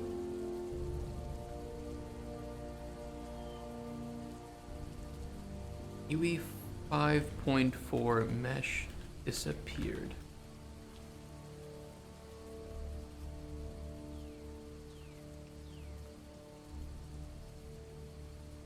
Actually, I could just see. Let me see if it's still there in the wireframe. What the hell?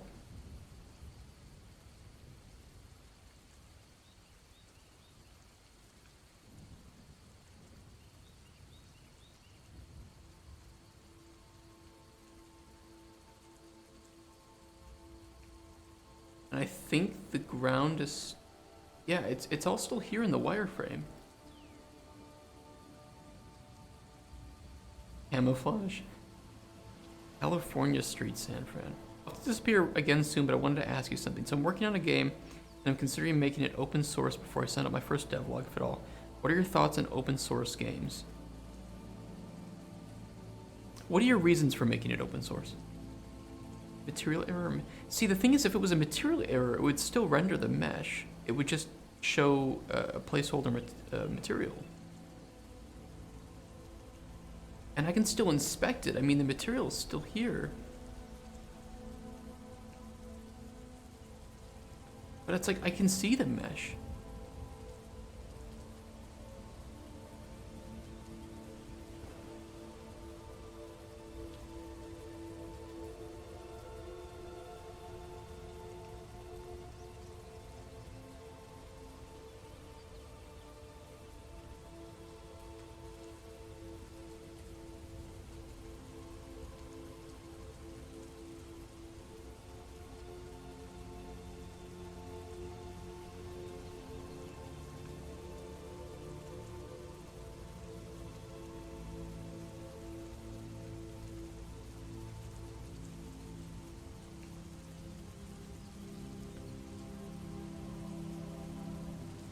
I have no idea.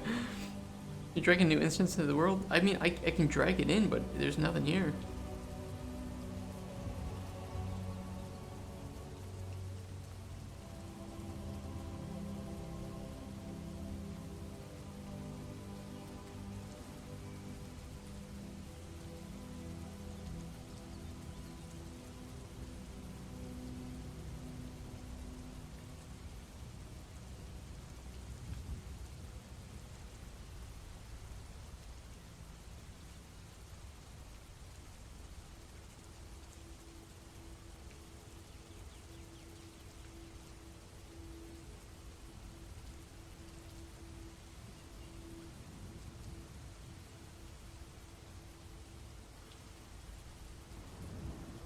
I forced LOD 1 and it shows up again.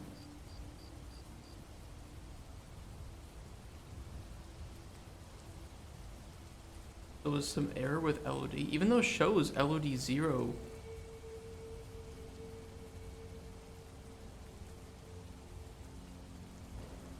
I thought it had LOD. I mean, everything else from this pack I think has LOD. Do they? Yeah, this has LOD.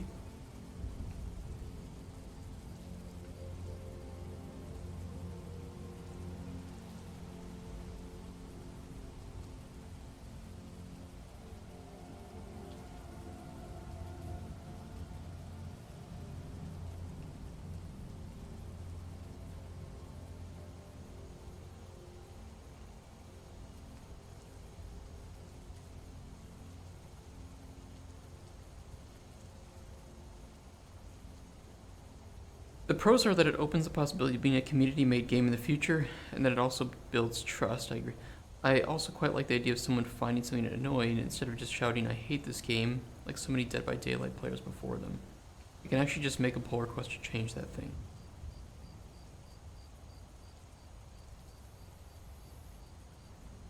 I think your principles of wanting to make the game open source are great. There's nothing wrong with that. I'm not sure how tenable it is if you plan to commercialize the game in any way. I think that could be I don't think that would work in that case.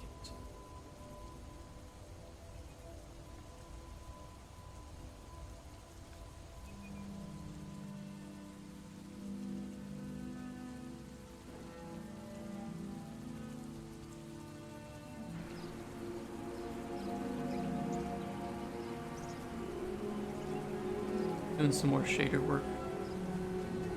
They just don't show up. I don't know what it is with these.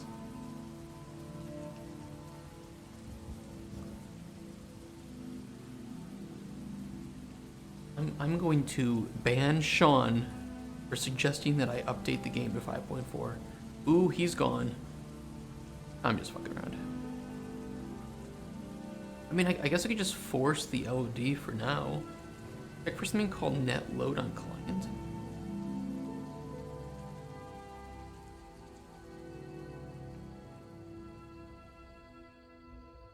It doesn't seem to do anything. I've never encountered this before. I mean, it definitely seems to be something related to the LOD, because I can force the LOD. Sorry, barging into. Oh, you're not barging in. We like to. You know, we like to talk. This is weird. Just a weird issue.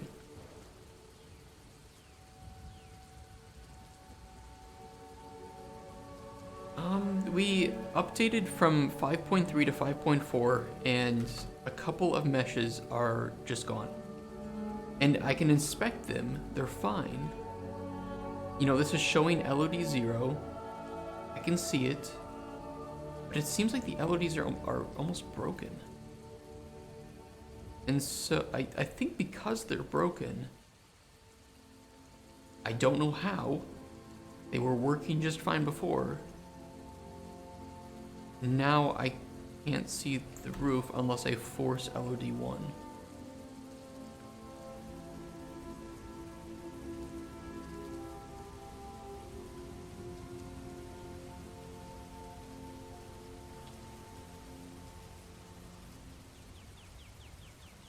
Very weird.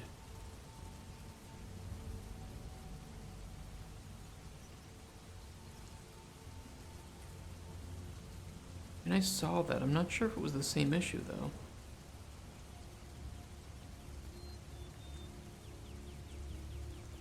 Full class? I mean, maybe it is corrupted. I mean, it seems like it probably is corrupted in some way, right?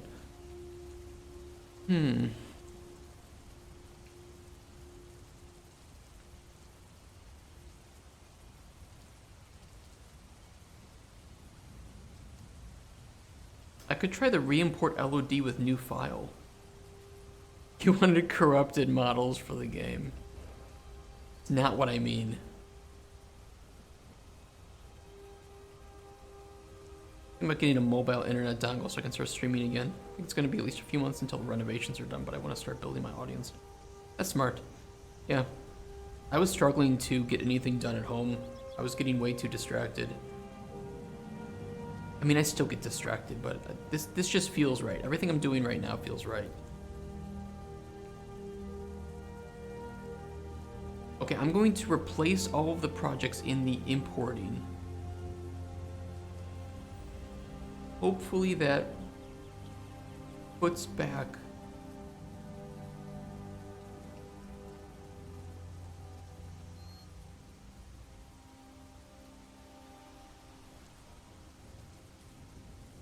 okay, that didn't work. Why?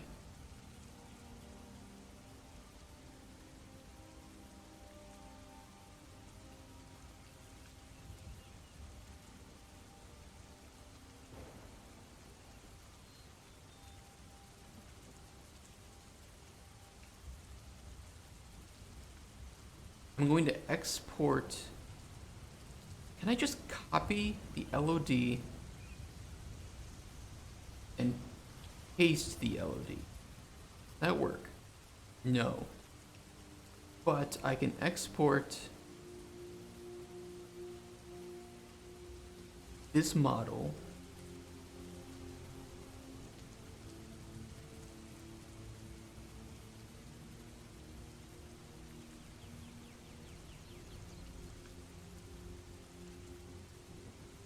and we will try importing just the LODs.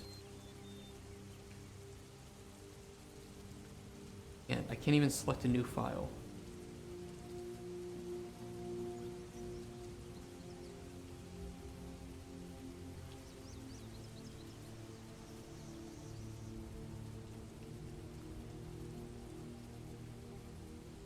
Click on the mesh component in the components tab. In the details tab, find the rendering section.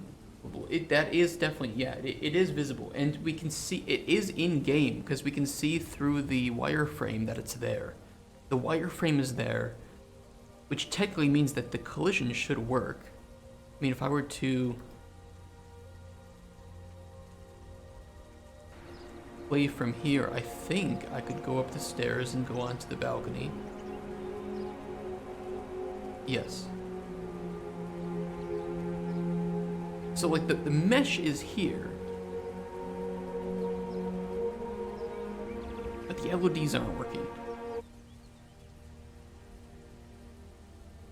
I mean, I could force the LODs on this. It isn't that big of a deal. I can even click on it. Forcing LOD does not work on the floor.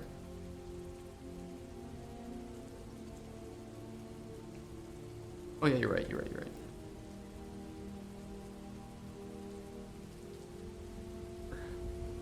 Which one is it?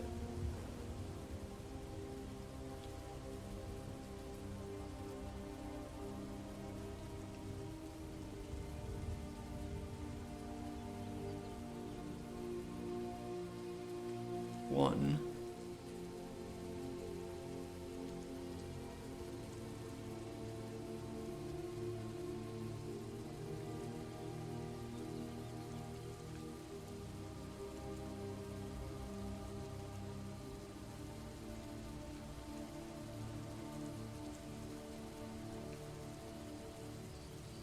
Where's this one? That was the second one. We need this.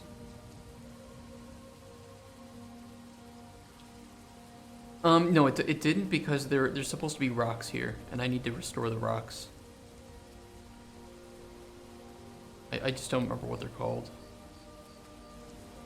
Those are fine. Should be a floor here as well, and I don't. That one. Oh, it's this one. Okay. Oh.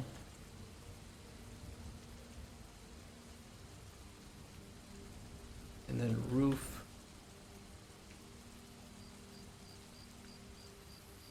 I don't remember what those rocks are called. I can find them.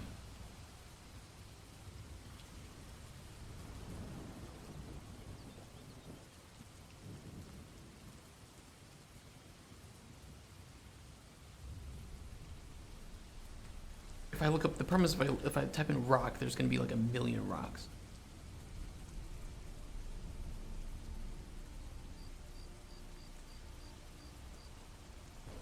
Dither LOD.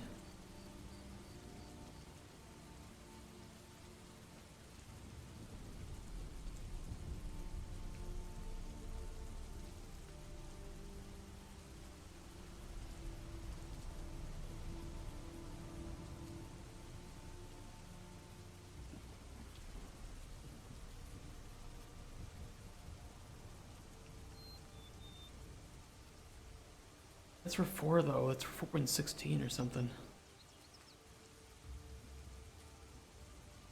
I don't even know what would have changed between now and.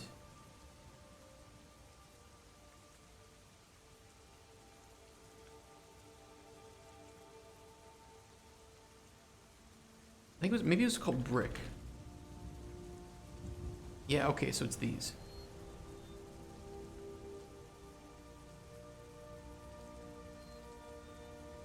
There we go. That forced, man, it's working for us. That's for sure. Anything in here broken?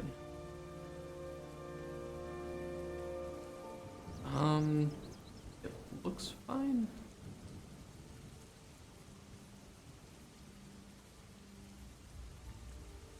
Everything up here looks fine.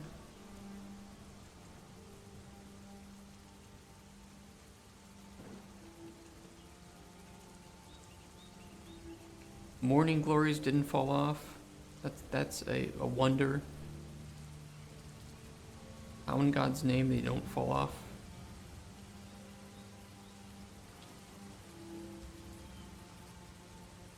I'm just scared. I'm scared that there's something else that isn't rendering that I'm missing. But everything else looks fine.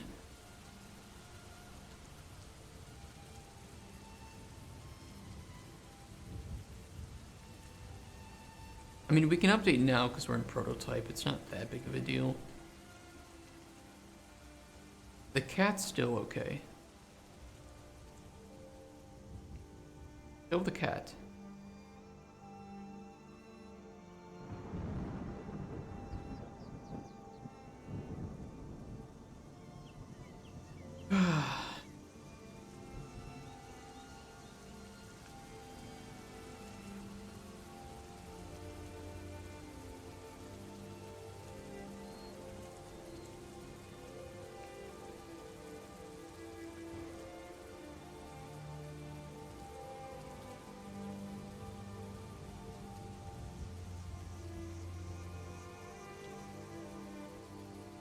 What is this? Oh, they're actually adding that that cape into the game? No, they're not bad guys. I agree. They got fucked. They got fucked and they had to keep their mouth shut. And I bet he told the team like, hey, ride this out. Do your best. I know it's going to be tough because you're going to hear a lot of shit from a lot of people. And it's going to be aimed at you, even though you aren't the problem. And if you can ride it out, you'll be just fine. These chain bases aren't showing up either. But I don't remember the name of them.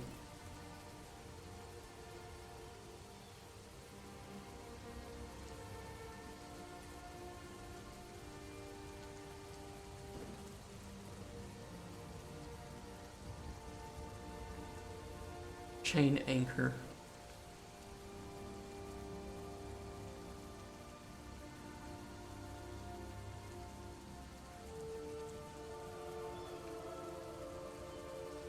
Mega Race, that was the game we were looking for? Still embracing it is really good. Yeah. I agree with you. I do feel bad for them. I mean, Sony gives money to the good. I think gives money to some great developers. But holy shit, they have fallen off so hard since the PS4 days, and I really do think it was because of the change in management that occurred between PS4 and PS5. You know what the really worrying part about this is that I'm just afraid something is going to happen when I try to build the game. I might try to make a build tonight, just casually, and see what happens. 3D pre-render video for the tracks and play the video of the track faster depending on how fast you're going. Dude, that's wild.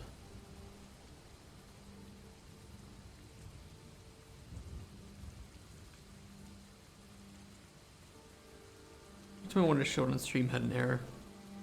Every time you wanted to show it on stream. Shit.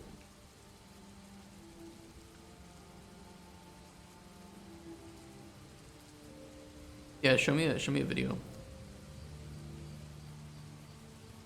What was I even doing before we started this? I was fixing the something, placing something, this. Working on this.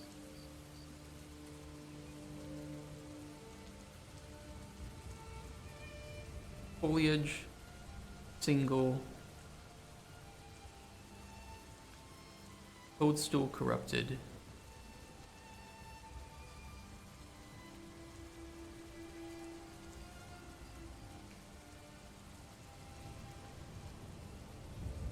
I think it's compiling some shaders for the, yeah. They should finalize here soon. One more. There we go.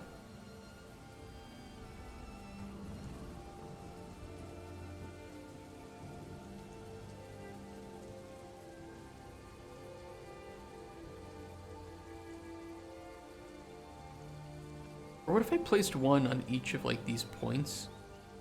Like we go full Metal Alchemist with it. And we just do like one here,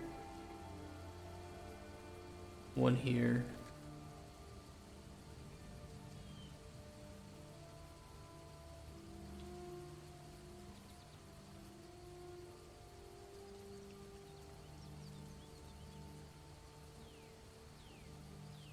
Yeah.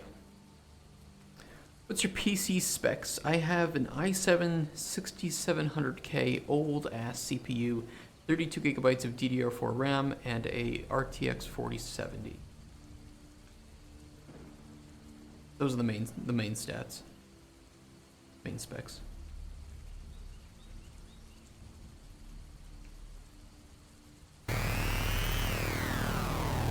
Real.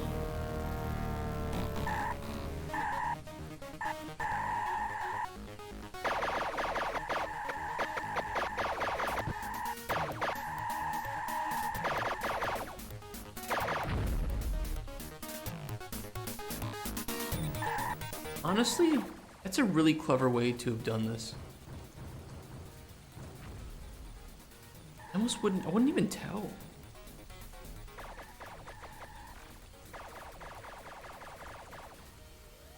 Like, technically the only thing being rendered on the screen, if you want to consider like non-video things being rendered on the screen, would be the cars and I guess the attacks. That's crazy. But it works. Pretty clever.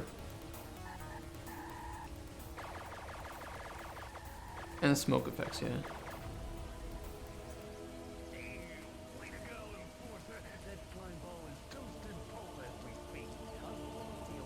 Flattened virtually. Not even so. How many times can anybody's neurons take that kind of partying? I got the statistics right here. Only I'm not allowed to tell. I love it. Probably one of the programmers or something, one of the artists. that's pretty awesome. That's a really cool way to do it.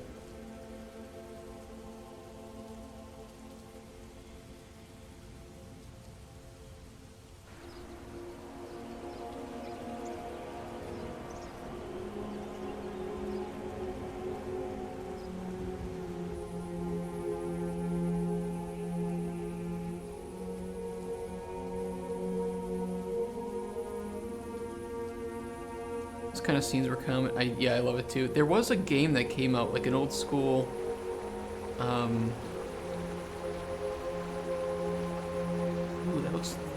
these do look really cool.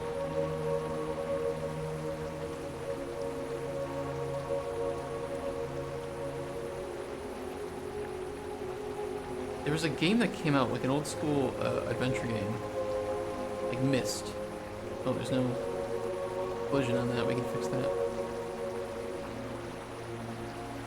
And it had those cutscenes like that.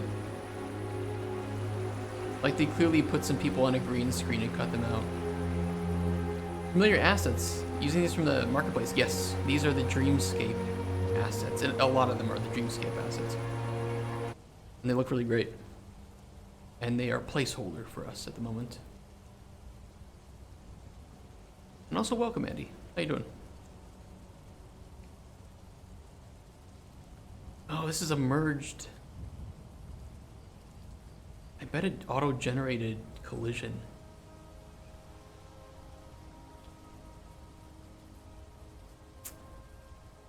You know what? I'm just gonna put I'll just put a box down.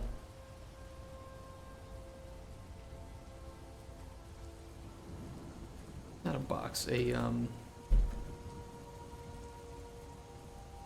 blocking volume. Yes, I just updated to 5.4 and it broke a couple of my LODs on some meshes. So I'm really paranoid right now that there's something in my scene that's invisible that should be visible. And I would only be able to spot it either by colliding with it or through wireframe view.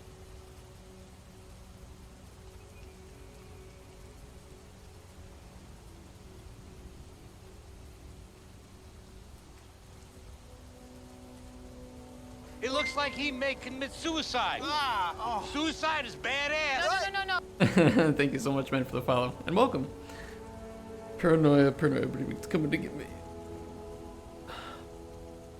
I was thinking of placing just like a couple blocking volumes down to mimic the collision, but I could also just place the mesh down and hide it.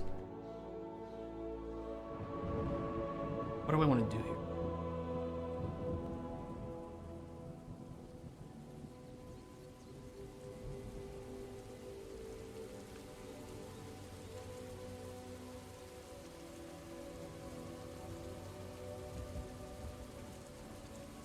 I think if I hide the mesh, the collision will still be there.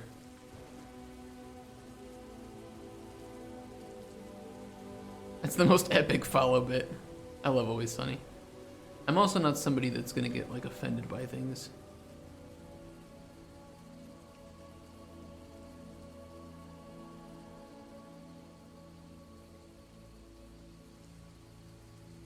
Enough. So I think if I hide this, it should still render the collision. If it has collision. I don't know if it has collision. It might not. No, it has no collision. It has no simple collision. Okay, let's generate some simple collision.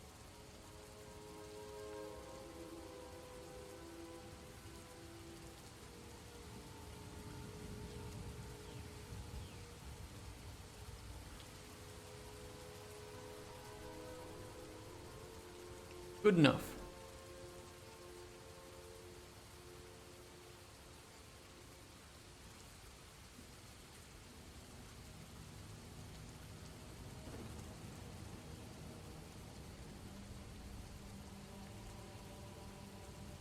Where's my visible?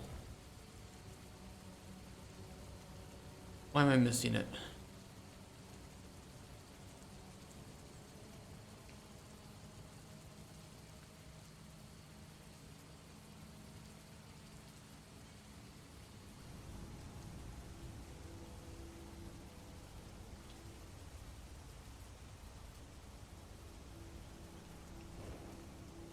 How do I do that?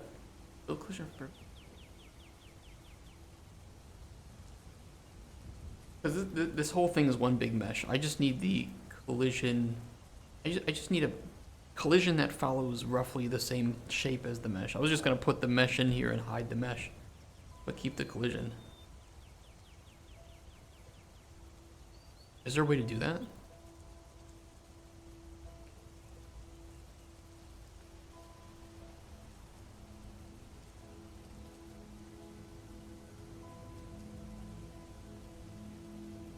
I think if I did this, it would work.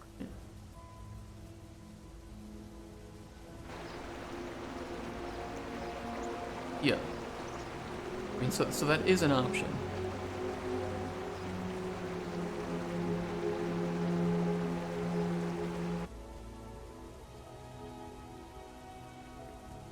Duplicate mesh and don't render one of them. And the only reason is because this is just one mesh right now. And I merged for multiple.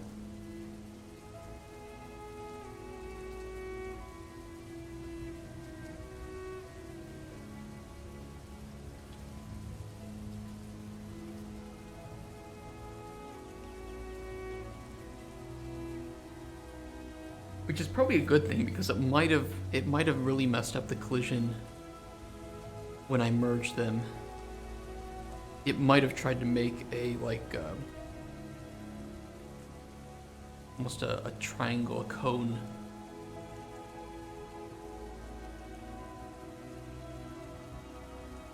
Yeah, this works.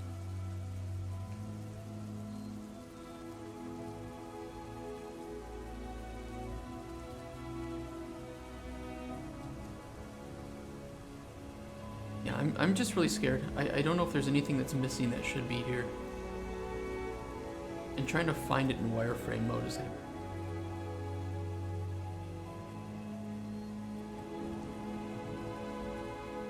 What have I done?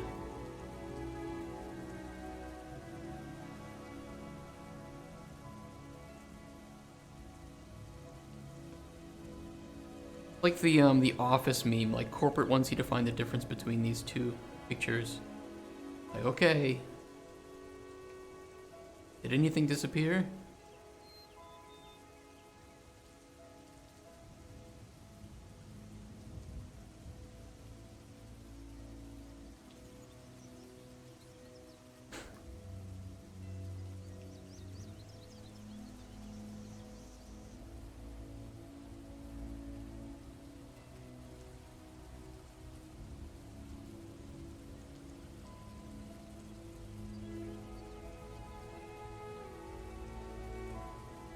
Yeah, it's just, I'm so paranoid. I don't know if there's something that might be missing.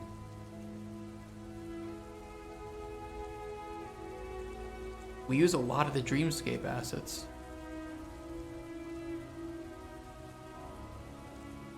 I guess I could check. I mean, we use a lot of the assets, but there aren't a lot of assets.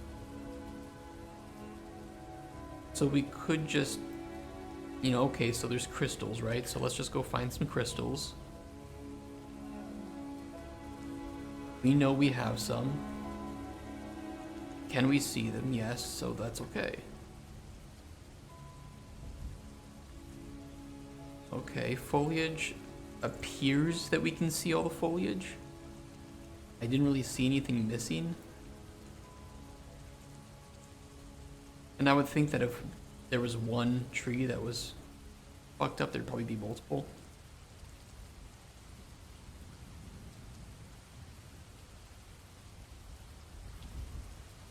Like, okay, so props. I mean, the books and the bookshelves looked fine. I didn't see anything wrong there.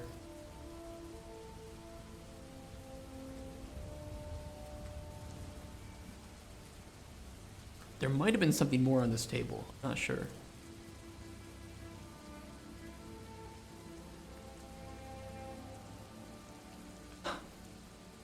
I can't see any. I just see blue.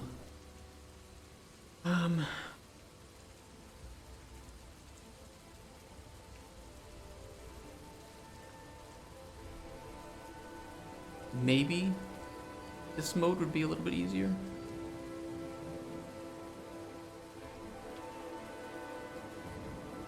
I mean, if I change the LOD back of this, does it disappear or does it stay?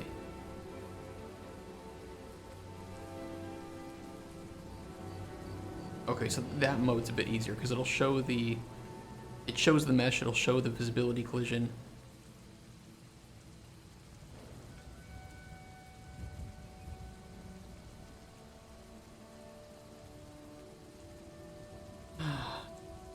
Chair was fine, we saw the globe. The stones look fine, I didn't see any stones missing. All the cliffs are there. From what I can see, I don't think there was any problem with the bridge. No, bridge is okay.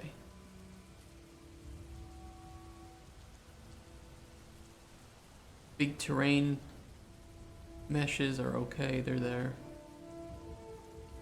Tower.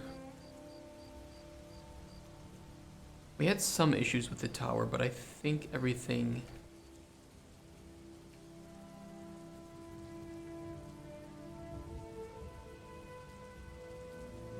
Wood. We have 5 instances of these floor woods. Forced LOD 1, 1, 1. Those are okay.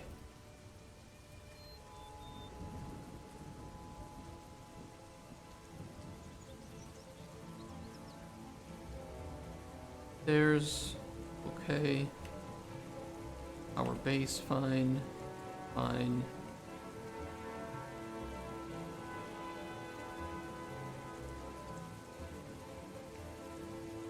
Wood exterior. I don't think we use that anywhere.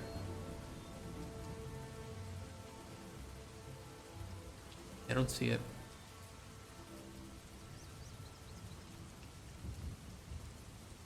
And yeah, the trees should be... So I think we're okay. I think we're okay. It was just a few meshes.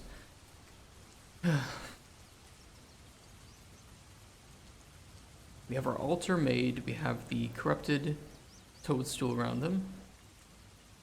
Collision looks like it's working fine.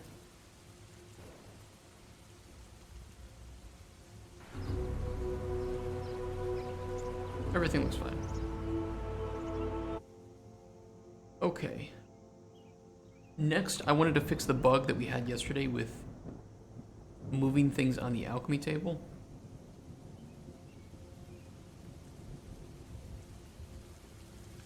I'll show you what it was.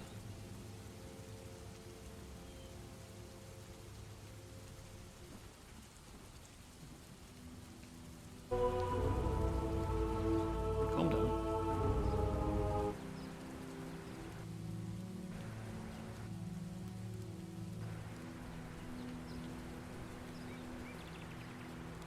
Okay, so right now, if you are on the alchemy table and you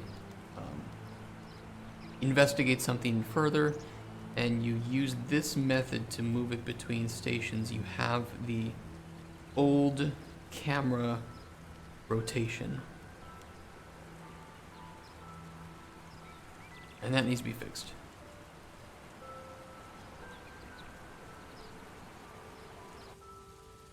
I guess my first thing is that if we move... Well, I need to look into the code that I wrote for it a little bit deeper. See what we are not doing properly.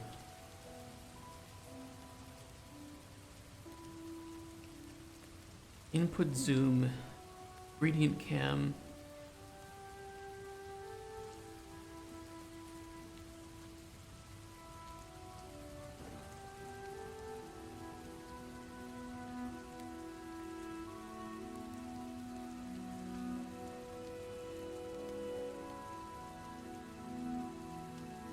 Which processing station cap to ingredient?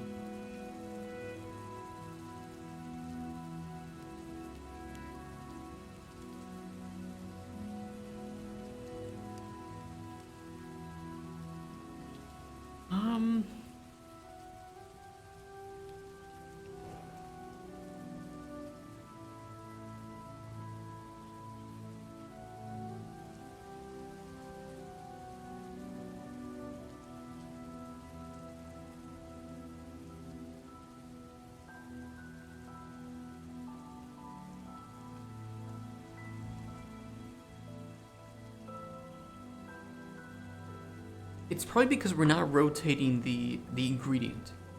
And when I spawn one on a table, we set the rotation correctly. But when we are holding it and switching, it would be just like...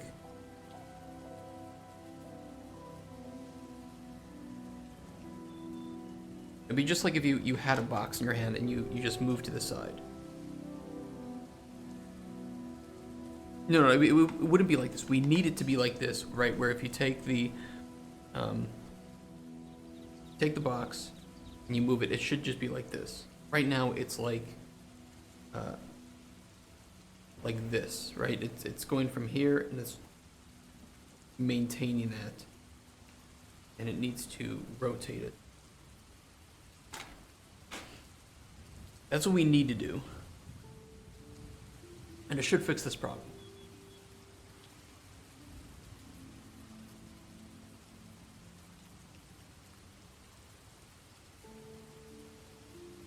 Okay, we can fix that.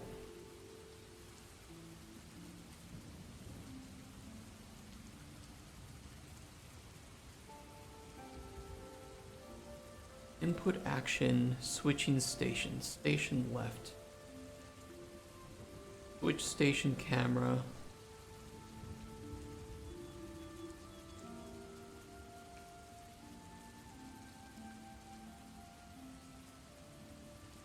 I think it would just make something to rotate the, if actor hovered is valid. Or not hovered, I think we can do ingredient dragged.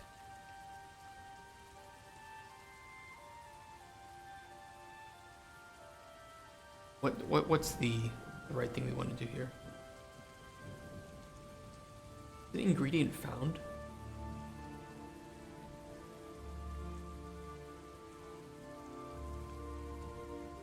Hold on, I'll debug it.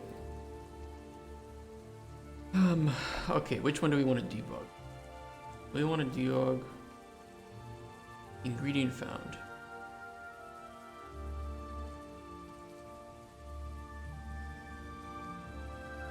Look how many things I've had to debug. I just keep all the nodes here and just plug them in when I need it. Absurd.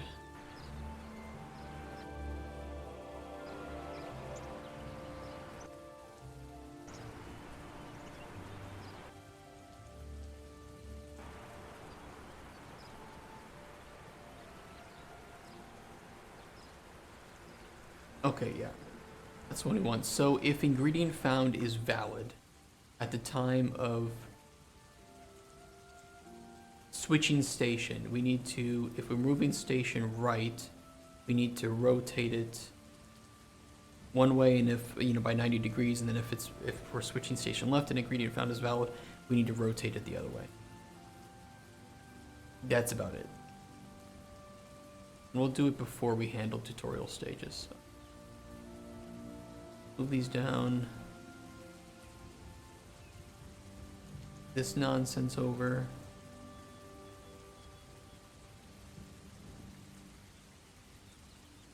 Get ingredient found. Valid.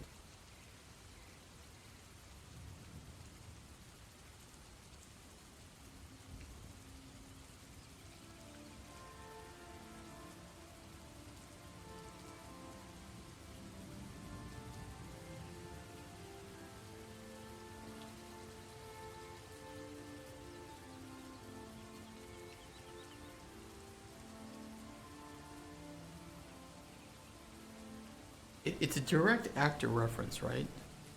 An actor object reference. So we should just be able to rotate it. Set actor rotation.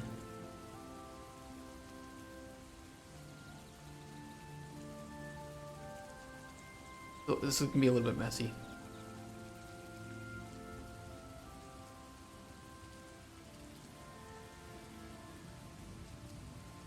Not add, I need to add.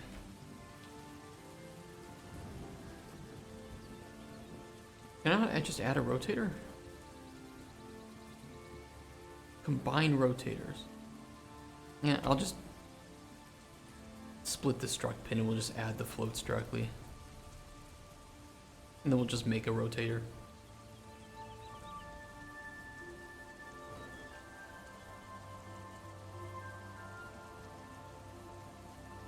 Now, is it the roll, the pitch, or the yaw?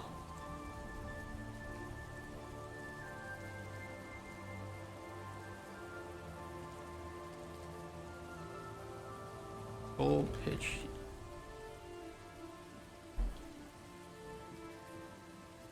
Yaw.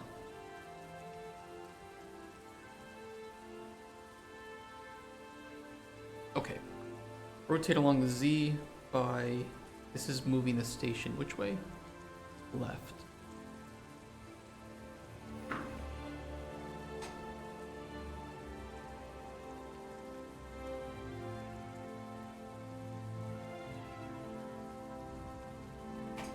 Negative 90?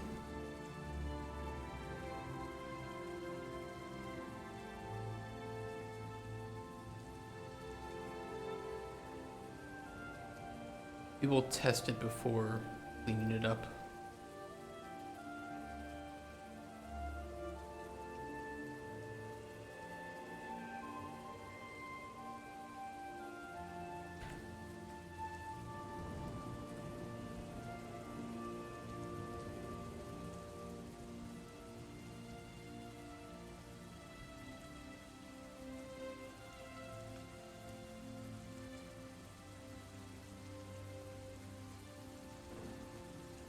At 90, okay.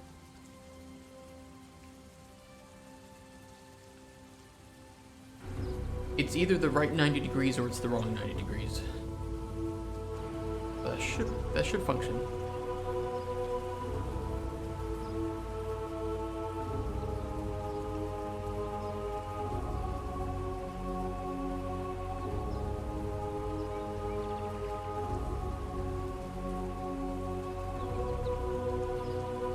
That works.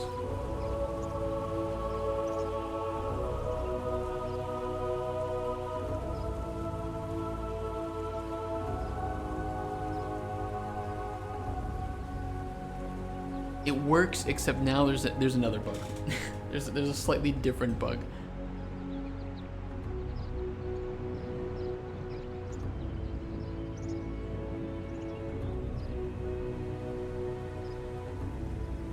Yeah, there's a different bug.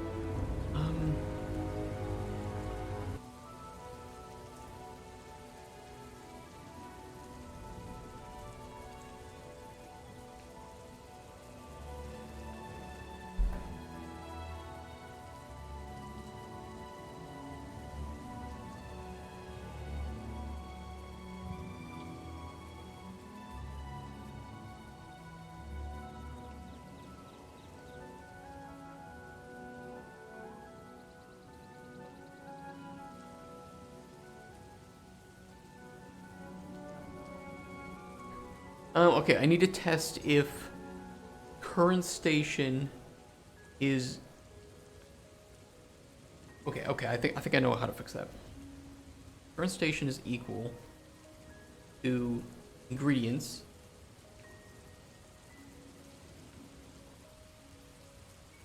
Need more space. A lot more space. A little bit more space.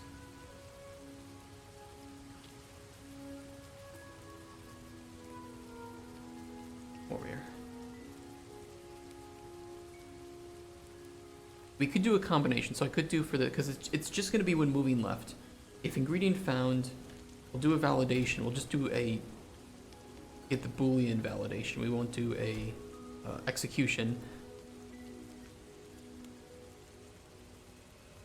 And we will do a not equal. Ingredient is not equal to...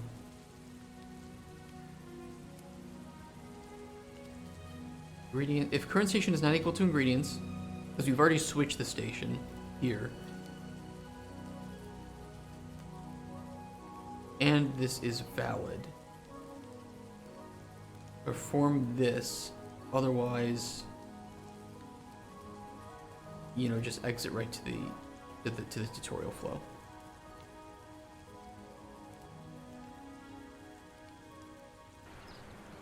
That should do it.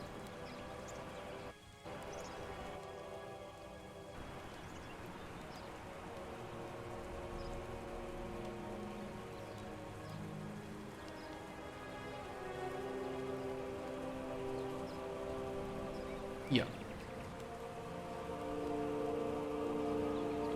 So before, if we had held it and then switched station to the left,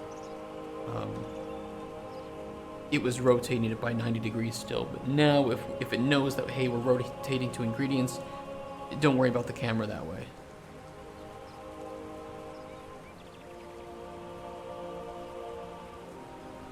Only worry about it if we're going this way.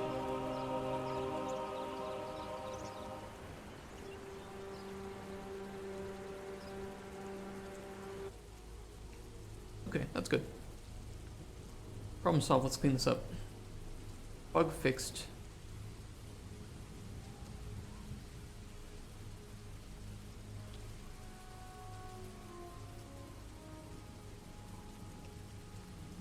Very messy spaghetti here. Could collapse these.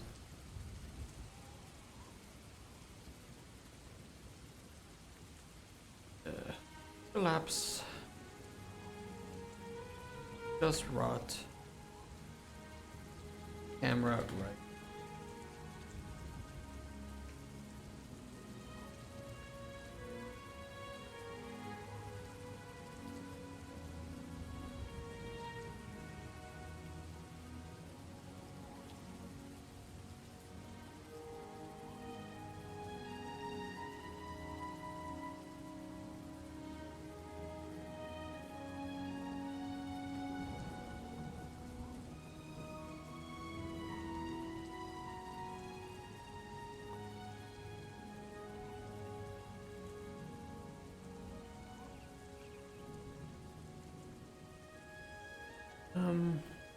Close up. Looks fine.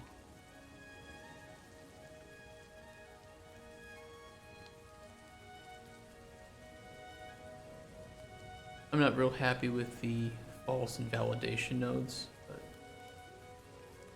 I can only do so much to clean that up.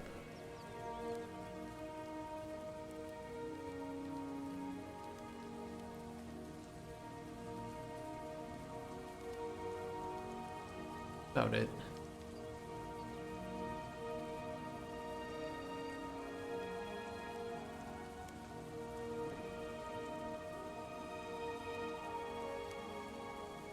Really should be pushed to functions, but whatever. Whatever.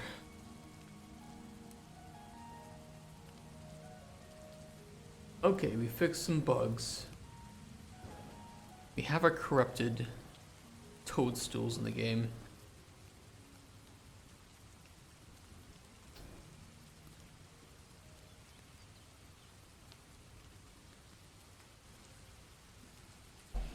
What was the other thing I wanted to do today?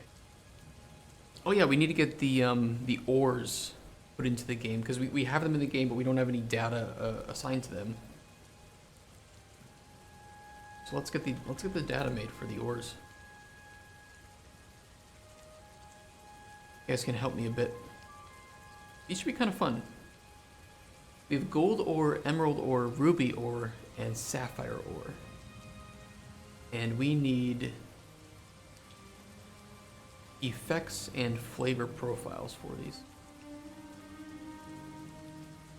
I'm thinking gold ore should 100% boost luck. We could do emerald, ruby, and sapphire in the sense of, you know, green, red, blue. So stamina, health, mana. I mean, this is just prototype placeholder stuff, right? So we don't have to take it too seriously.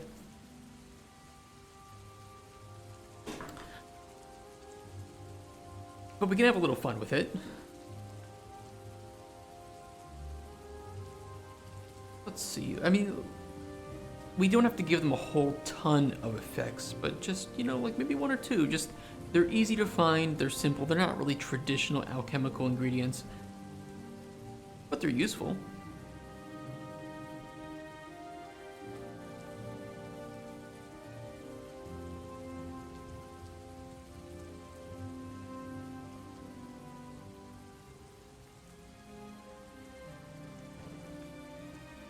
Okay, and I'll need that open.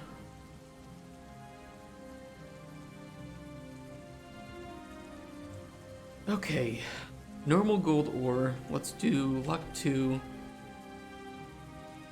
I mean, you're eating gold. You're eating a potion made of gold.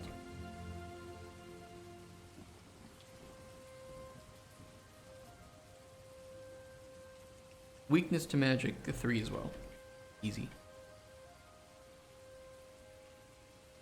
Ground increases potency of healing, which I don't like, by the way.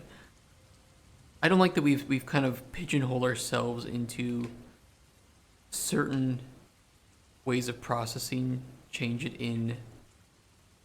I like it in theory that processing an ingredient in a certain way will predictably affect its stats like this.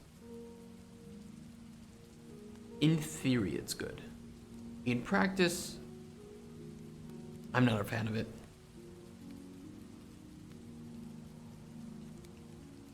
I don't think it makes a whole bunch of sense.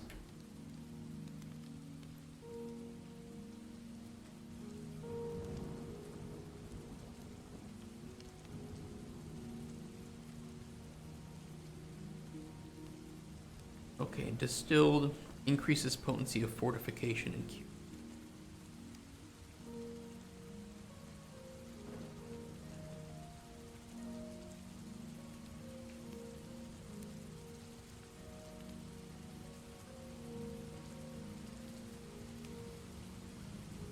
That works. Okay, emerald ore. Stamina. We'll just do like regen stamina. Ruby is health, so regen health. Sapphire ore, regen mana.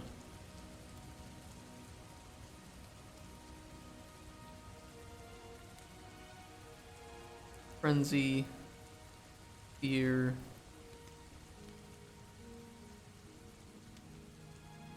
Slow.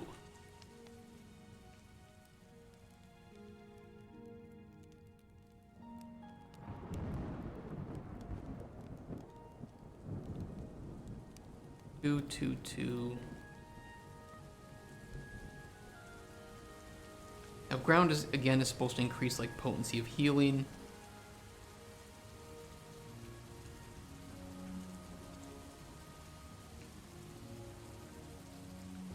We have 3 different health. We have regen health, restore health, and fortify health. I'm so glad that these are placeholder effects because I would be very angry with myself if I had designed these to be in the final build.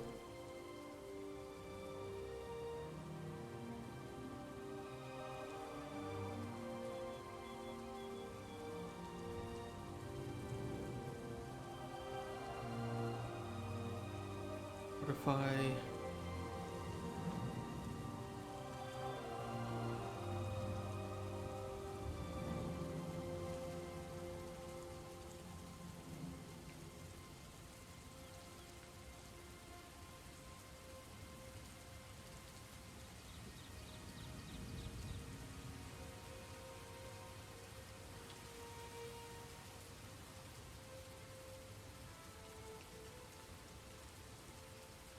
Okay, distilled increases potency and fortification of cures.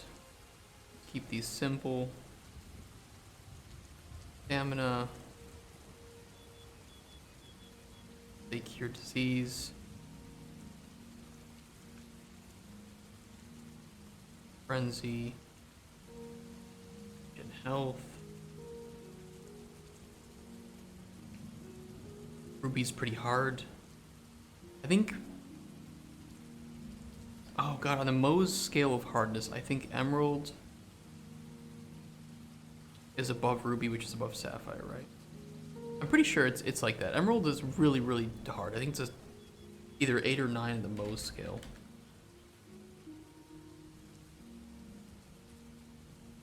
Mohs scale minerals.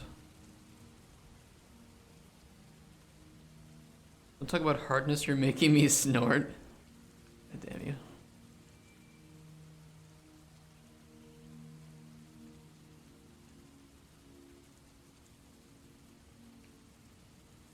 Doesn't have Ruby. I'm almost 100% sure Emerald is like a 9. Mohs scale Emerald. Was a 7.5 to 8. Ruby's the 9. Ruby's the 9. One of the reasons I actually bought my fiance a Ruby engagement ring, I chose specifically like the rubies because I was like, she's not gonna scratch this, right? Yeah, Ruby's the hard one. So it's Ruby, Emerald, Sapphire, I think. Oh no, Sapphire's also a 9. Okay, I'm just retarded.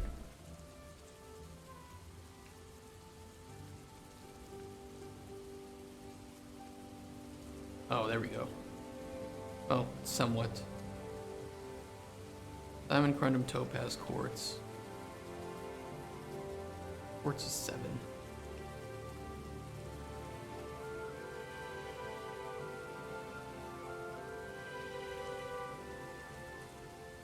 That's a bit better.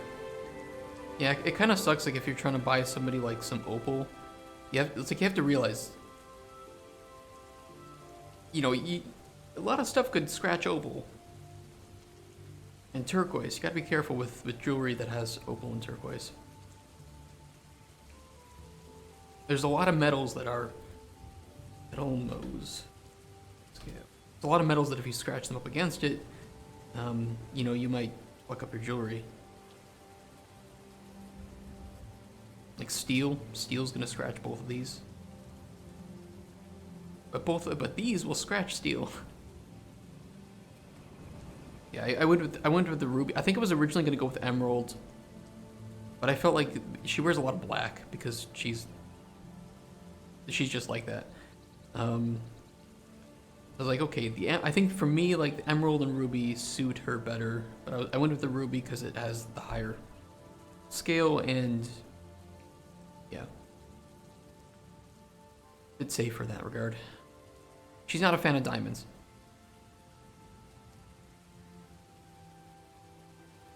Thank God. Thank God my fiance's not a fan of diamonds, right? Am I right, boys?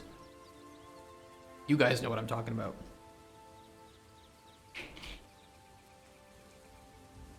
Regenerate health, fortify, carry weight, and we'll do like fortified black or something. Diamonds are overpriced due to cartel. I was originally going to go with a legitimate ruby for her engagement ring. And she talked me down. Said, I don't need a legitimate ruby, just get one of the lab-grown ones. I kind of like the, you know, if you don't know anything about it, if you've never gone jewelry shopping, maybe you haven't,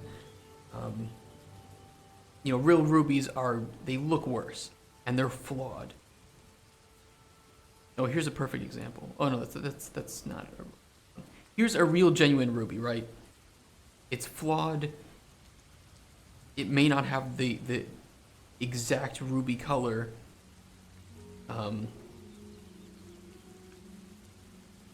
It's gonna look worse, but it's a real ruby. It was really created naturally. Here's a good examples of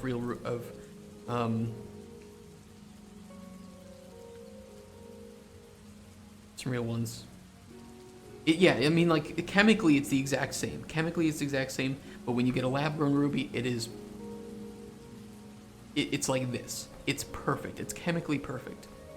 There's no scratches. There's no, you know, maybe pieces of rock.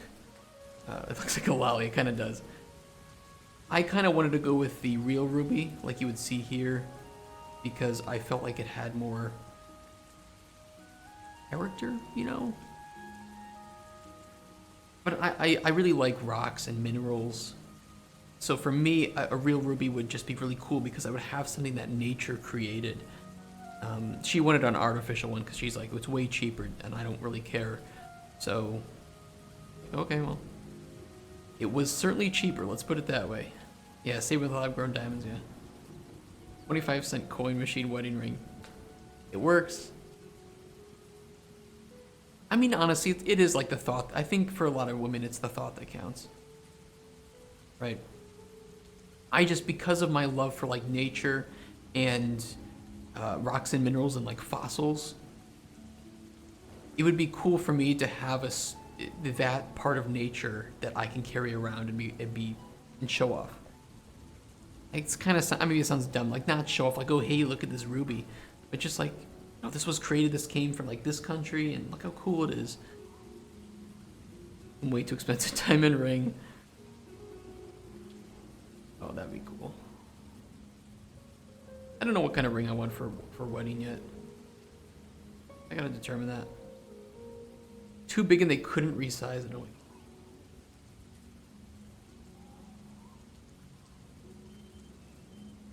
Cool men's wedding.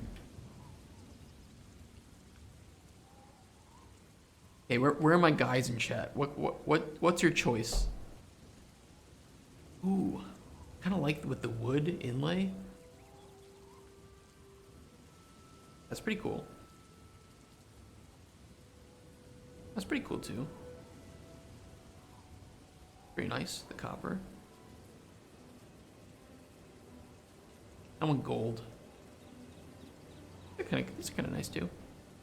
Tungsten. Tungsten's hard. You have a tattooed ring now, can't wear mine.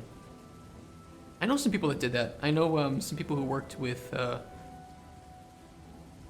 they like worked around like electronics, like, you know, like high voltage electricity or machinery where having a ring could be a safety hazard. So either they wear it around their neck or something, right? Or they have like a tattoo and they take it, you know, they'll either take it off or they'll have it, whatever. There's so many options, right? Tungsten opal meteorite ring. That isn't loading.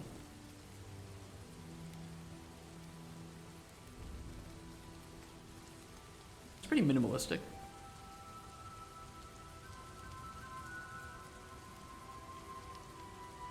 I don't like big and I don't like flashy.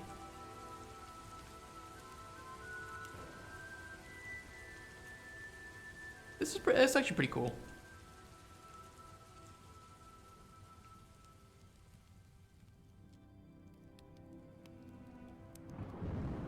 I like some designs of men's rings. Or maybe something with like wood.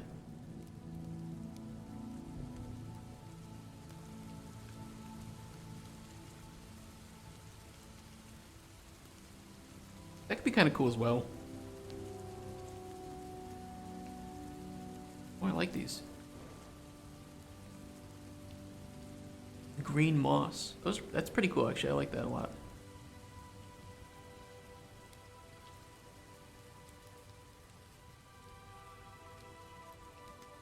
I'm getting distracted.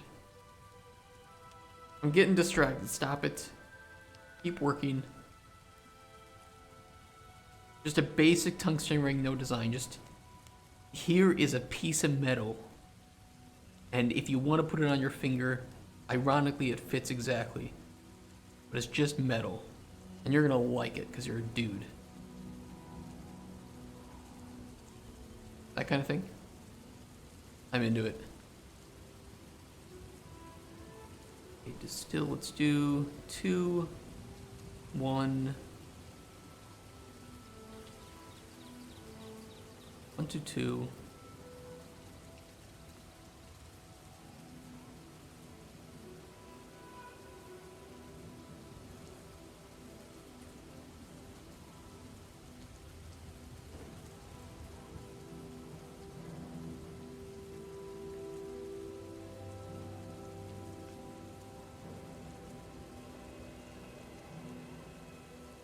Yeah, that's fine, that works. This is really close to my actual ring. That's pretty cool, I like that. I mean, I wouldn't put it like that. I think I just like understated designs. Yeah, I'm not saying it in like a bad way, right? I think all these look really nice. They look very sharp. I always thought the best designed outfits in WoW were the first ones you started out with. There's something to be said for that. All that high-level nonsense just looked over-designed. Yeah. For me, something with wood would look nice. Wood and maybe like a dark metal. Something that is pretty scratch resistant. Although I worry that if you have like the wood with like some resin over it, that would scratch really easily and it would have to get... You'd have to polish it or sand off some of the resin and refill it. That could be pretty bad. Some torn up sheets draped around me. Going for the Asmongold look. For the goblin. Okay, what order it is in? Sweetness, bitterness, sourness. I mean, it's a fucking rock.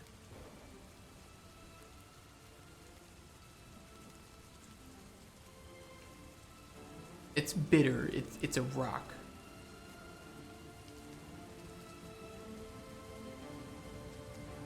a really sweet rock, though. It's a rock. What do you expect?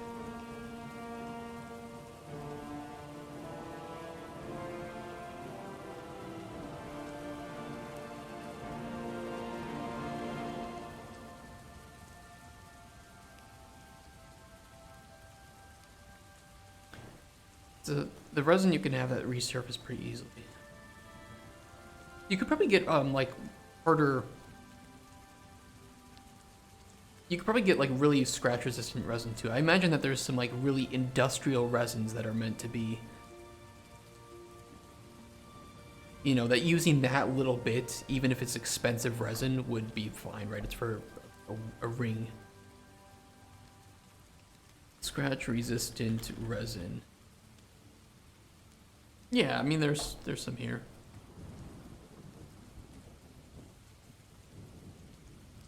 Oh, you can apply a ceramic coating?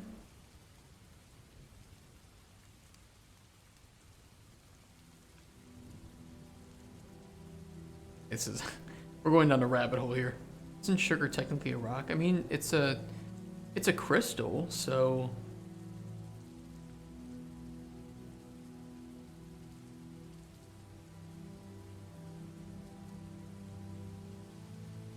I mean, it's a crystallized material, so I guess whatever, if you could consider salt. Well, no, because salt is...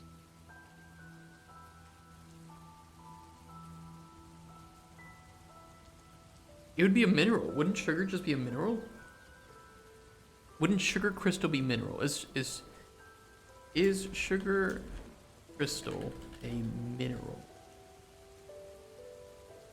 Even though sugar can form crystals, it's not a mineral. What is it considered?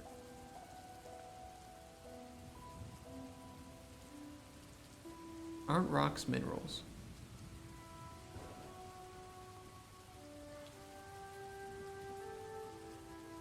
Sugar is an organic substance. Okay. Oh, because one of the elements that makes up sugar is carbon. Because of this, sugar is an organic substance. So everything with carbon is an organic substance. And anything without carbon is a non-organic. I mean, that makes sense. Salt's orange. Salt would be non-organic. Diamond's an organic substance.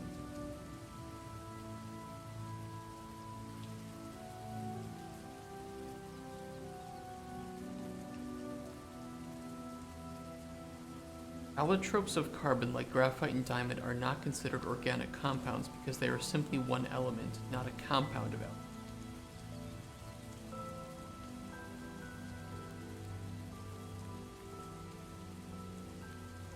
So, I mean, that makes sense because it is literally just carbon, but in a different form. It would have to be something that is made up of more than one element.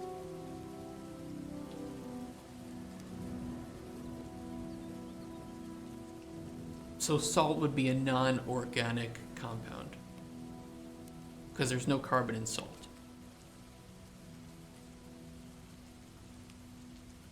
The non-organic mineral, inorganic compounds.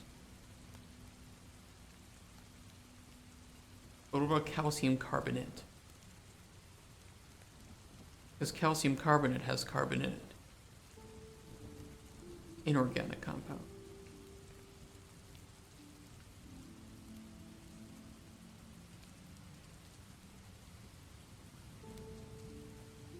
The calcium carbonate has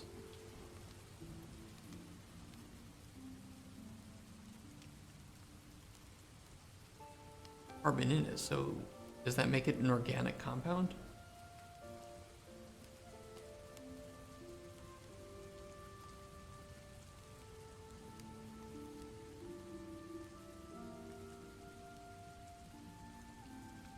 Inorganic carbon. Oh my god, chat, I'm so stupid. I don't understand any of this. I mean, I kind of get it, but I don't. But I don't. Like, this is a... It's just a prototype. Yeah, my brain is a prototype. Big crystal. This is sugar? I mean, it would just be... It can crystallize, but that doesn't make it a rock or a mineral. It's still an organic compound. For some reason... No, I mean, we're not doing this for the game. This is just, we kind of got off on a tangent of, is sugar a rock? And no, it's not a rock. It can crystallize, but that doesn't make it a mineral.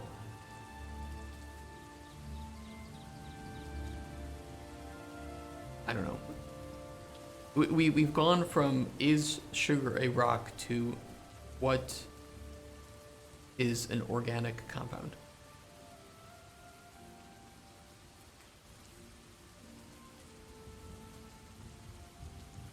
Okay, ingredients, re-import.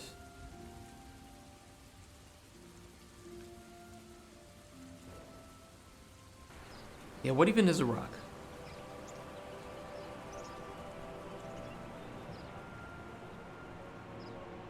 I feel like this development stream would benefit greatly from having Neurosama, where we could just ask all these basic questions of life.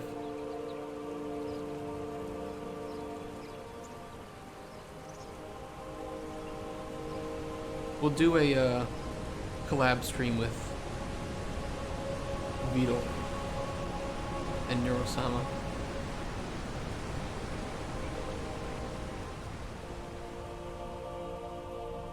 Okay, these are working.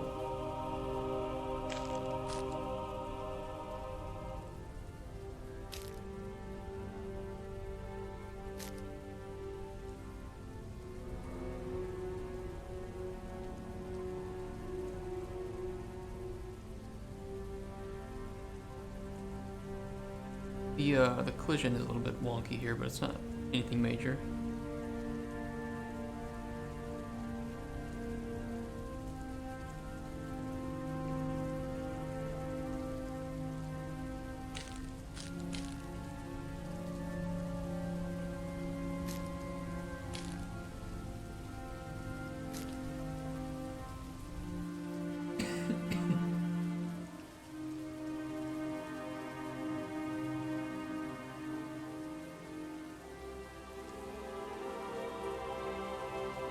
Wait, where did we get this gold ore picture from? Where do I recognize this? What game is this from? What about that looks familiar?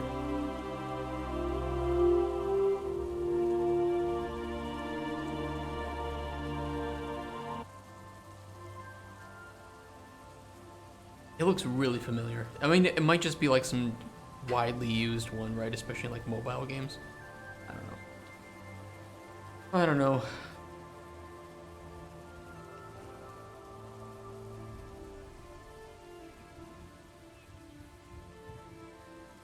What is a rock?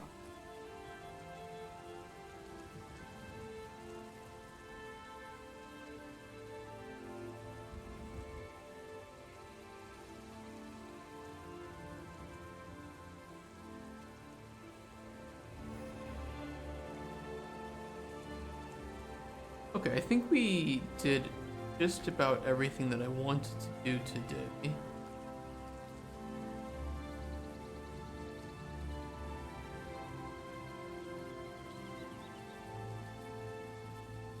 Oh, it's a desert volume, okay. Sometimes I just see the billboards of volumes floating, and what is this? What is this random thing floating in the air?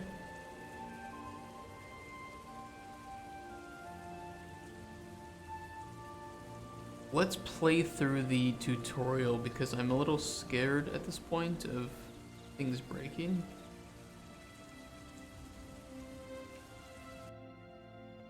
So let's just enjoy the game. We're gonna play the tutorial, start to finish. And see if anything breaks.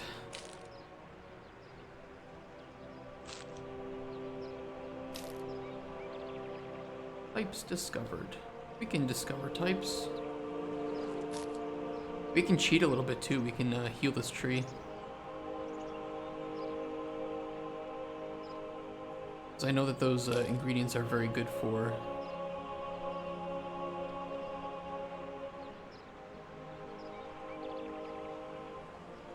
Oh yeah, I forgot about that. That's fine, we can ignore that bug.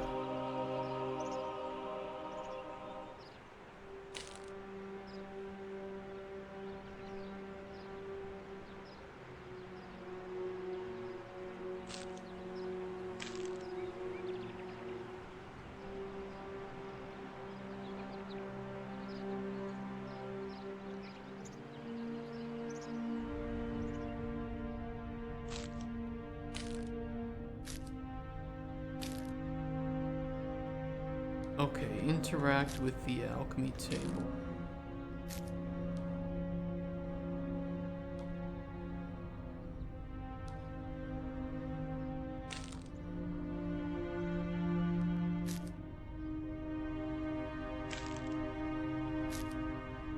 I think some of these music tracks are a little bit louder than the others.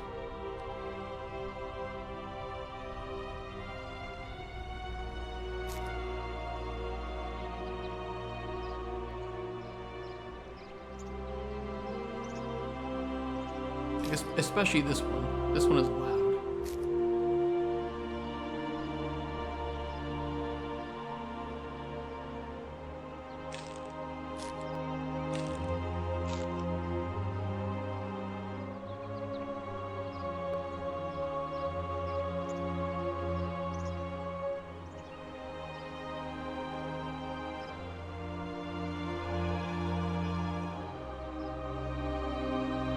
Get away! These are my flowers.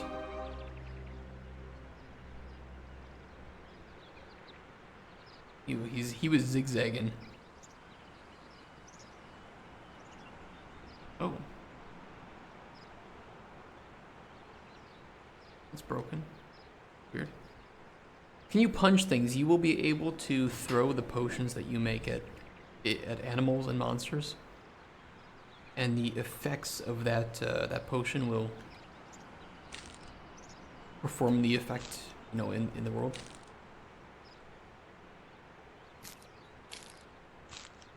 And there may be a burning effect, and you may be able to burn the shit out of cute little animals. If you want. If that's your thing.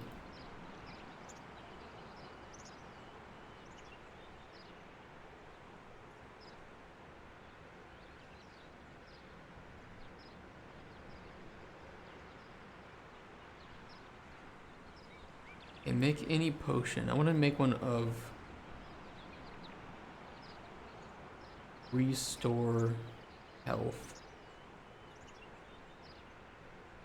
I think we need restore health 1.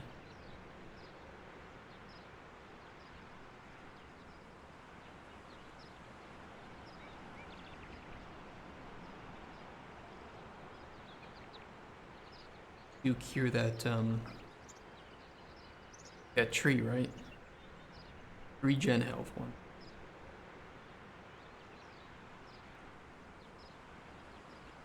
Of course it is.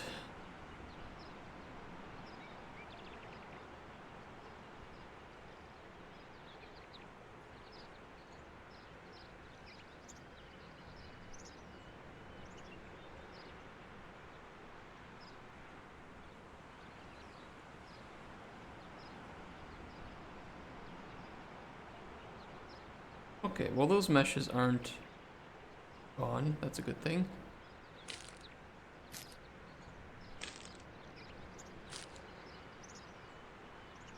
NPC has arrived. He has, and he's facing away from me. What the hell did I do to you, blue dick boy, huh? I see nothing but good things about you. I've told so many ladies about... Is that why? Is it because you'd rather be with men? Fine. I will start spreading your name among all the hot dudes, okay? Do you like twinks? Do you like bears? What's your preference? Silent treatment, huh?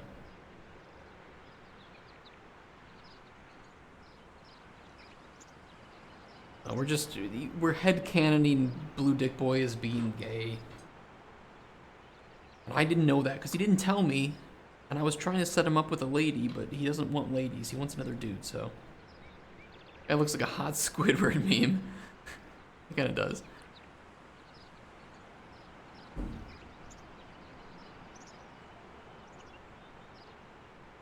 I forget what he needs for a potion. What do you need, buddy? Fortify health, restore mana. Okay, let's see. Fortify health.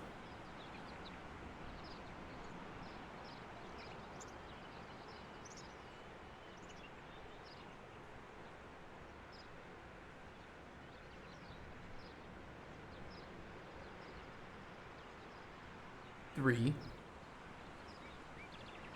Restore mana.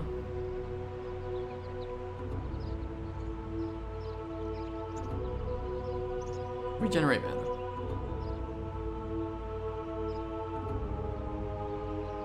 Let's try to process that further.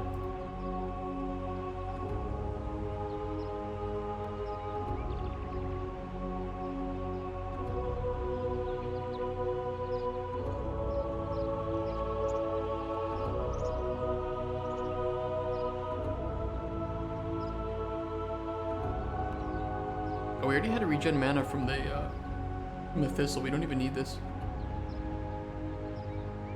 Actually looks pretty good.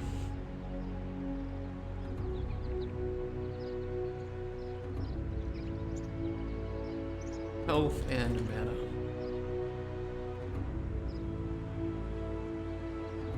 What are you doing? He's trying to steal my ingredients. All because... Oh my god. Goddamn creatures. Venomous, spider, and snake. Render invisible, resistant. What the fuck was that?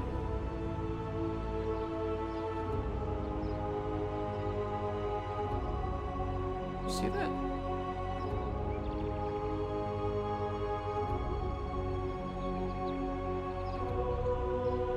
Oh, I think it was something with the weather change.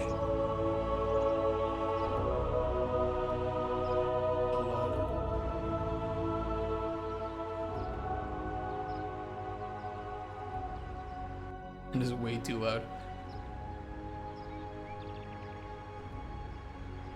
Invisibility, restore, or invisibility, resist poison, cure poison. Those are what we need. Okay, is this useful to us? It does have resist poison 1. We might have better than that. Resist poison 2, but we need a regular flowering bush. Okay, I can go find one.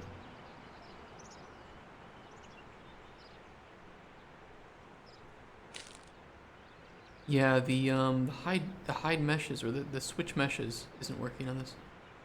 I can fix that.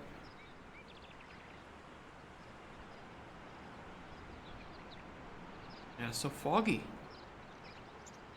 Who's vaping? Chat, are you vaping? Are you hotboxing the world right now?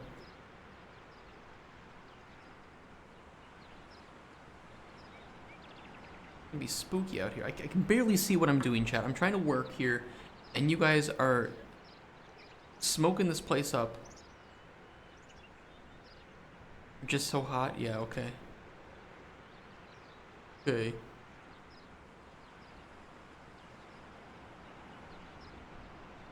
Okay, resist poison. 1, 3. And cure poison.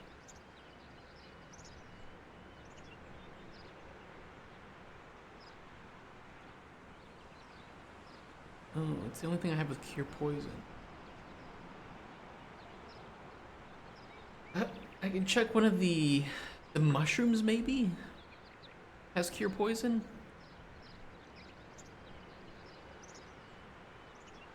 6-star drop? Of what? What are we talking about? Oh, this is invisibility.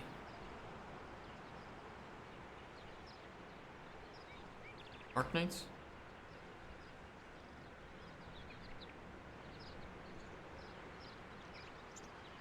And stamina.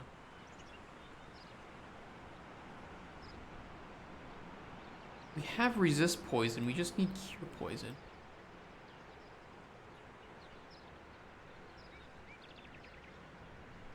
Ooh, this has it. Okay. Damage stamina though.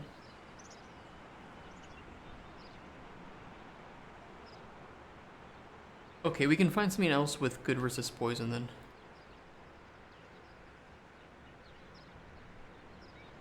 Got one.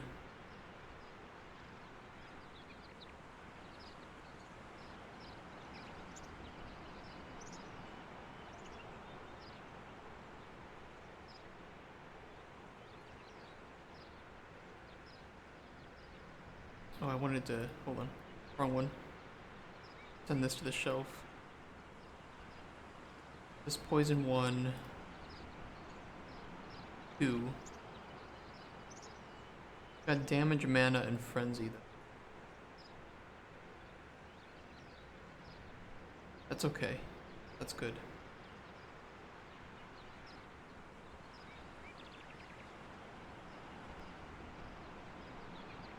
Yeah, we'll do that for now. We'll do,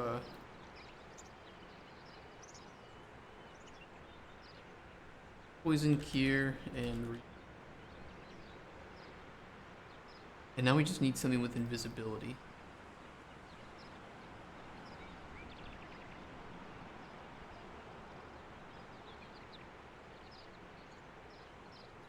I mean, it has invisibility too, but damage, health, damage, stamina, and paralysis. But it won't overlap with the purple crystal, even though this is damage mana. It'll work. What if BDB is an attack helicopter? He might be. Perfect. Invis potion. Alright, blue dick boy. Here is your health and mana, your main potion, and here are your poison, cure, and resist, and your invisibility. There you go, buddy.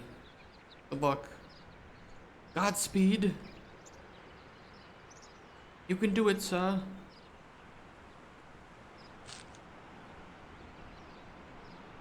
He's off. He's off. They grow up so fast. Blue dick boy.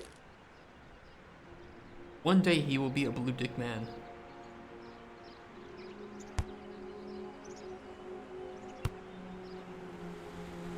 They grope so fast.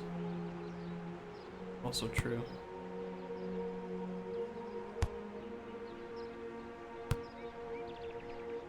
Damn, what a kick.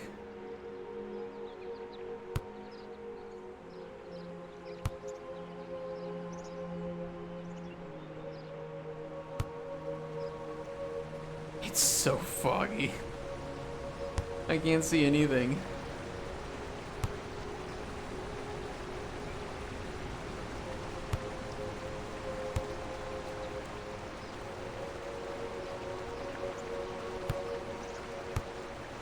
We can do it. We can do it, chat.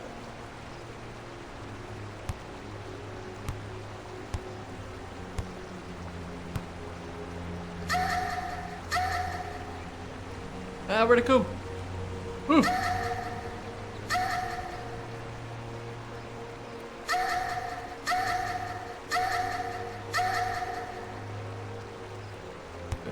Good feature. 10 out of 10. Ooh, some corrupted toadstool. Pitch this to Devolver and you'll get insta-approved. I mean, I definitely should. I mean, I'm looking for a publisher who can just have some fun, right? Like, of course it's a business, but it doesn't mean that a business can't be enjoyable. You're marketing to gamers who are some of the most ridiculous,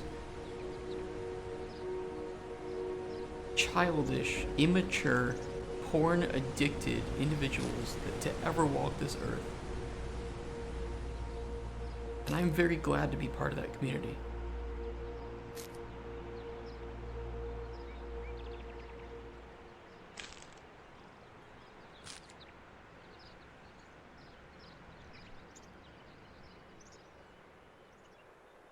Oh, it cleared up, I think.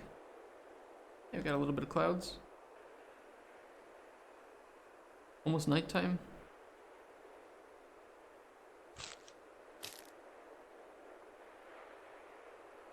I might increase, well, no, because I play this in a very...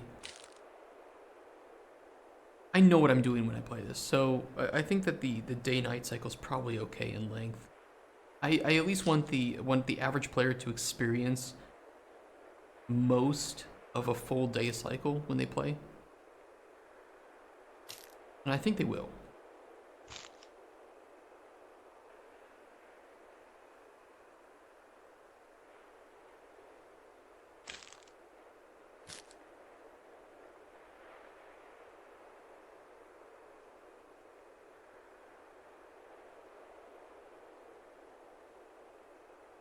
Oh, I didn't even notice, but the ambient sounds have changed. It is pretty subtle. The changing of it. But it sounds good.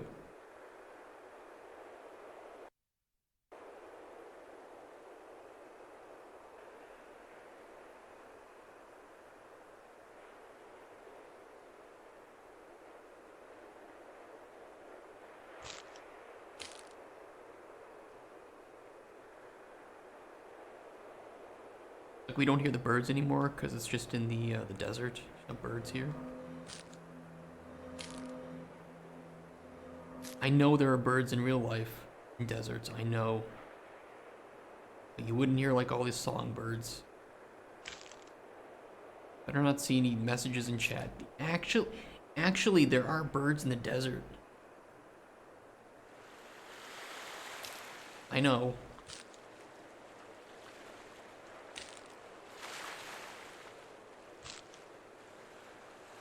Yo, for real. Hey, Butterfly, you wanna play? Wanna play, buddy? Wanna kick the ball around? Oh, he kicked it back. Come play.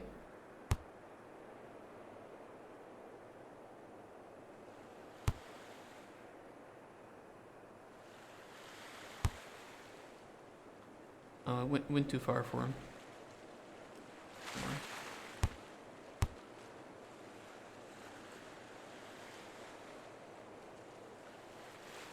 Oh, Blue Dick Boy's back. Shit.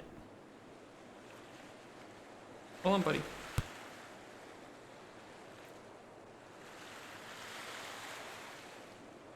I think your GPU driver crashed.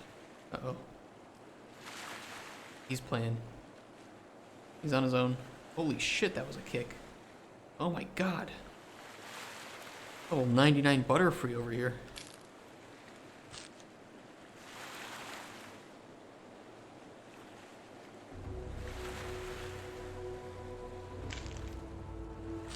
Yeah, let's go see how Blue Dick Boy's doing. As the sun heads behind the mountains and causes some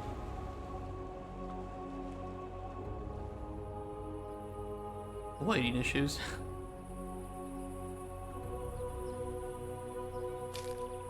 You can hear the slow fade between the birds and the very loud crickets.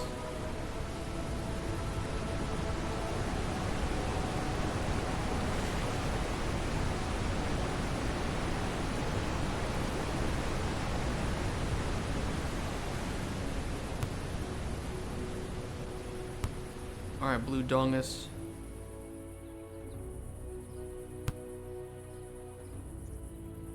Let's see how your escapades went.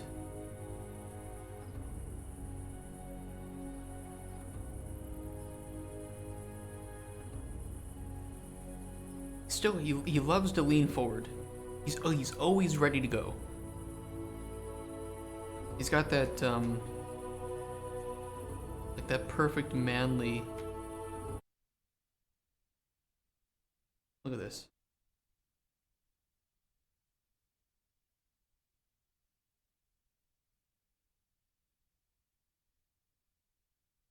I mean, what is that, like 5 degrees almost?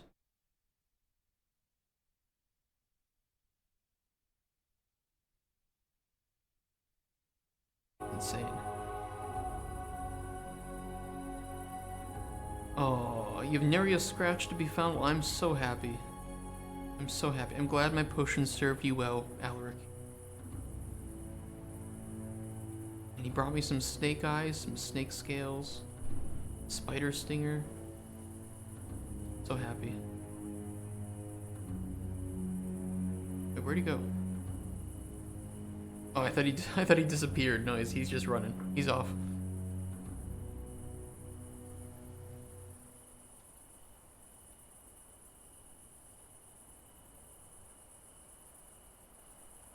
I mean, it looks great. Yeah, I mean, you should be able to close the tutorial now.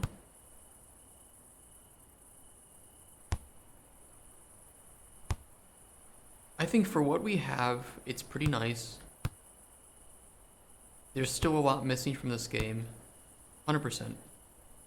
A lot missing.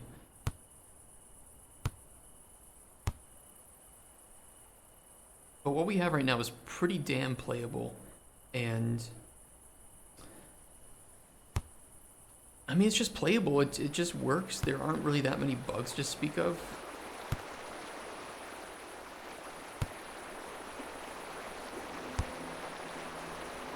Oh, these look so good.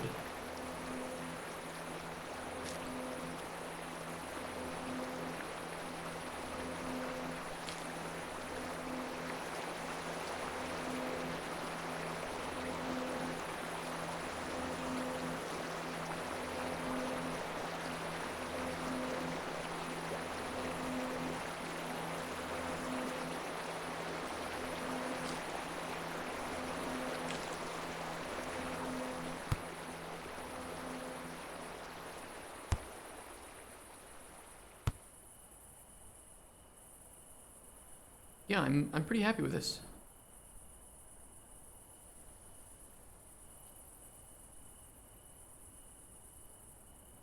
Don't know what you guys think. Oh. Preparing shaders for some new weather.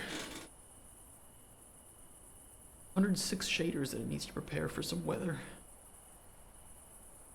We'll let it prepare those. Maybe some rain? What's about to come down?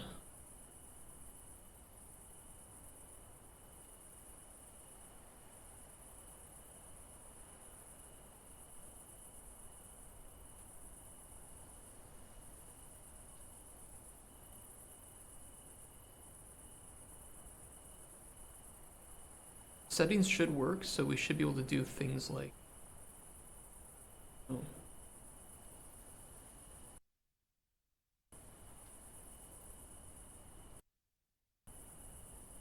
There's a small hitch there. Change the nighttime brightness. Oh, it's snowing.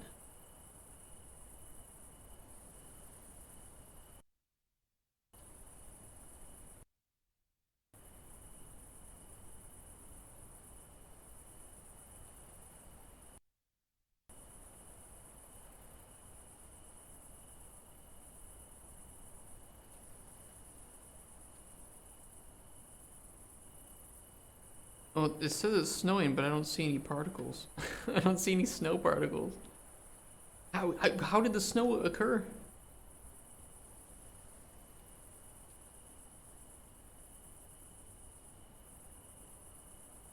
Where's the snow?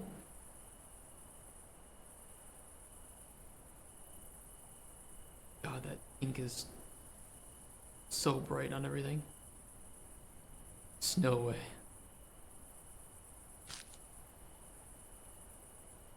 Kind of weird, right? If I set it back to daytime?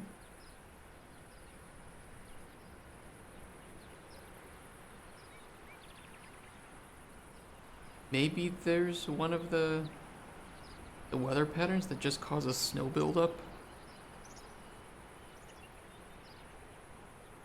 Oh, speaking of snow and weather, we need to make sure that the new altar can receive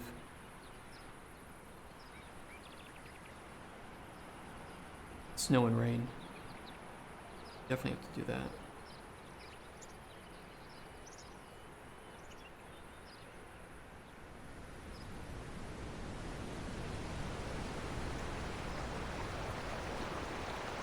Yeah, because it ain't gonna work right now. I can fix that.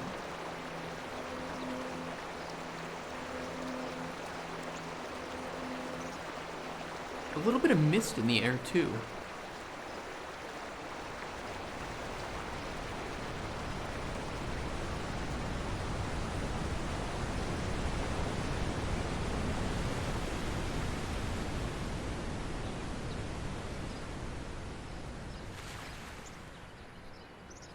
Okay. What?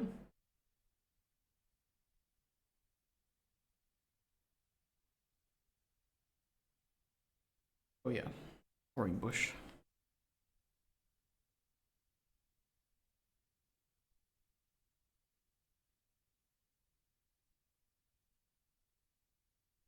But it would have just been the most recent ones that I put down, right? Mesh static.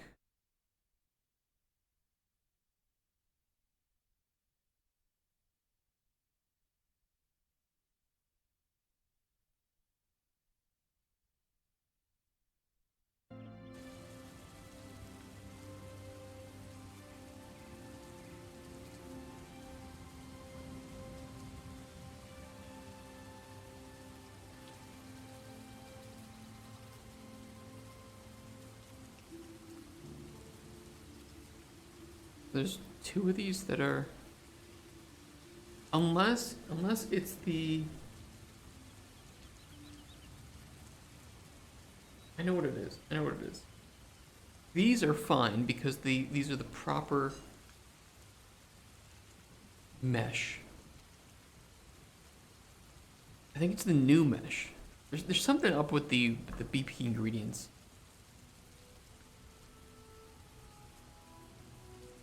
Yes, it's setting the new static. Maybe it's an issue with this, that we've set it to static and it needs to be. I don't even know. Why is that not working?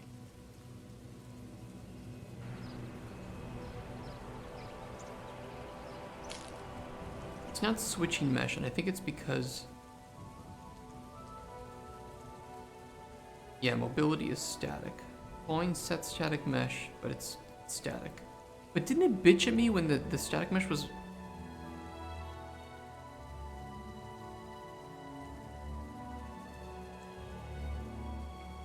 I swear, when it was set to movable, it was bitching at me.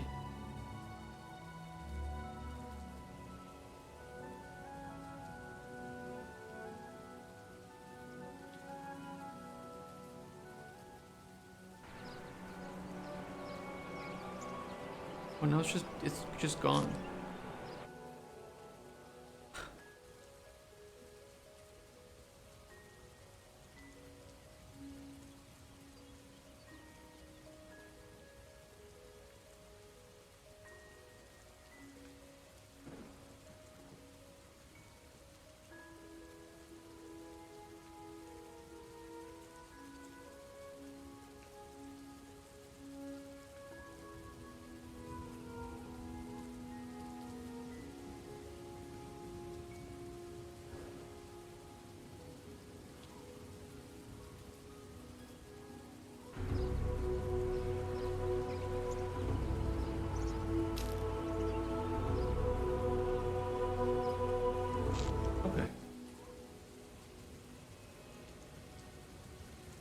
Fixed.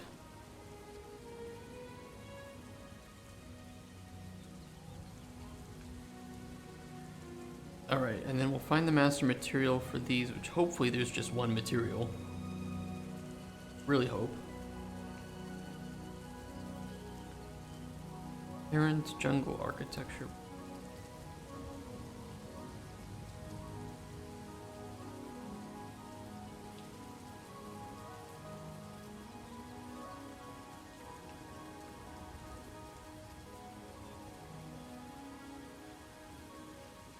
No, there's jungle, metal. And then that's good, the jungle architecture. Okay. The only two we need to update are these, I believe.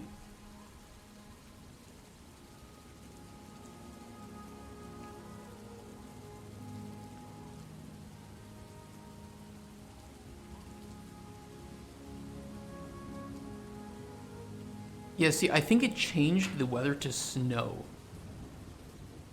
But snow is just existing snow. It doesn't have particles. Or no, it's supposed to have particles, but it doesn't.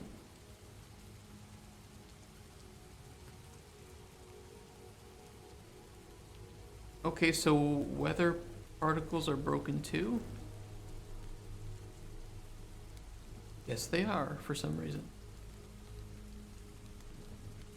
Okay, give me a sec. Let me go to the bathroom. We'll see. Maybe there's an update to Ultra Dynamic Sky. I shouldn't have updated to 5.4. That was not a good choice. Okay, give me 1 second. I'll be right back.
Push to Git.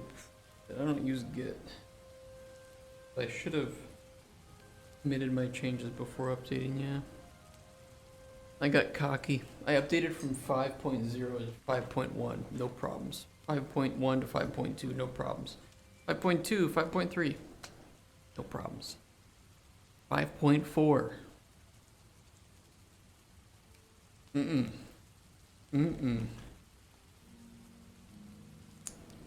Did this receive an update? Pushing it too far, yeah, it is. I mean, I'm sure there's an issue somebody probably asked recently, right?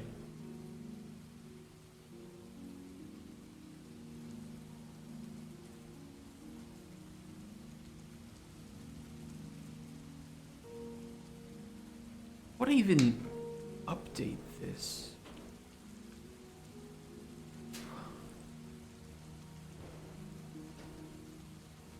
Here's one thing they absolutely need to do.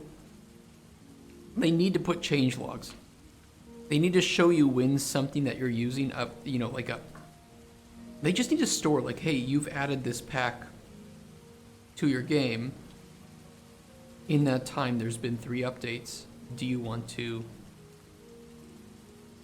check the page for the change log to see what changed?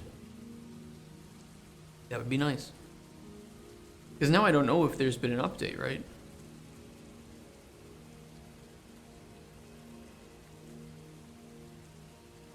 I don't have working particles.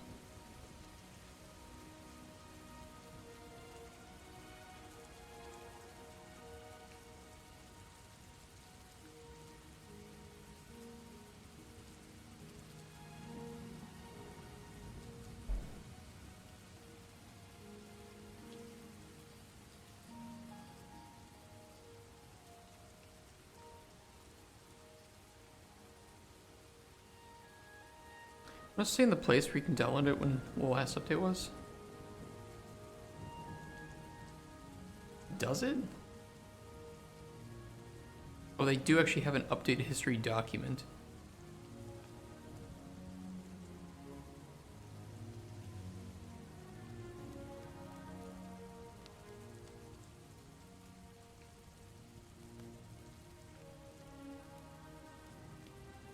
That definitely would have. Yeah, I'm a couple of hot fixes behind.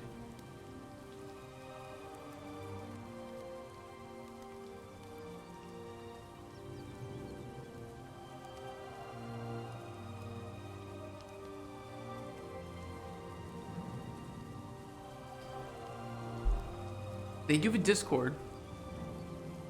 Maybe I'll open that up real quick.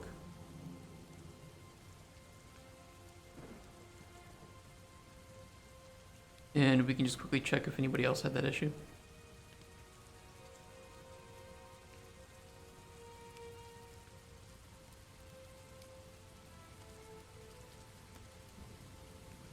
I mean, maybe there's a way. It would be insane if there wasn't anything like that.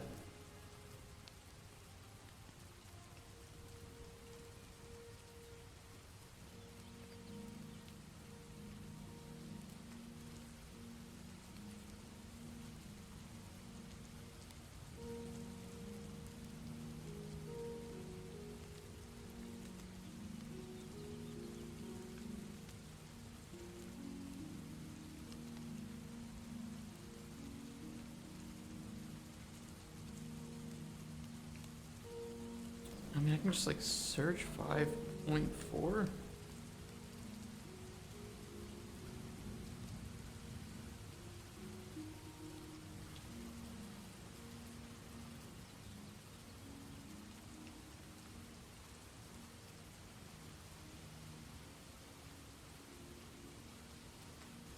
For a couple of fixes for new 5.4 issues, including the most recent updates.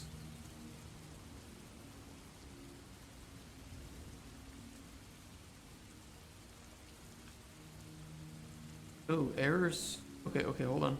I didn't check log. Maybe there are errors.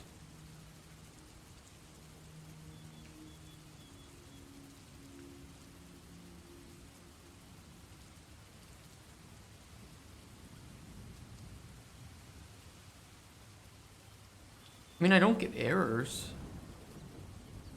but I certainly don't see snow. Virtual texture.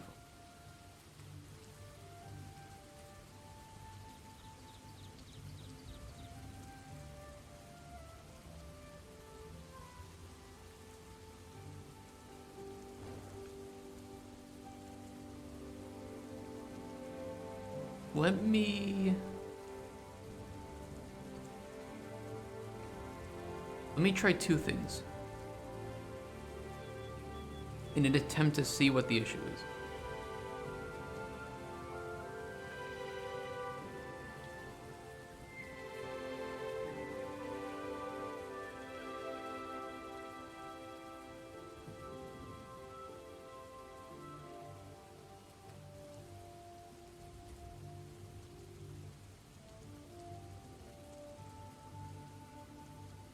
I see particles here.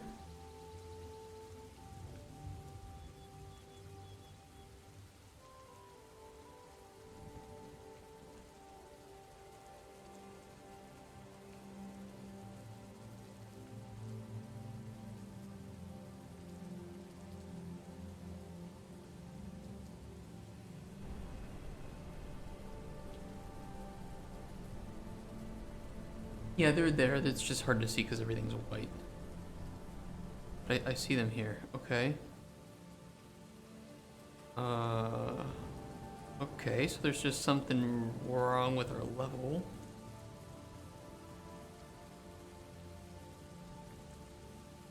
Are they here now?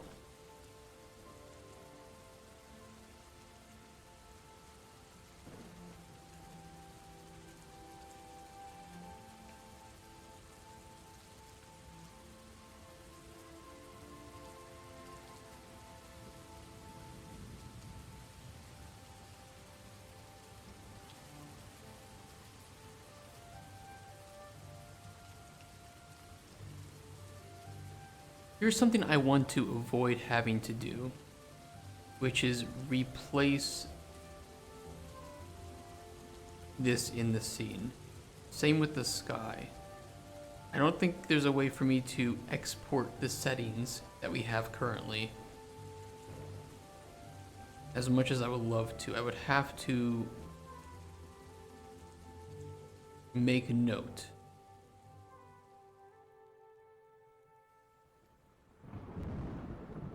Of any changes we made and adjust that.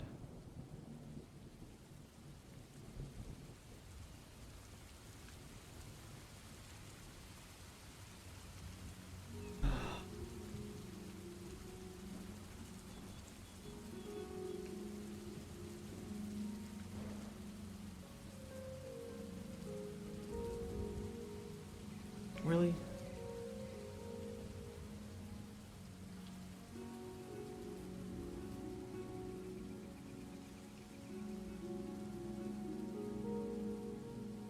I don't know what happened.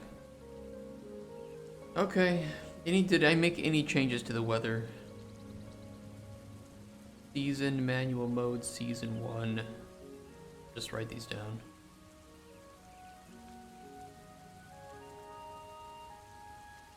Season mode, manual. Row. Changed a whole bunch of the weather variation settings.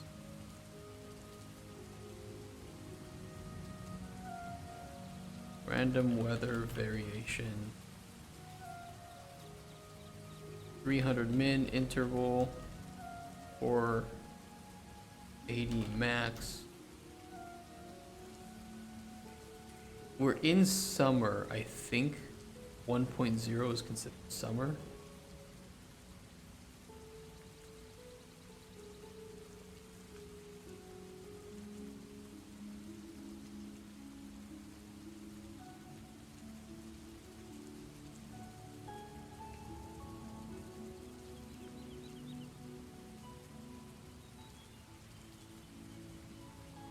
Change anything here?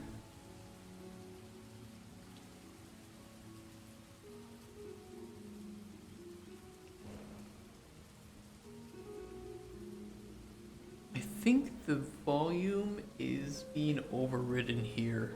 Yeah. So these are just changed by the sounds.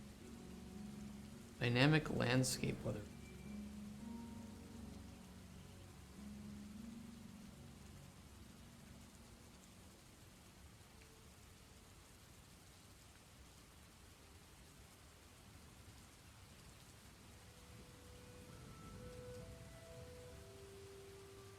The thing is, I think these were overridden from the climate that was put in. All right, well, let's try it.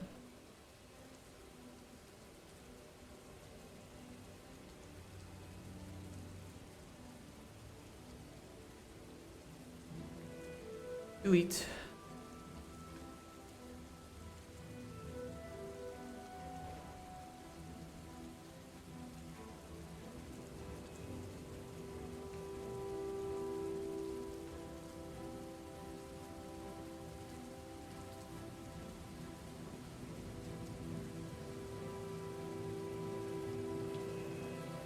It's still not there.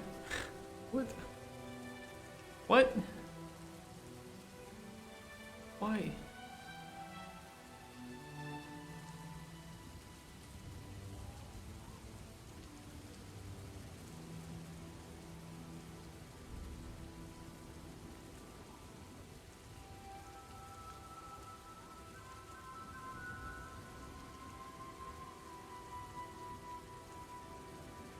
Maybe it's like something with my innies. Maybe something with my innies converting from 5.3 to 5.4 fucked up.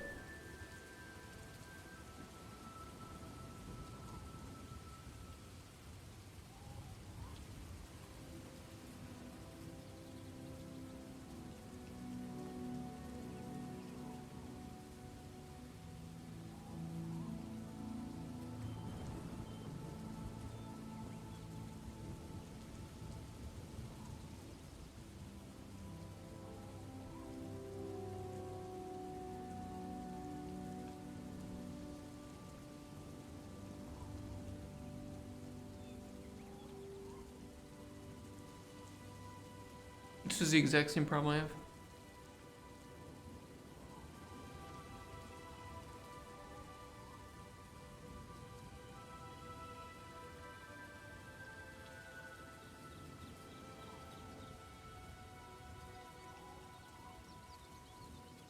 Okay, hold on. Try using remove local content on UDS in the vault. Or adding again. Wasn't showing as cache, but added it to the project, overwrited the files, and now it works great.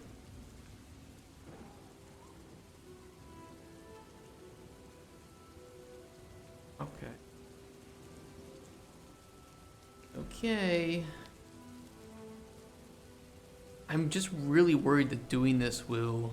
Oh, okay, here's the thing. We haven't touched... We can overwrite because we haven't touched either of these files. These blueprints. Yeah, but this is we have, okay. This is in the level, we've changed the level, okay. Let me write down some of these backups too. Just in case it overwrites and fucks up the backup. Cloud coverage, frog, whatever. That's controlled by weather.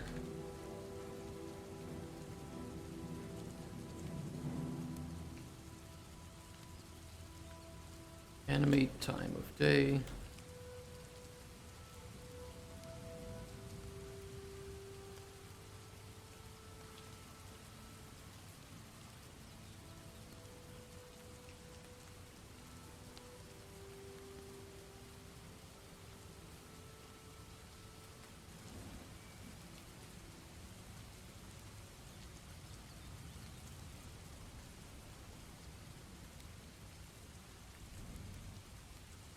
Let's give it a shot.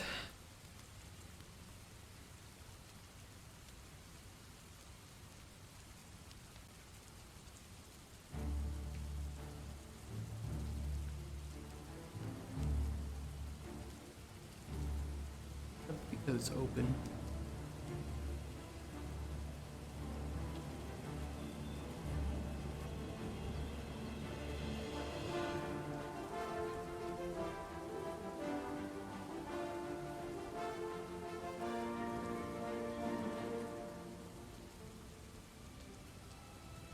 combat music is very fitting for the moment. Bolivian combat. Stop right there!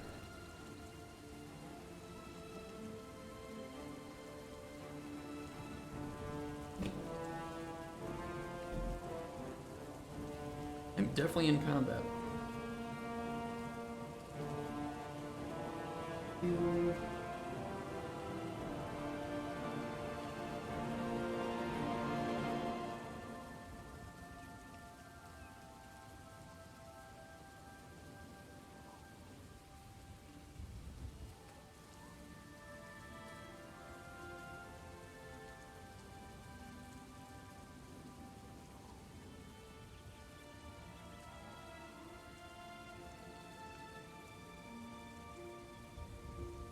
Another 1,000 shaders to compile. Of course. I hope it didn't delete any of my masks. That would be obnoxious.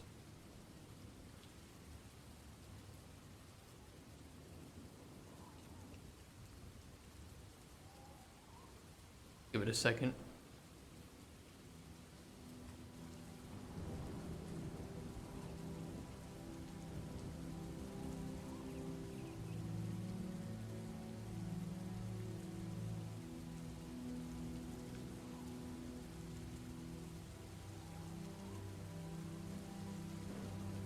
Okay, I don't think I'd made anything.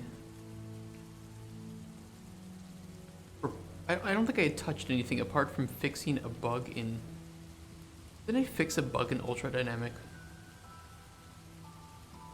Sky or something?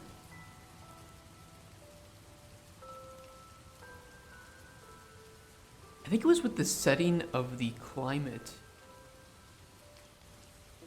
It wasn't updating the weather patterns. They might have fixed that.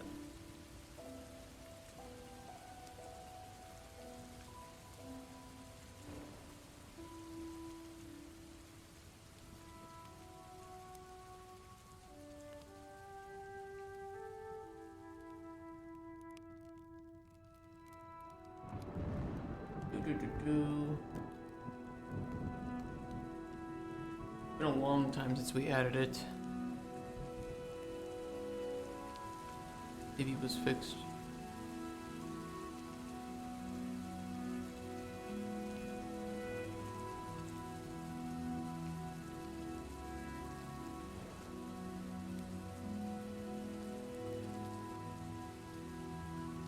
Definitely been a lot of changes.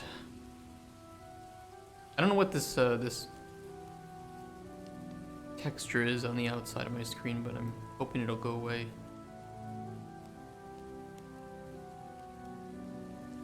Soon.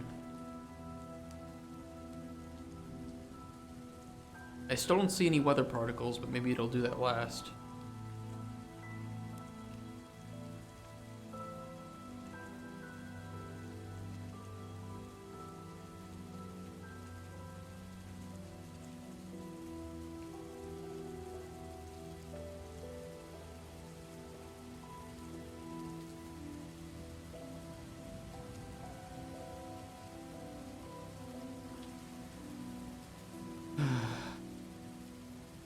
What a day. What a day of broken things.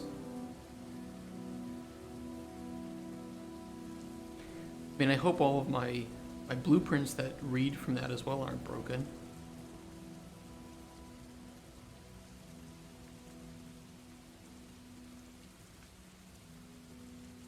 Hope not.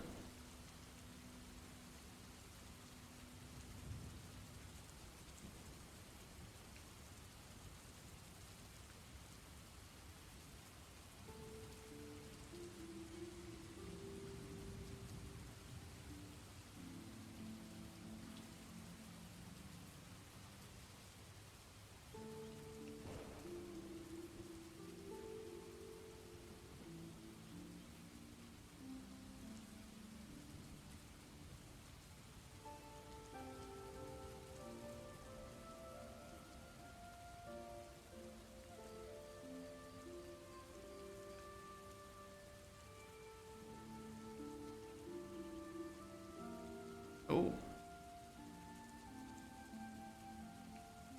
The snow just kind of fades out. Wait. Oh, at a certain height.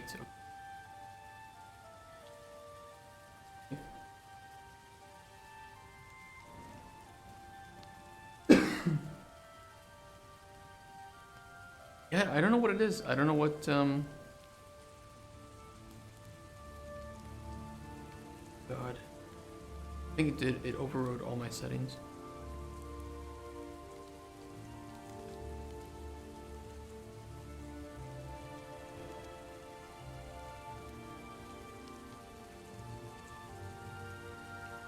Yeah, it can work. You have to set it up manually.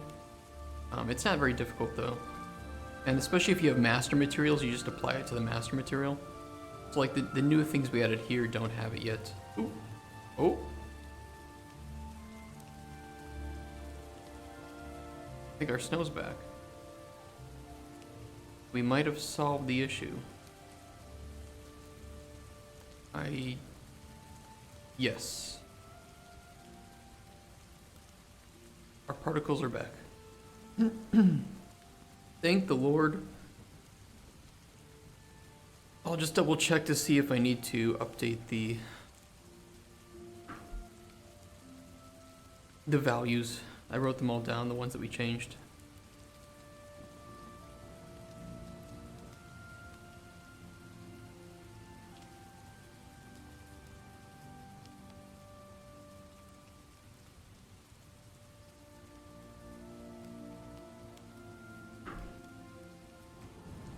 Sorry, I was right back.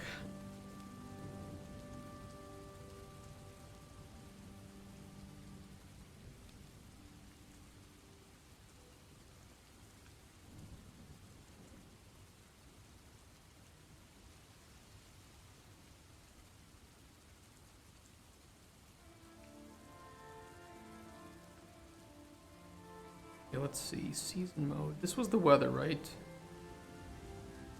I don't even see it anymore. It's all changed around.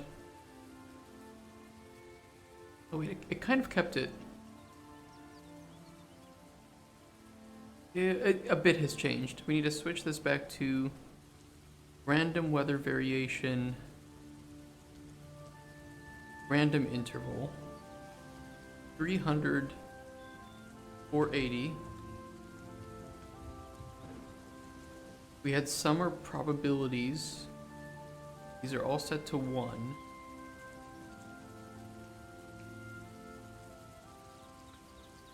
That looks okay. Avoid repeating, correct. Dynamic weather effects. I mean, I'm pretty sure that's fine because we can see the dynamic weather effects, right? Rainbow? There's a rainbow?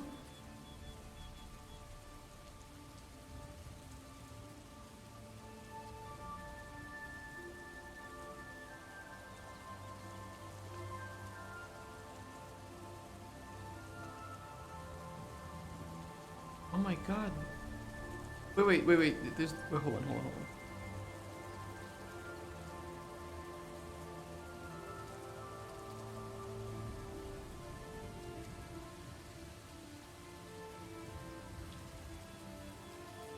I don't see it.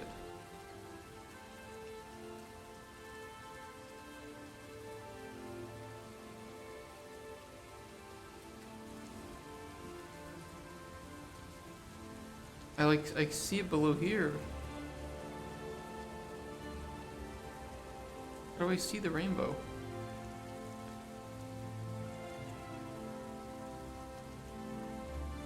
I want to taste the rainbow, okay? I want to see it.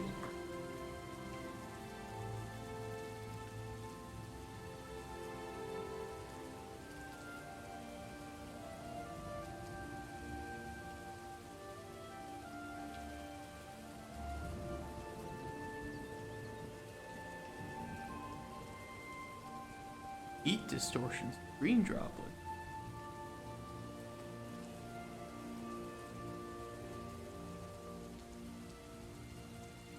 There's so much insane stuff in this.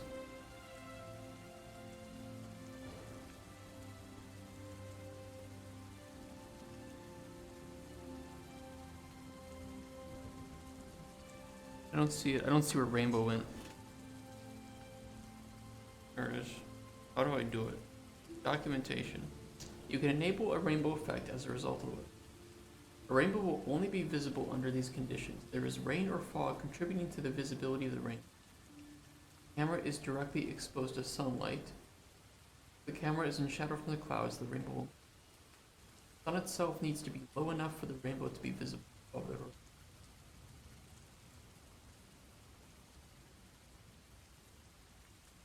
Okay, so we set it to rain light. Maybe. Because then there might be some sun.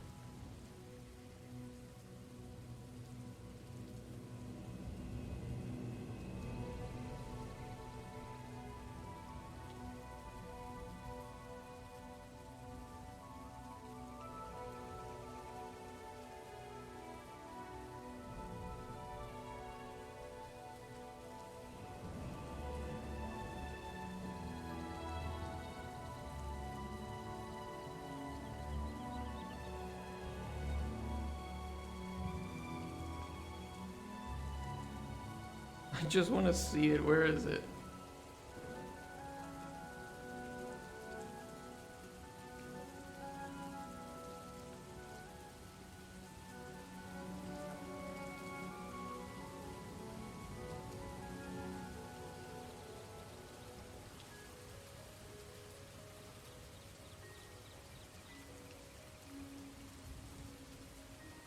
I can see. Oh wait, I can kind of see. Okay, hold on.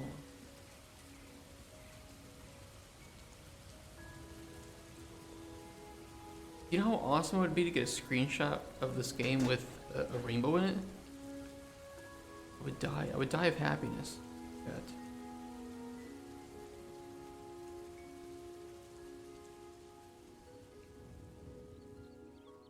I don't see it.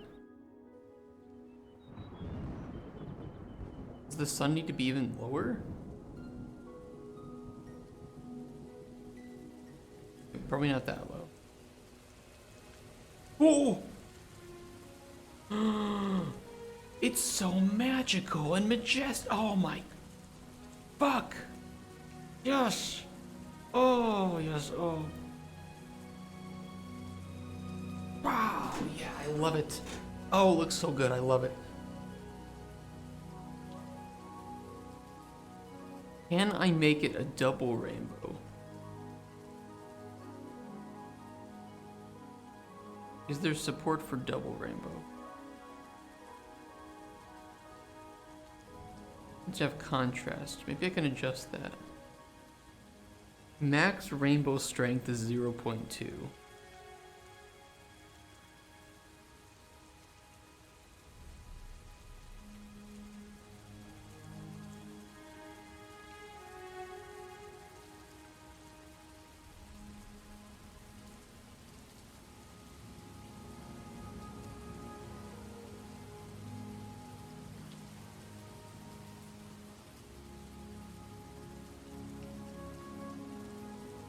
God, that really takes a long time to update that.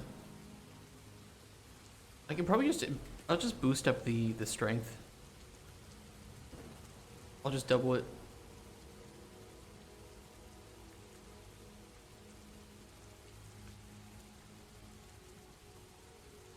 I love it.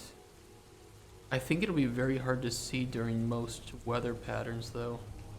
I mean, because I had to really manually tweak it.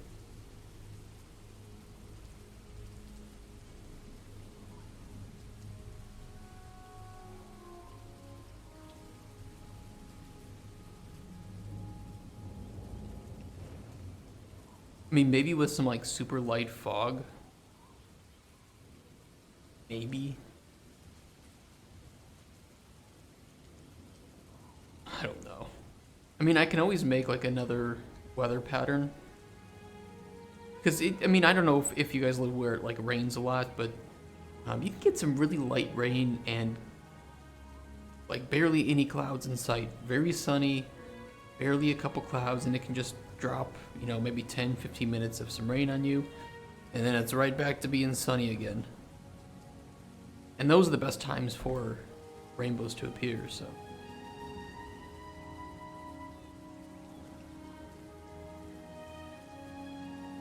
We could do something like that.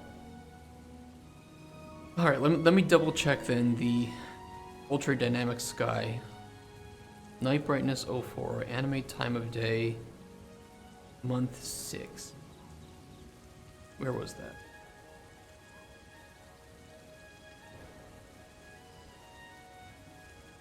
Month 6.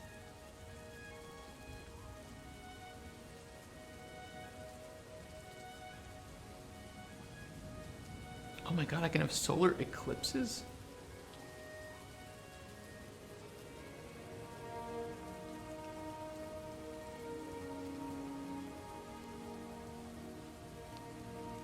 Not like an eclipse right now, though.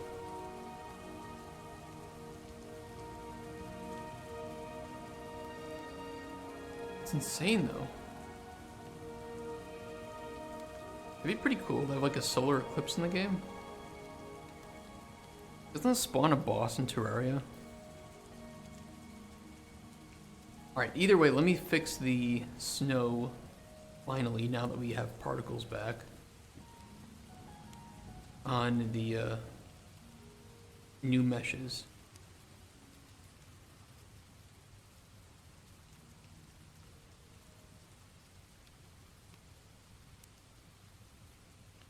We need that one open and this one open.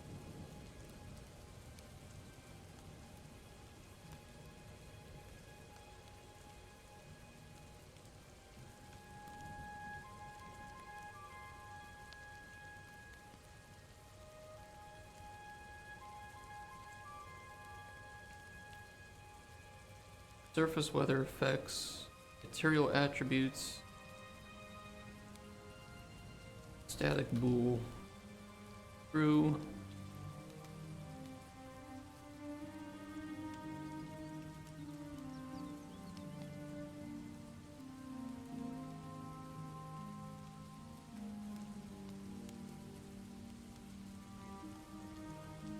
That should do the small. Oh. Oh, that did most of it. Oh yeah, because I did the jungle architecture, but there's these small little pieces of metal.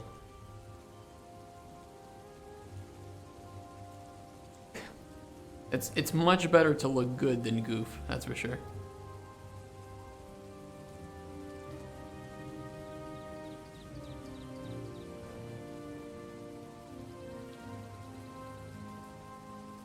Okay, there we go.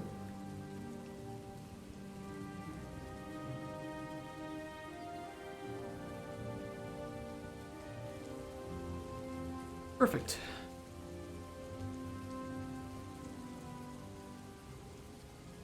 And it should get wet when it rains. Yeah, looks great.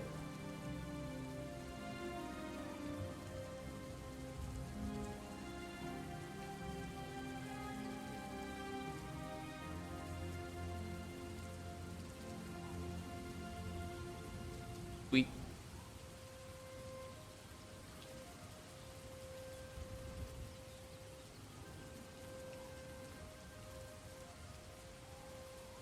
Okay. Oh my god. We just had so many bugs from updating. I think we're finally good. The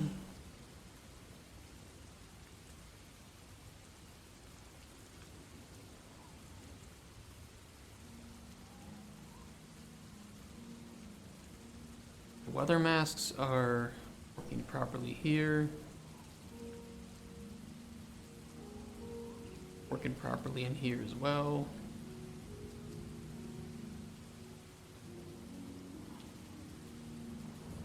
This is so low resolution. It might be because my texture streaming pool is over budget. I think that's why. Yeah, it's just a streaming pool.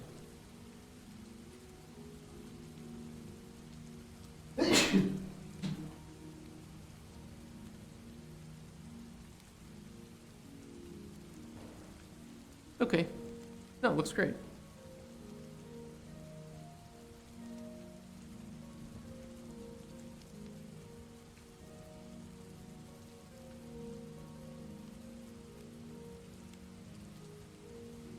Except for this one.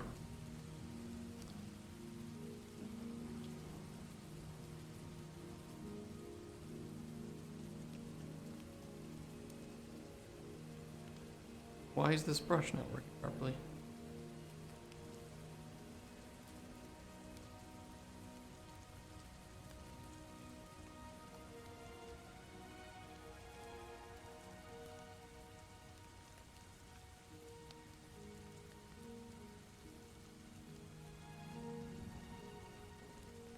Okay. Why is it not working?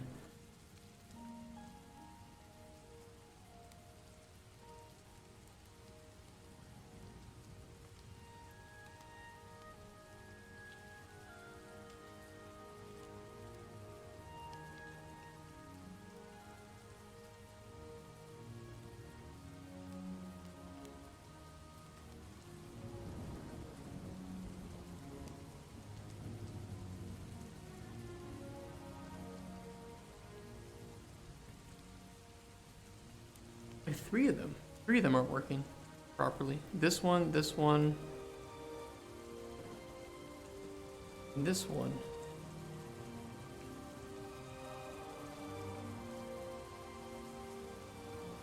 Why?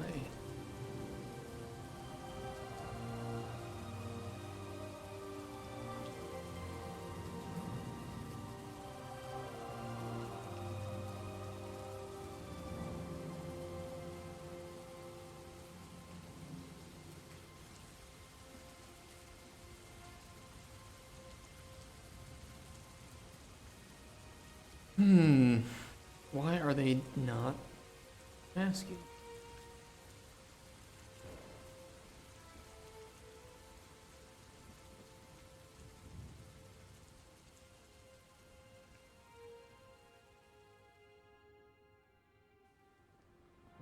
I can put a new mask down.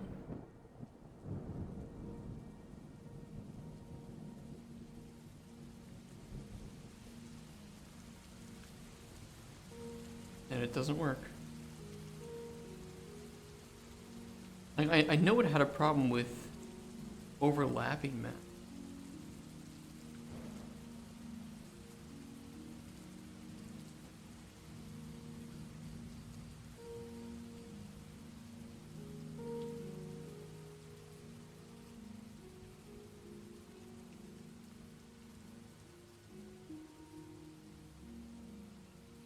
Weird.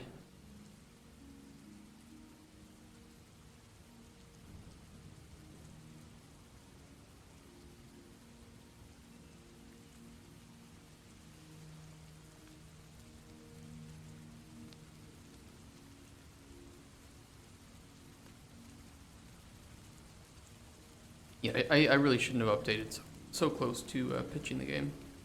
That was not smart.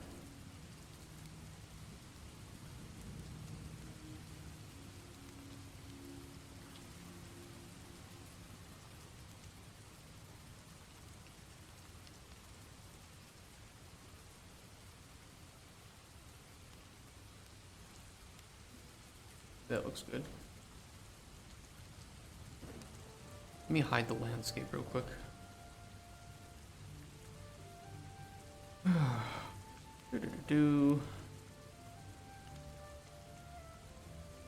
Delete, because for some reason you aren't working.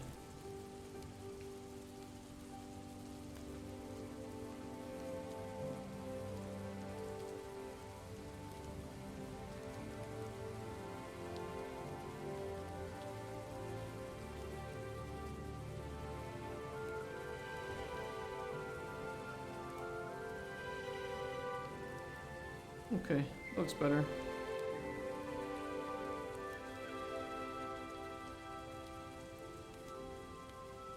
And then finally over here.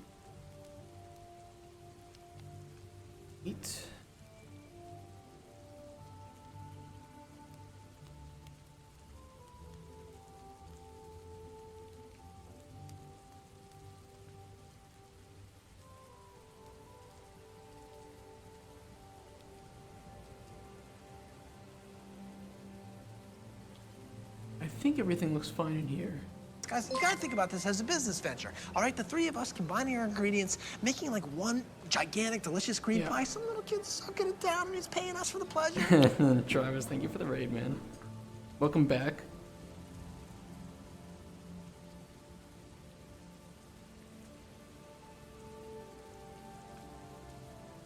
I think the weather looks fine now. Except for a little bit up here. My kids at school and go to sleep? Yeah, take care, man.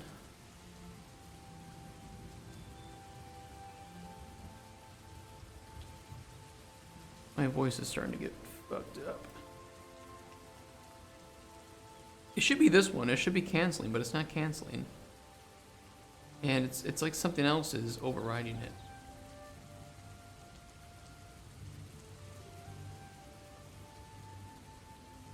I guess I can't really see up there. Well, you can, kind of. Anyway.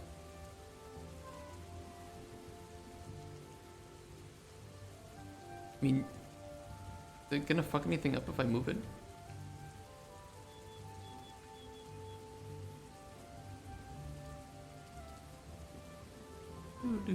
Oh, shit.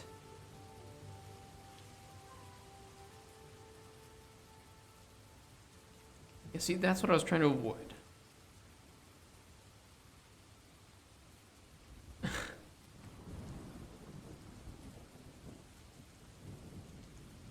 Okay, there we go.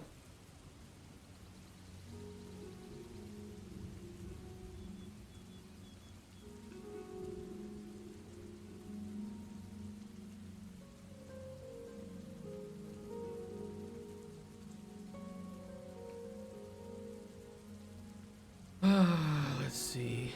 Can I move this up a bit, or is it going to cause a problem? I don't think it should. It's still firmly below the landscape in most cases.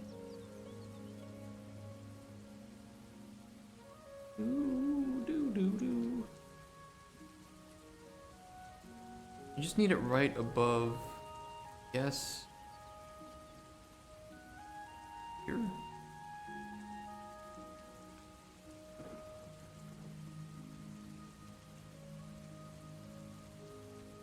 I do like it. You know what? Whatever. It's fine. It's fine. Ignore.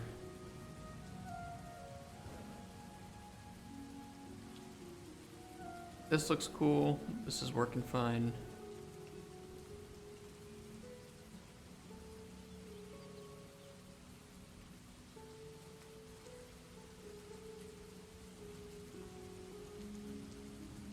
Everything that should be getting snow needs to be is getting snow. We're good.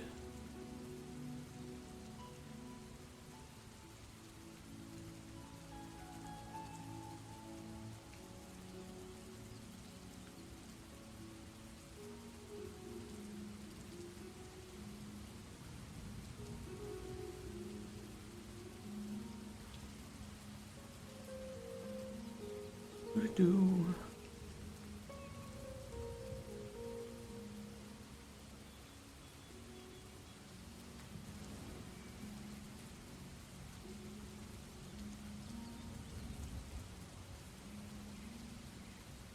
I think we're okay.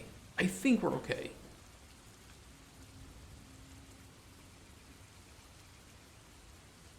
I think I fixed all the issues that we've run into, all the bugs. From updating to 5.4, that was stupid. I shouldn't have done it. I regret everything. I've obtained nothing from updating to 5.4 and just had to spend many hours fixing the bugs from updating to 5.4. Great.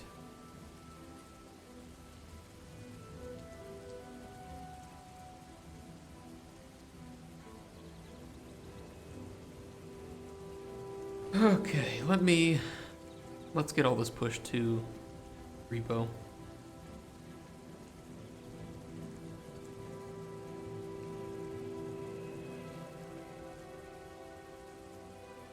545 items.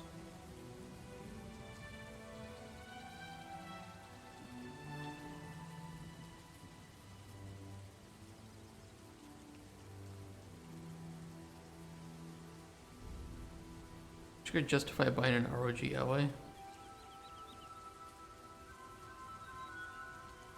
What is that?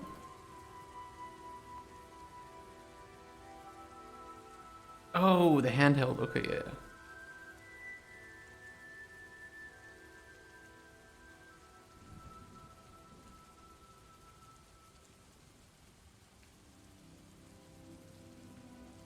These are changed. Did I really change that much? How?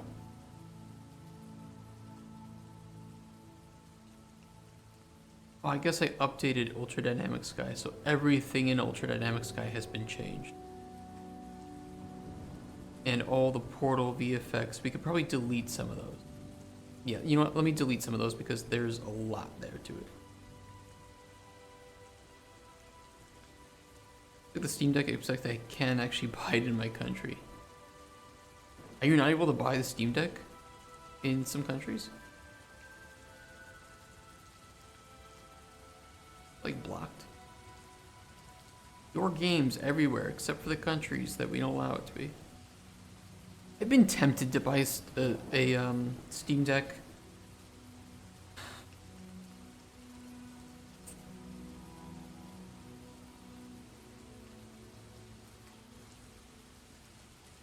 I just don't think I would ever. I don't think I would get enough use out of it to justify it, especially right now that I don't have an income. I definitely can't justify it.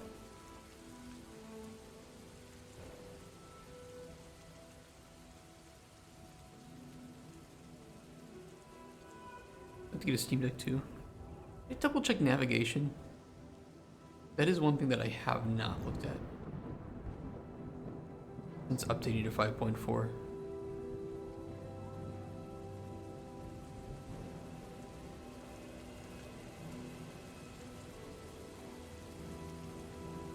From what I saw, most of the nav looked fine.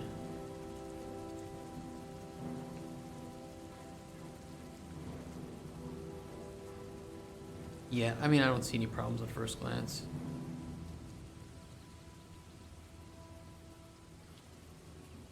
Yeah, dude, same. Okay, so I took my old PC and some old parts. I needed to upgrade anyway. And I was like, okay, I need a work PC. I made the work PC from my old PC parts, put new parts in my home PC. Then it turned out that I was kind of stretching that old mini PC that I was using to stream to its limits. And the GPU from my old home computer and old work computer was not enough to handle Unreal. So I needed to build a new streaming PC. And so it's like in the past couple months, or in the past like few months, I've built 2 new PCs. It's wild. I'm just so, I'm done. I'm just done. But at least we have a really nice, good streaming PC now. We have a decent work PC. I still wish the CPU was better, but if I want to update CPU, I have to get a new motherboard and probably new RAM. I don't want to do that. Too much work. But new stream PC is kicking ass.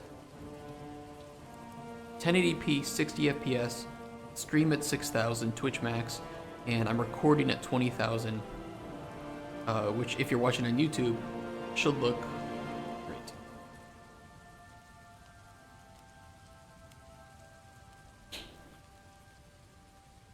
Wait, I can make puddles? Yeah, I have a separate PC that streams. The cabling is a nightmare. If you can help it, don't do it. Do not do it. Whatever you do, do not do it. It's great, it works nice, but holy shit, the figuring out like audio and cabling It's so much more work.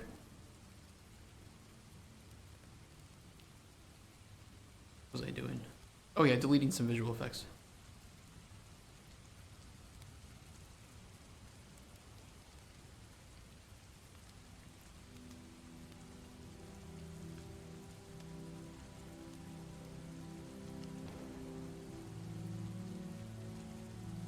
I mean, I can delete these.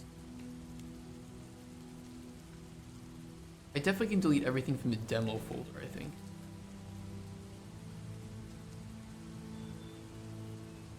I have a decent laptop, but I'm not sure how I would get a video from my main PC to my laptop. You would use a capture card, which capture cards aren't too expensive. If you don't need to stream in... Oh, let's look at them. I think I use the HD60 or the HD60X. Oh, that's 4K. I might just be using the HD60. Yeah, because you don't need to record, you just need the pass-through. I mean, by the way, there are other ones than this too. Okay. You could probably use the HD6. Do they not have the...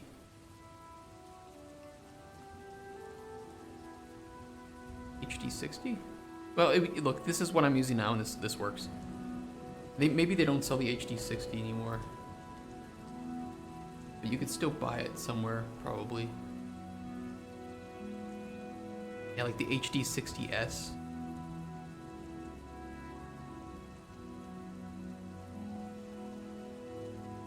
Yeah, this would work. 1080p 60 pass through.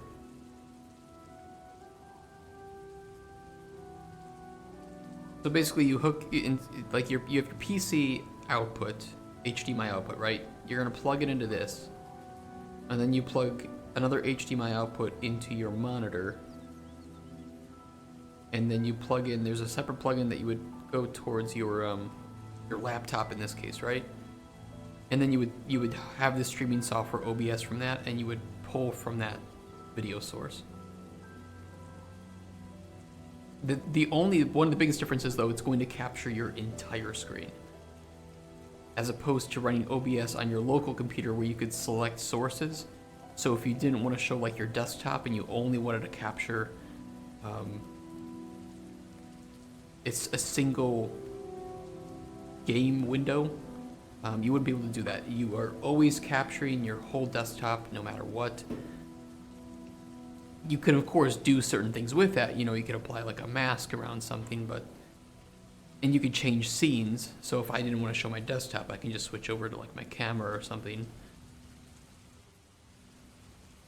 The nice thing, the main reason I use it is so that, you know, I'm doing like work in Unreal, right?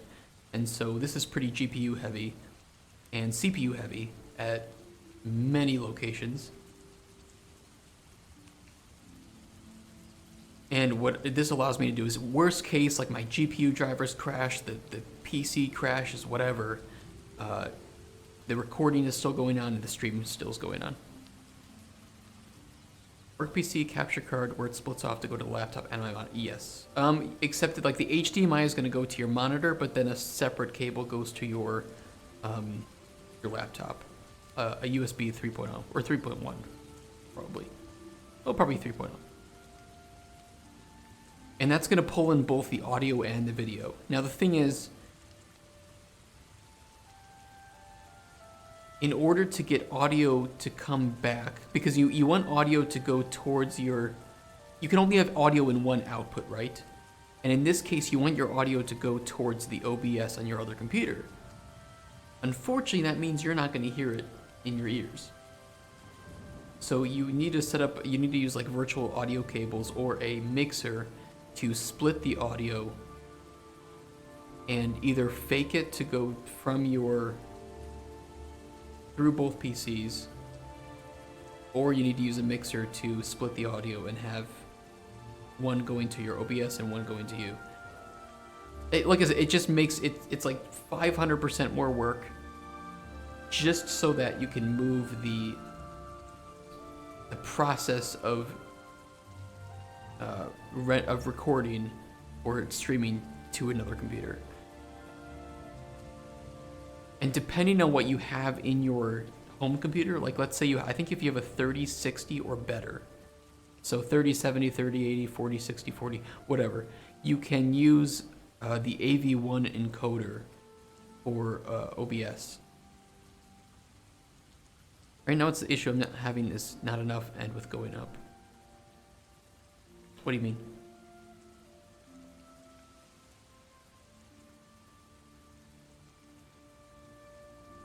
That's referencing the... What? How?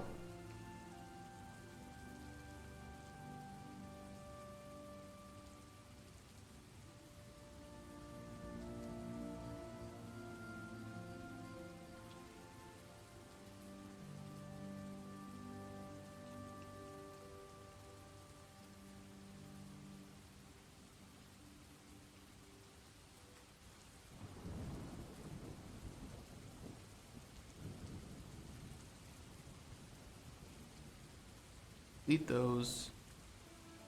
Delete geometry. Delete texture. Might need to keep that. Delete that.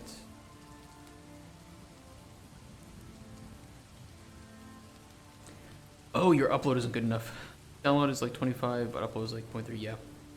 I'm gonna be moving to a new city soon, and I'm trying to find a new office to stream from, and it's like I need to make sure that it has fiber, and that the upload speed is good, because if I don't have enough upload speed, you know, I'm fucked. And I don't want to have to get there, set everything up, and realize that the upload speed is terrible. So I need to work on that. There might be some downtime or days where I'm streaming from home. I need to make sure the new place we're moving into has fiber as well. I'm just so frustrated.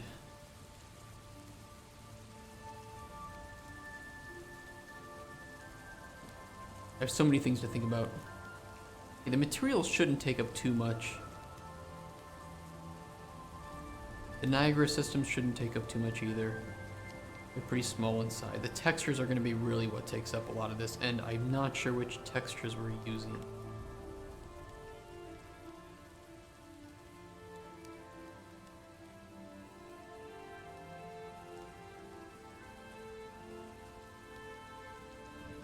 I mean, some of these aren't bad. Like, the masks, honestly, this is probably not that bad.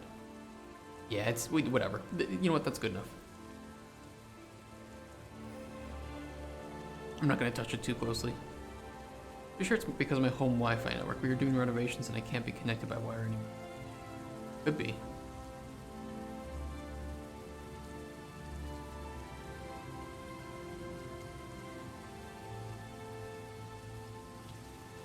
Okay, how many things did I actually cut down? Not much.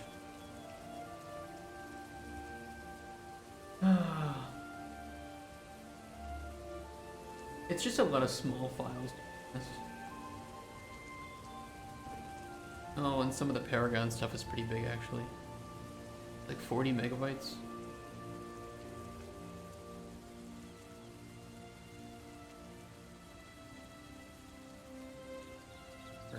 Whatever, like I'm paying for the increase anyway, so updated to 5.4.1.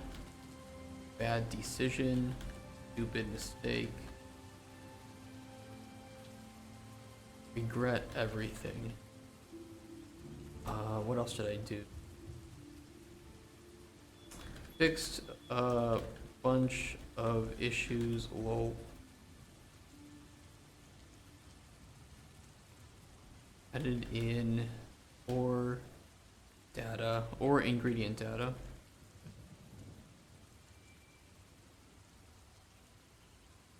New altar with corrupted toadstools.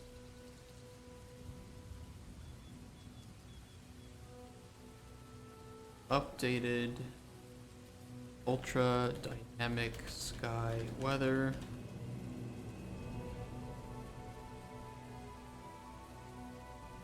Did we do anything else? I mean, I fixed a bunch of issues, yeah.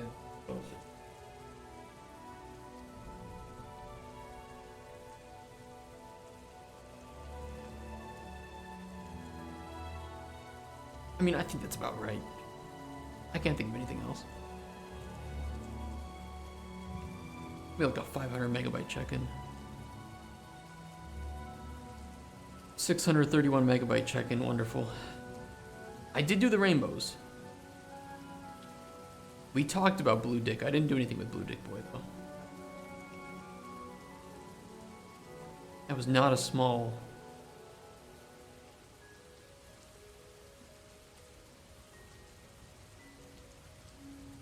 Merge from this change. I'm not gonna push it to main yet. We need to test this. I need to make a build of this and just... I need to make a build of this because I don't want to merge it to main.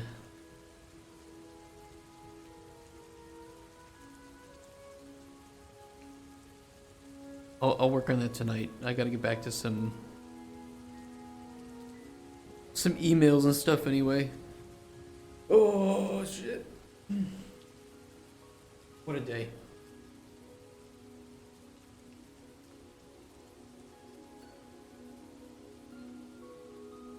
I mean, speaking of like things that we need to work on, so I guess I'll make the build tonight, and if there's no issues with the build, one thing that did annoy me about working with Unity is that it wasn't that easy to back up my whole project. I recommend certain source control, and if you're looking for like a starter source control, Plastic is pretty good. If your project is under 5 gigabytes, you get it for free, and it works really well. Integration with Unity and Unreal, because it's owned by Unity,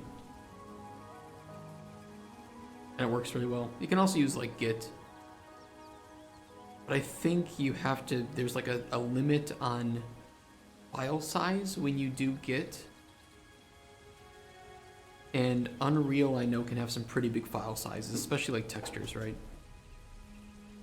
Especially if you're working with like Nanite and you have like some 4K texture in there that's 100 or 200 megabytes.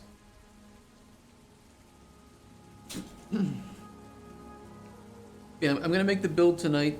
We'll see if there's anything wrong with it, and if there is, we'll fix it tomorrow. Otherwise, I'm kind of running out of things that I can work on and add in a reasonable amount of time.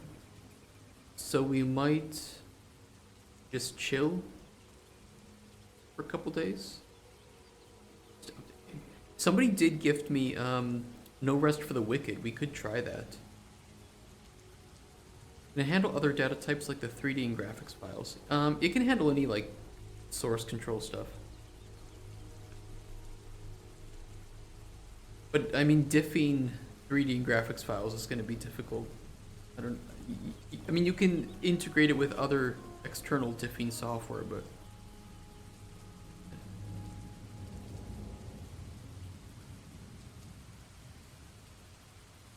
maybe we could play some Hades and No Rest for the Wicked on Thursday and Friday. We can also plan out what we want to work on after Digital Dragons, after we go and pitch. But I don't know. I don't know what to expect. I just don't know. Maybe I'll have a whole bunch of meetings and we'll have to work our streams around them. Maybe I won't have any meetings at all. It could be that every place just says our game isn't that great and we need to determine if it's worth pushing forward. I don't think that's going to happen, but it could happen. I have other game ideas, by the way, that we can get the ball rolling with in a matter of minutes if that needs to happen. Not going to be a big deal. It's going to be sad, but not a big deal.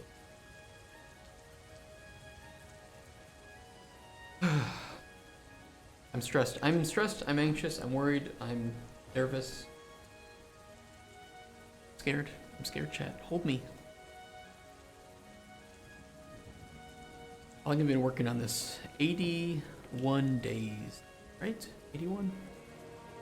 81 streams of Cauldron Chronicles. Of course, I've done a little bit on like weekends of stuff. Yeah, we're preparing for the publisher pitch. We have a pitch deck. I will be making some trailers. I have days set off for that. We have a very early GDD. I've pitched before. I'm not nervous about pitching and talking with the publishers. That's easy because it's my own game. I know everything about it. I'm passionate, so it's not like I need to be a different person, right?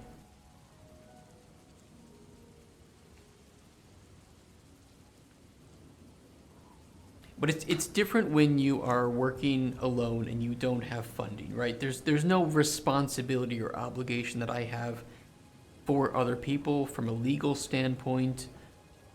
Very minimal from a business standpoint. Of course, there are some papers I have to file and taxes and whatever, but you know, that just is what it is.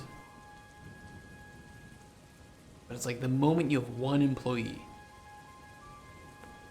now you have to manage the employee, you have to coordinate, you have to communicate, you have to pay this person, you have to deal with any problems that they might have, and there's a lot of overhead that gets added when you go from being a solo dev to working in a team. But also the opportunities that open up when you work with somebody, especially somebody that has skills you don't, right, is amazing. I mean, if I were working with like a 3D artist or something, it would be amazing. It would be incredible. I could focus on systems. If we had a 3D artist, like a level designer, and a producer, I could just let somebody else organize tasks. I could let the 3D artist work on making the scenes look better. The level designer can come in and put it all in the scene and make it look good. And I could just focus on systems and, you know, prototyping, making blueprints, adding sound to the game or something, right?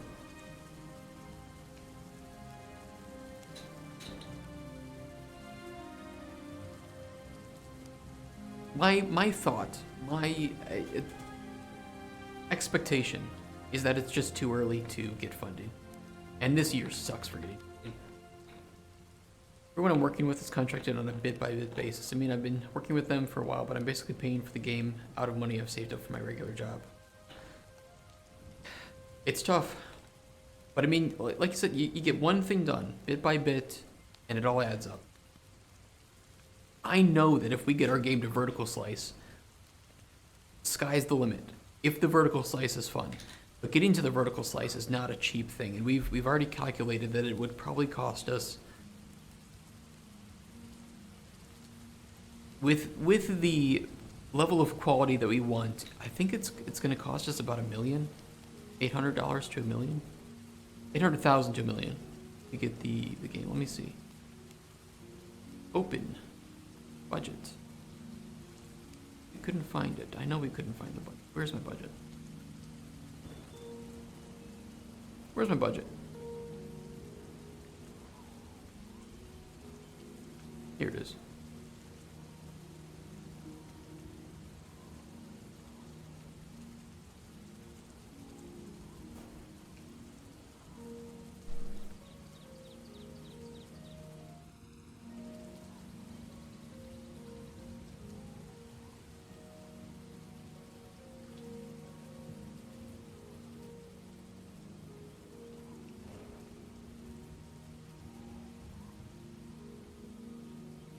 $2.7.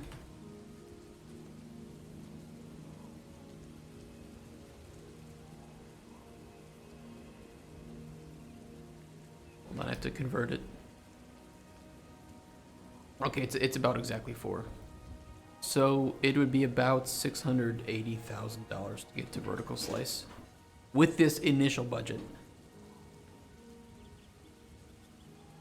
And if we subtract the money, all the money that I have in my bank, roughly, to help pay for this, it would be about, yeah, we have that much more to go. If I wanted to spend all my money. So we need a publisher, you know, we need somebody to give us some money to get there.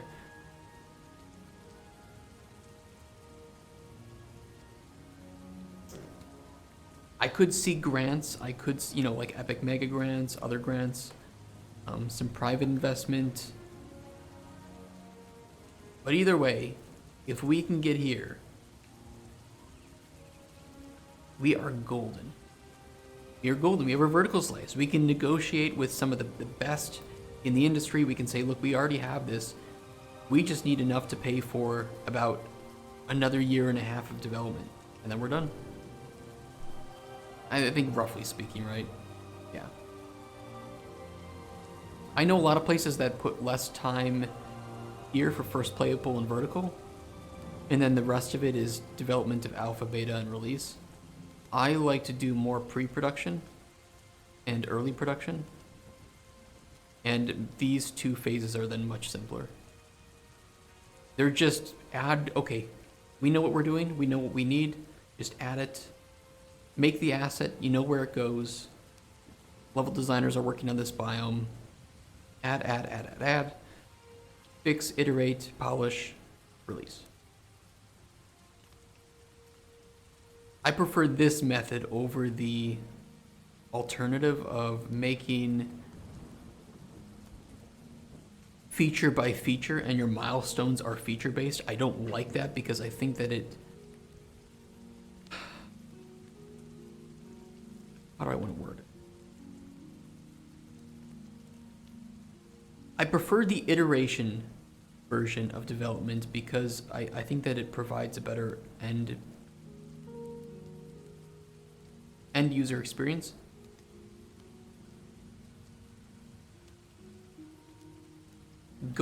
Making like feature by feature, and it doesn't give you time to test the features. Let's put it that way. So I know a lot of places that work in like they're in their alpha or beta right now, and they're still adding features, and they need to test them then, right? Well, now you're limiting your amount of time to actually iterate on it and fix it by these releases. You might be, 3 months away from release and still implementing a feature for the first time. No. Your features should be in the game by end of vertical slice. And then you will iterate and polish on them throughout alpha and beta.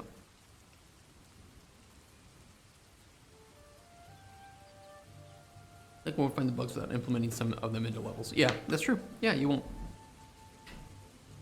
But if you can say, no, we need features done by end of vertical. We need to know exactly what's in our game, what the scope of the game is going to look like. Okay, so we know that it took this long to implement this one character, and proper voice acting, proper writing. Can we reconfigure our pipeline to make that a bit faster? Okay, it's going to take us conservatively 1 week to make a new monster or something, let's say. 1 week of work for this team. And then you can just multiply it. Okay, so how many do we want? We want 30 enemies. Okay, so that's 30 weeks that are needed from these departments. It's like, okay, well, we don't have enough because we need those departments in other places. Okay, so let's cut it back to 25 monsters then. That works for everybody. You do your pre-production, you do your vertical slice properly, and this will be much easier. Then you won't be questioning how many monsters you need here. You'll know it's 25. Okay, so 3 weeks in a month, that's 3 more monsters here, 3 here, 3 here, 3 here, and you keep going until you're done with that. You account for pizza parties. Yes. In budget, yes. You would usually have that in like additional expenses. Parties would be included. I mean, that's serious. Like you want to include parties, meetups, educational days, going to conferences. You need to budget for, safety nets in some cases.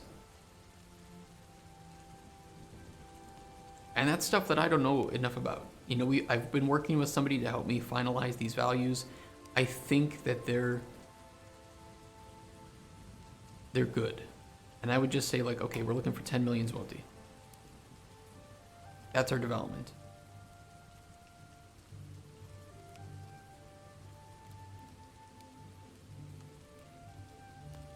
The previous big game that I worked on, I think the budget was around $1 to $2 million US. So this will be a large game for me. A budget of $2.5 million for a game is not really that much. If you think that, okay, somebody in the US, let's say like a art director in the US is probably making 90 to 100 grand a year, you know, over the course of 3 years, this is one person. And then you have to add in some expenses for taxes. So let's say like 5 is 1 year, 3. So, you know, you have 375,000 gone like that for 3 years of development for an art director. Oof. So you can easily see how a team of like 10, 15, 20 people, which would sometimes even be considered a small team by many game development standards, can balloon up to a total development cost of 10 million easily, or 20 million. Games are not cheap to make, and it's mostly because they just take a lot of time to make. And then you have to recuperate those costs. Your 20 million development expenses divided by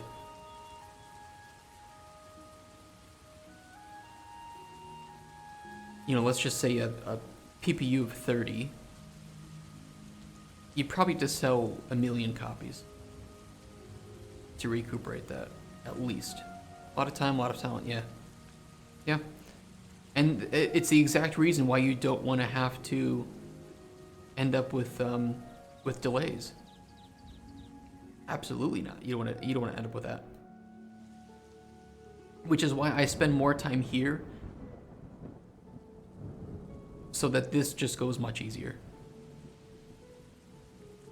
I prefer that way. My budget basically went up by 100% when I hired someone to do some key art for my Steam page. There's a lot of those hidden costs too. You're like, oh, I didn't know I needed that. Oh, there goes more money. Another 100, another 500. Gone down the drain. I still think this voice acting amount is probably too low. The thing is, the budget will change pretty significantly throughout the course of development, and especially once you reach end of vertical. Right now, we are estimating what we need based on what I feel the game is going to be like. Once we get here, we're going to be making some tough decisions about cuts, things that don't work, things that aren't fun, or things that we need to add for the game to be more fun. Vertical Slice is just a hyper-planned, half chaos, half method rush to just figure out what we actually need to make the game over the rest of production. And then here, I think we'll have the best possible vision of the budget at the end of Vertical Slice. Earning money in Australia is paying people in USD is a killer. I mean, I'm in Poland, and if I want to pay somebody in the US, it's pocket change for people in the US. And I hate it. I wish I could afford it, because I have some great people in the US that I'd love to hire. I just don't know how possible it's going to be.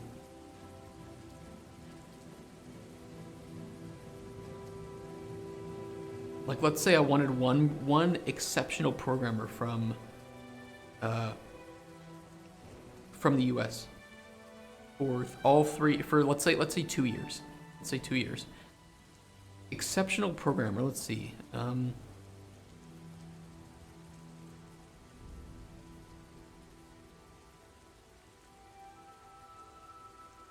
Yeah, I think 90,000 per year is pretty on point.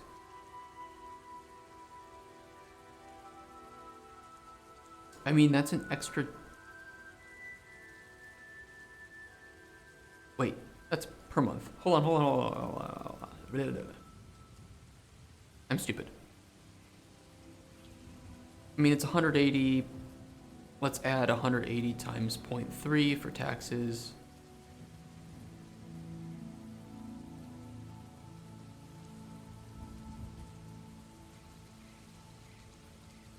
Stupid me, stupid me.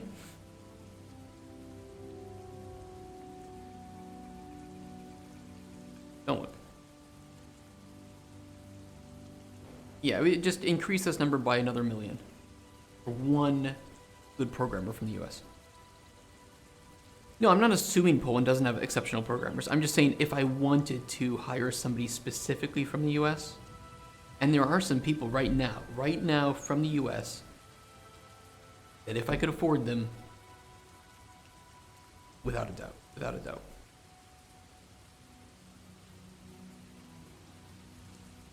But trying to get that money from publishers in Poland could be pretty tough.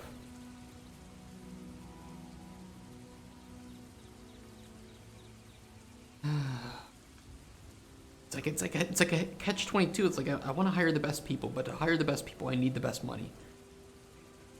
But if I want the best chances at getting the money, I need to ask for as the least amount possible. Indicates USD is 136k Australian. And I don't want to underpay people either. I mean, people deserve a livable wage. They deserve good benefits and health. They deserve to be able to pay for insurance because we would probably be on business-to-business contracts. It's better for the business and better for the individuals that way.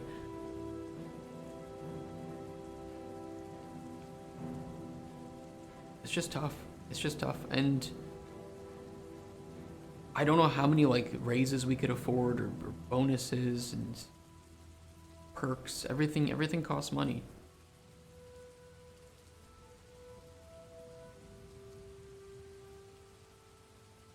But these numbers are pretty good. These are gross salaries. For Polish people, these numbers gross are very good. And if I can afford to hire Polish people, at the very least, they should know they're going to be paid pretty well. And I can hope that the perks that we provide and the environment and the amount of learning that we intend to do as a team can offset any expectations of a higher salary. I hope. But we're trying to be transparent.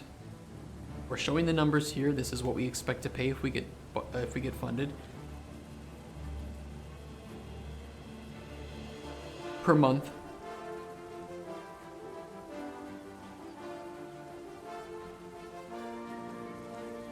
Jay Run, thank you for the subscription. I don't know why my... Oh, there it is. Thank you so much, man. All the money we make from this channel goes towards development. And every little bit helps.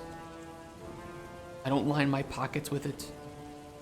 Although I do need to line maybe my jeans pocket with it because there is a hole in there and I'm really worried about something my keys falling through it or something. We'll start a jeans fund. I have holes in everything that I wear. And my fiance hates it. But clothes are expensive.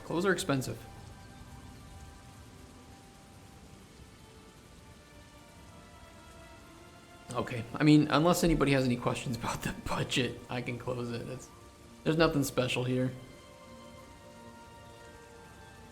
I don't know how accurate it's gonna be. Oh yeah, okay, some clothes are expensive, yeah. The biggest thing that I run into is that my socks get holes very quickly. I don't remember being a kid and wearing holes in my socks as quickly as I do. And same with shoes. My shoes get worn out pretty quickly, but I only have one pair of shoes. Yeah, underwear too.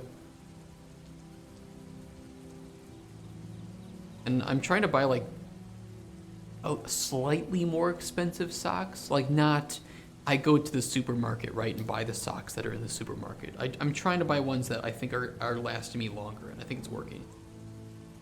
They're not like crazy expensive, but they're just a bit more well made.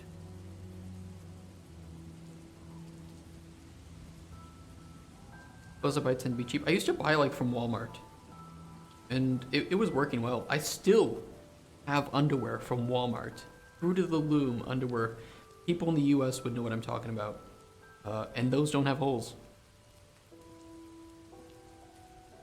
Walmart underwear was good.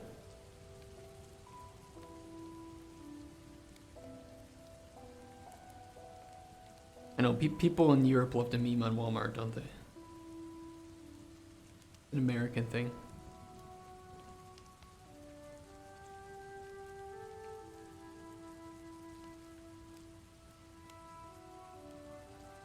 I like my Walmart though. Walmart's good. Walmart's clean. It's clean, it's cheap, and it's good. There's a reason why Walmart is popular. And it used to be open 24 hours, but after COVID, they stopped having it open 24 hours a day. And I'm still angry about that.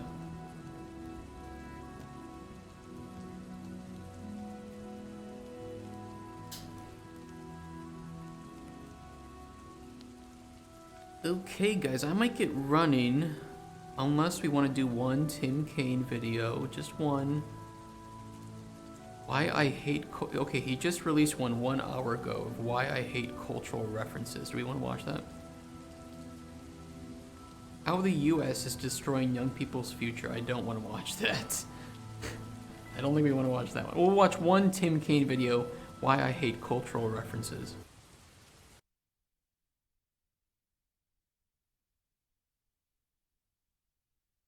On Tim Kaine, am I on the right source? No, I'm not. Shit. I've been trying to showing you guys my budget, and this whole time you haven't even been able to see it.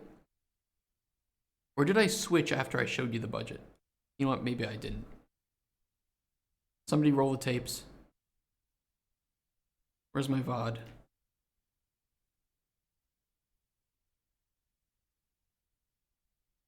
Look, this is going to be very meta. Shut up. Oh no, I was showing it to you. Okay, we're good. You showed us. Okay. You see how bad my memory is? Really bad. Hi everyone. Hi, It's Tim. me, Tim. Hi, Tim. Today I want to talk about. Hey, say hi, Tim. Tim. That was literally 5 minutes ago. I know it's bad. Why? I think it's ADHD, but I don't want to get diagnosed because I fucking hate it. I hate getting diagnosed. I don't like even the mere idea that I could use it as an excuse. Are all his videos negatively centered? No, most of them are pretty positive. But I think he talks about game dev problems, and there are a lot of problems in game dev. But I also hate cultural references. They age. They just age. They're funny. I mean, look, I loved Borderlands 2 when it came out. But so many of those references have just not aged well. Duke Nukem doesn't age, yeah. I mean, I don't mind being, like, offensive. I mean, being offensive is great. I even had an idea, and you guys are going to hate me for this. I'm going to get so much. I could get canceled for this idea I had last night, okay?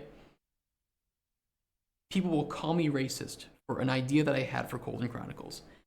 But I think it's cool, and I think it's worth exploring. You guys want to hear my racist idea? It's not. It's kind of. It's. You want to hear it? Okay, go on. Okay. Get the clips ready. Okay, get your finger over the clip button. Are you ready for it?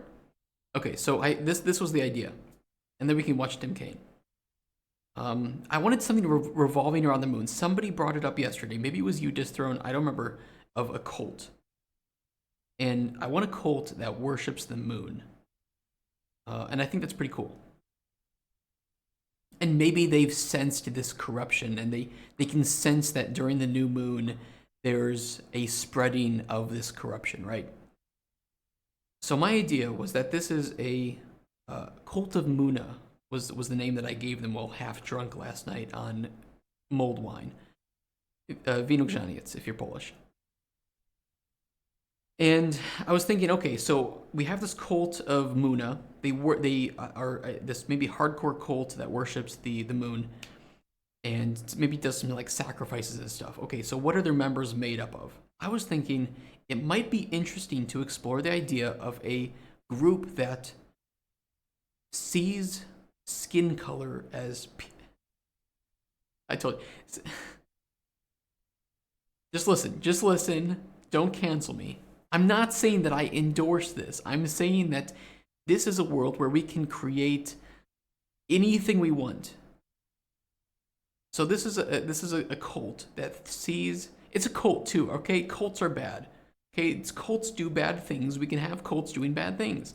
That's what my character. No, shut up. No, it's not.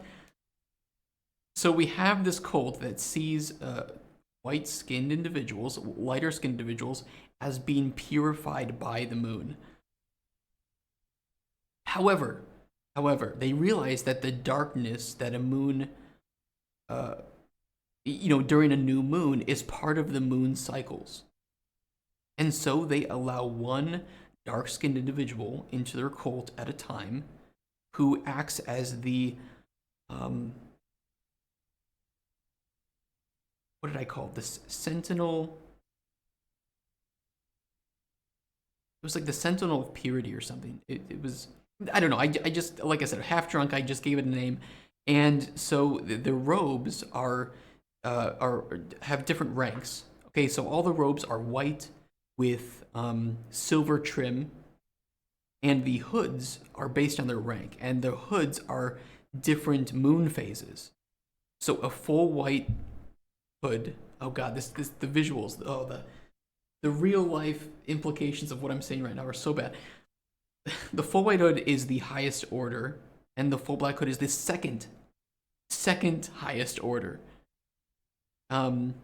Which is the dark-skinned individual, the sentinel of purity. So they realize that that when the moon goes dark, they see it as a way of the corruption of the world, not of the skin color, but the corruption, like the evil in the world is trying to take over the purity of the moon. And so they have this person to act as a way to like almost anchor themselves between the new moon cycle and the world and the stabilization, and to perform a rite of restoration almost during each new moon to bring the moons to wipe away the corruption that is overtaking the moon at that moment, right? So the moon phases, you go from the new moon to the full moon, and the corruption slowly takes over until the fully corrupted new moon, and then the corruption is removed. It's like restored almost.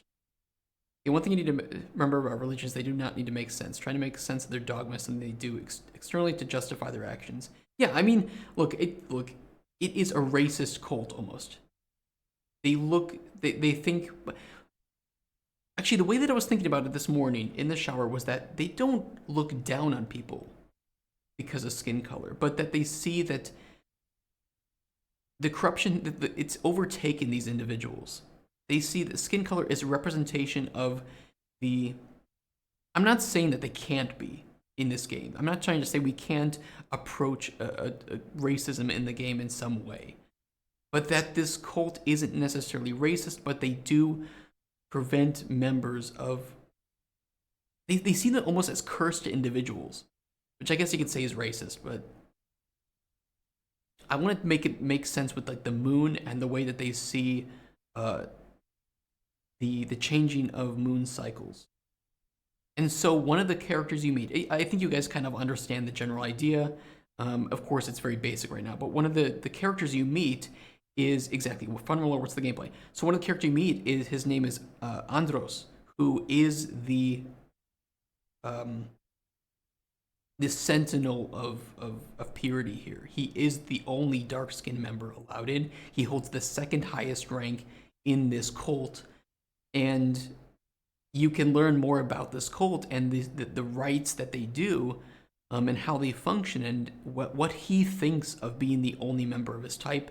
He comes from a very like the desert. I think I named it the Golden Wastes is what this desert is called. This vast, ever-reaching desert, very tribal in the way that they live. They kind of move from point to point, from oasis to oasis, and so you can learn about where he grew up, how he came to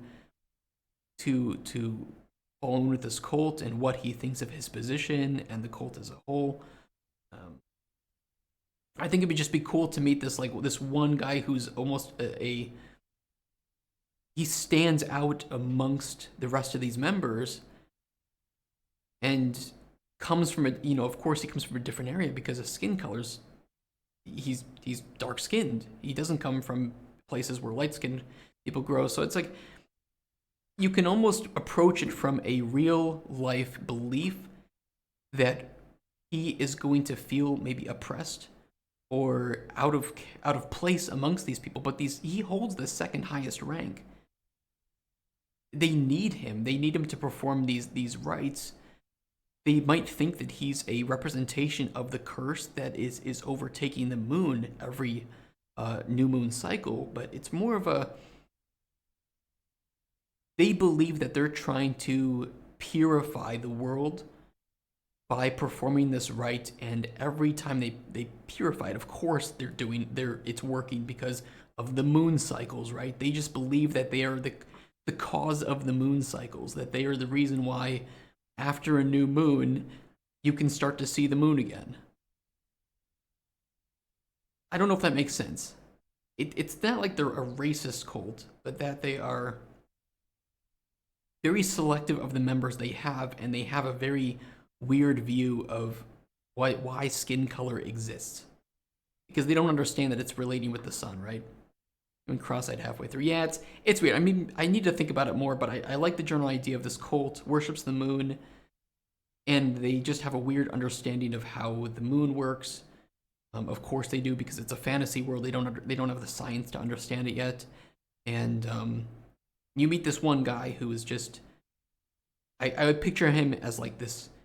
Very stern, very serious, and he wears this robe, but you can tell that he can beat the shit out of you. He takes that robe off. They worship the moon, and they believe that the moon is a god, in this case a goddess, because I think that we make it a goddess in this case, the moon goddess.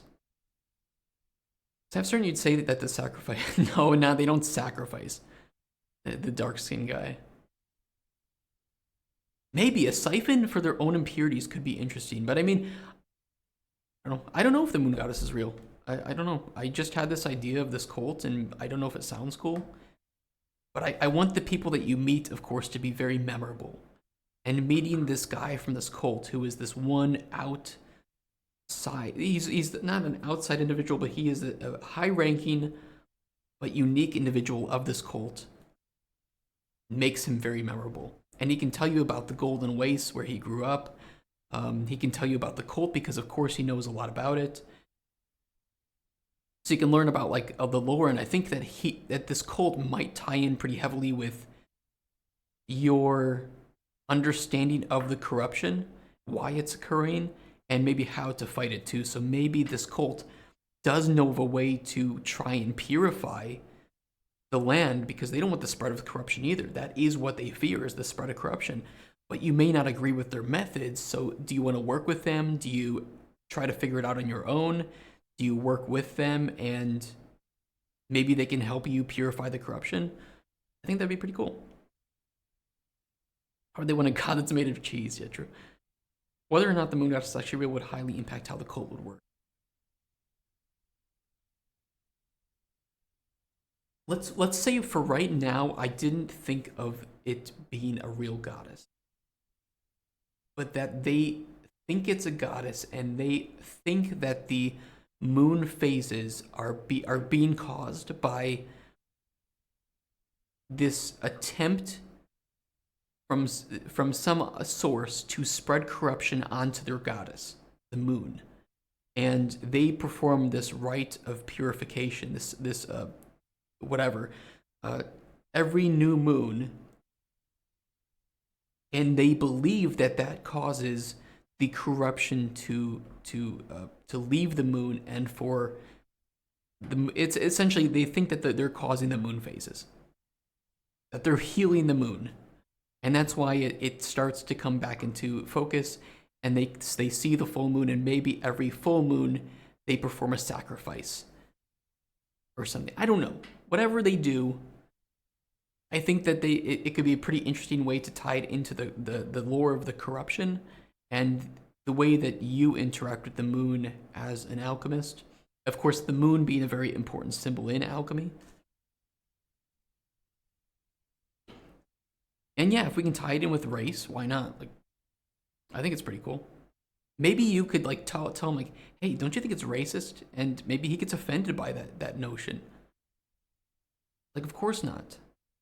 Like they revere me. I am a valuable member in making sure that this curse that I have is not spread to the rest of the world. I mean, of course it's problematic, but why can't it be problematic? Why can't we explore things like that? Fuck being sensitive. The moon goddess isn't real, then the cult would act more like a power structure, similar to a gang. Yeah, I agree. I agree.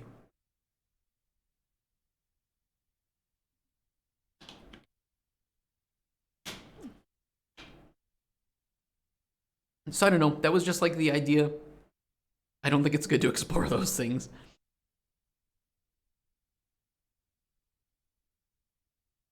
I think that this world is what we make of it, and I think that the players have a lot more capability to process nuance, especially in fantasy worlds.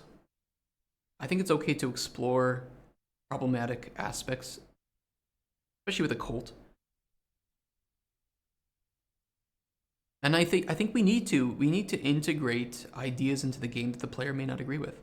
I think it is good. Yeah, I 100% agree with you then. I think it's great. I think giving the players a wide array, making sure that everybody who plays this game might be offended or feel weird about different groups in the game is really cool. It provides everybody will experience things that they agree with and things they disagree with. You're not gonna like totally love every character, and you're not totally gonna hate every character, unless you're a psychopath. Maybe then you do. Do they collectively also look at it during an eclipse and then think they are being punished because of this random day? I would be awesome. And I just learned that we can do eclipses in our game. What if they show up during it? What if this member Andros shows up during an eclipse or something? Or I don't know. We can do eclipses. We can have a character show up during an eclipse. So it's up to the writers. Like, do we want to take advantage of this or not? I think I started typing something and then changed midway through. Yeah, no worries. So I don't know. Maybe that's gonna get me in trouble with some people, but fuck it. If it does, it's free press. If I get a Kotaku article written about it, more people will buy my game. So yeah.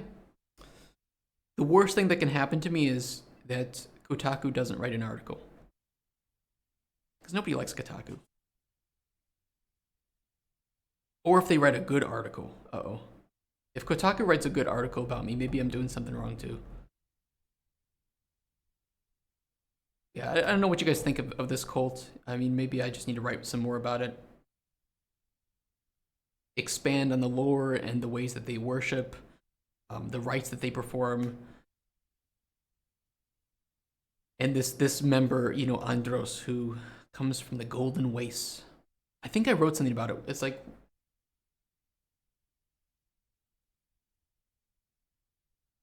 the Golden Waste where the sand meets the sea and your death lay in either direction.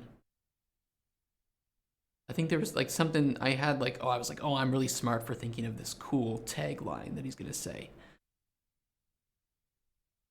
I don't know.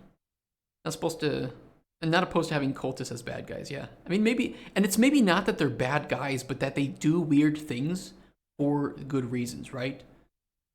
Like they're trying to prevent the spread of this corruption that you actually can show exists and is spread during full moons or new moons. I'm sorry. You just may not agree with their methodologies of trying to prevent it. And of course, you may question whether or not their rites that they perform during every new moon is actually working. Because of course, we know how the moon works. We know that the phases are not controlled by some cult. Maybe.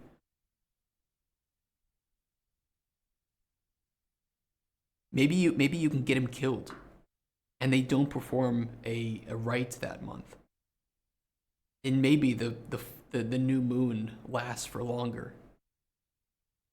Maybe you get 3 nights in a row of the spreading corruption because they couldn't find a replacement.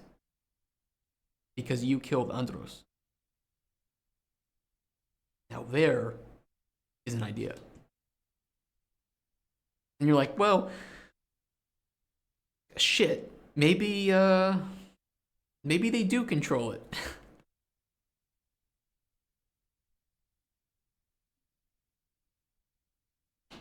Okay, back to the video. So there's my first cancellation. You guys can spread that clip, send it to Kotaku, and yeah, see ya. It was fun streaming while it lasted. Just, you know, if I do get canceled, throw me up on Asmongold's Reddit, you know, help me farm some engagement. Back to why Tim hates cultural references. I hate cultural references. Yeah.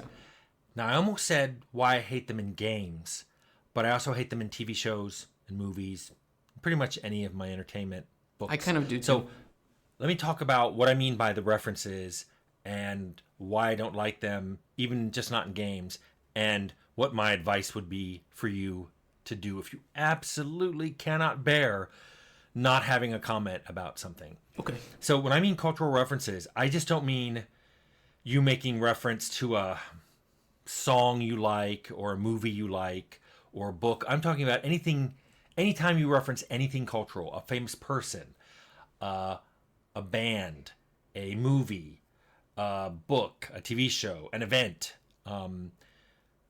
I know the only thing that I could excuse it for is like Easter eggs. Something that isn't.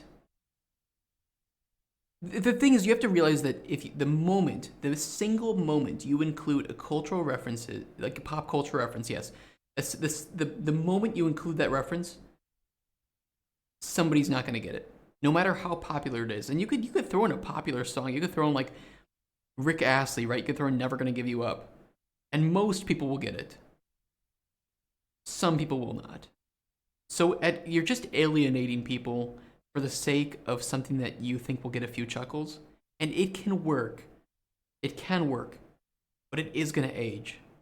What about something like Robin Hood? I think if I were to do a reference, let's say our game at Cauldron Chronicles has a reference to Robin Hood. The way that I would integrate it is to create not like, would it be like an analogy? Like an analogous group that acts in the same way that Robin Hood and the Merry Men acted. And I think then people who know Robin Hood will say, oh, this is a reference to Robin Hood. And people who don't know Robin Hood will say, oh, this is a cool band of merry men that steal from the rich and give to the poor. So it's like, you're not alienating them, but you are rewarding people who understand the reference. But it's like, if you watch old episodes of South Park, and you're maybe a bit younger, you probably don't understand some of the people or events that they're referencing. And so you can still kind of enjoy it, but it's gone. That moment of brilliance that that 80% of viewers are going to laugh and get, it goes down, and it goes down fast every year. I don't know if that word is right, like analogous group, but I think I think there's a difference between direct reference, and a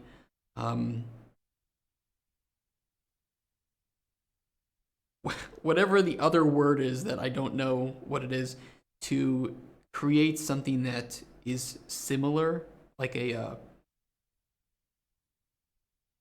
I don't know. Maybe you guys can think of a word that I mean here. You know what? I didn't get most of the reference in Red Dwarf back when I first watched it as a kid, but I still thought it was pretty funny.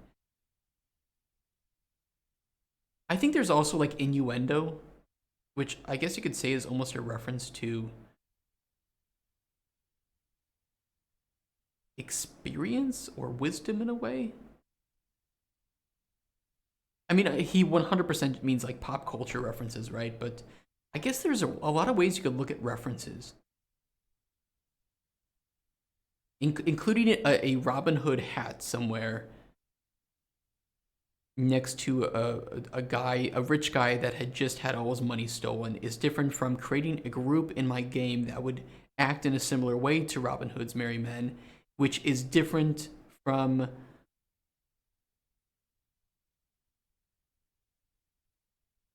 I guess having somebody directly use like a catchphrase. Like there's different levels of it that you can appreciate if you don't get it, all the way down to you don't get it, so it has no effect on you, right? And Easter eggs, I think, are a good thing. Of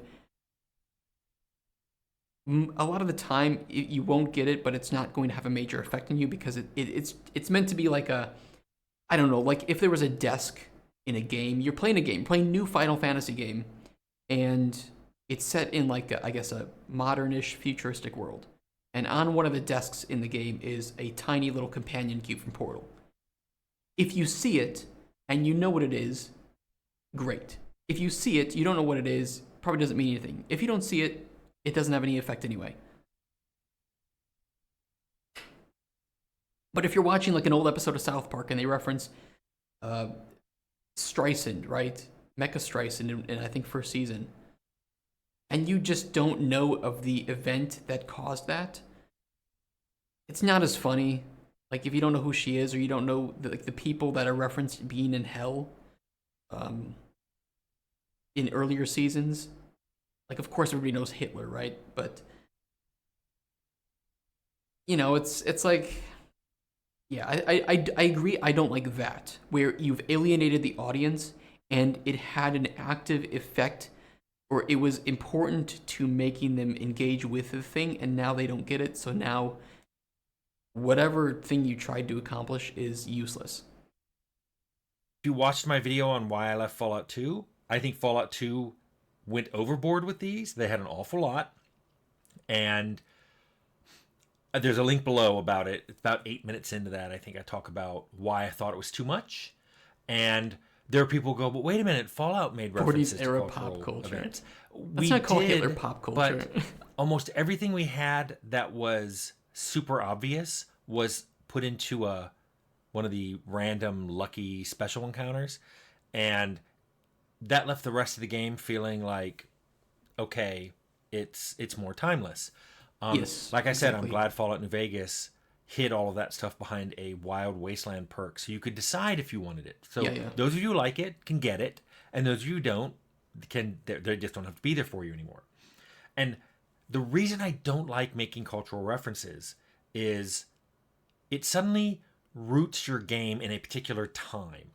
And I prefer games to be timeless. And by rooting, I mean you've now locked your game into a particular point in time that only a particular audience will get. And in a few years, people will wonder, that's funny. That I don't know who that actor is. Why are they making a big deal about this actor? Or am I supposed to know who that politician is? What will happen is your game or your TV show or your movie or whatever basically starts to feel dated really quickly. Yeah, it's exactly the reason why I don't want to push ideology in my game. And if we do try to tackle subjects, they are subjects that are timeless. There will always be bigotry in the world if there are humans in the world. And you can tackle something like that, or there's always going to be love. There's always going to be that feeling of growing older and regretting your lost youth. I mean, these are just, they're human traits. It's the reason why the old Disney films, the original Disney films, are timeless, because they're stories and like fables, old what's the word I'm looking for? Like old Mother Goose stories, right? These are timeless stories that speak to like human condition or human nature or emotions that everybody is going to get. Always. 100 years from now, 200, 300. Like a bit of this is fine, like as long as you don't go overboard with it. Yeah, and I think, like you said, locking it by exactly. Locking it behind like a part of the game that you optionally engage with, I think it works. But if you go overboard, you have like Claptrap is such a good example of this, where it was funny in Borderlands 1, and there was a good portion of it in Borderlands 2 that worked. And then they just kept doubling down, and they made Claptrap reference more and more bullshit in pre-sequel. I mean, pre-sequel was just a whole bunch of like Australian humor, and if you're Australian, maybe it's really funny, but if you're not Australian, you're not gonna get it. And then you had Borderlands 3, which was just horrendous with its main characters and its references. Really? 2 streamers? This is Pandora. This is supposed to be Mad Max inspired, and I'm watching 2 fucking streamers? I can't. Was Claptrap funny in the original? He had some humor, but the humor in original Borderlands was very dry, and almost slapstick in some ways. Maybe those aren't the best words to use, but it wasn't as millennial. And I think Borderlands 2 was a pretty decent mix, especially Handsome Jack is very well written as a character. His dialogue is funny, and he doesn't make a whole bunch of references that you aren't going to get. He's just wacky. But Claptrap definitely makes references in Borderlands 2 that aged like milk. I know that when I watch TV shows, especially old TV shows, like things I was into in the 80s and 90s, when they had guest stars on, and I don't remember who those people are, yep. I liked it when they didn't make a big deal about them. When they just had, there's an actor on, and you kind of recognize them, and you're like, oh, I think I know who that army colonel is, or hey, that woman playing the doctor, wasn't she in some other movie I saw? But if they make a big deal about it, they're like, and tonight's guest star is Bob Smith, and you're like, I have no idea what Bob Smith is. Or one of the actors makes a reference to something like, blah, blah, blah, look at me, I'm Bob, I'm, George Bush. And suddenly everybody born in the late 90s and later are like, what, why is that comment funny? Yeah. Either they won't know who George Bush is, or they don't know which George Bush you're talking about, or they don't remember some event that your phrase referenced about what that George Bush did. It just, suddenly your show is dated, and it will age quickly. As people say, age like milk. Hey, part of it stolen. He stole it. I said that. I said age like milk. That I deserve royalties for this. DMCA. My dislike of cultural references extends to this channel. I don't just like having timeless games, but I kind of wanted this channel to be more timeless. It's one of the reasons I'm saying I'm not going to review games or whatever, because games come and go. I want to talk about game development, which is and practices you should follow. That will help. I do think though that game development and practices also age, and age pretty quickly comparatively to other industries. Not all industries, but some industries. I think practices that work still work. And with game development, you have new tools, you have new technology coming out at an extremely fast rate, to where even people who are in the industry can't learn it as fast as it's coming out. And game design, especially as a game designer, every single new game that comes out has the ability to impact the way that you think about game design. Every single one. And every new game that comes out that is popular or fails horribly is a lesson in principles and market changes that are always occurring. The market is always changing. Right now, city builders are really popular. But I promise you, they're gonna fall off. They're gonna have a dip. Survival games back when like Minecraft was coming out and The Forest were huge. Survival games were massive at that point, and now they're not as big as they used to be. Right now, it's all about that a lot of those people have moved over to other games, more established genres, or real-time strategies used to be massive. Strategy games used to be one of the biggest PC game audiences ever, and it shrunk pretty heavily. It's starting to make a comeback, I think, especially turn-based strategies, although I think real-time strategy still kind of suffers a bit. Was I playing games from 15, 20 years ago? Yep. Me too. Me too. I love new games, but there's something safe about games that I already own, I already know are good, and will continue to be good for me forever. Because they're timeless. Sometimes mechanics are timeless. I miss real-time strategies. Well, maybe you really like my RTS game that I think I want to make after Cauldron Chronicles, called The Nightmare Lake. I want to bring it back. I want to bring back RTS and mix it with some city builder.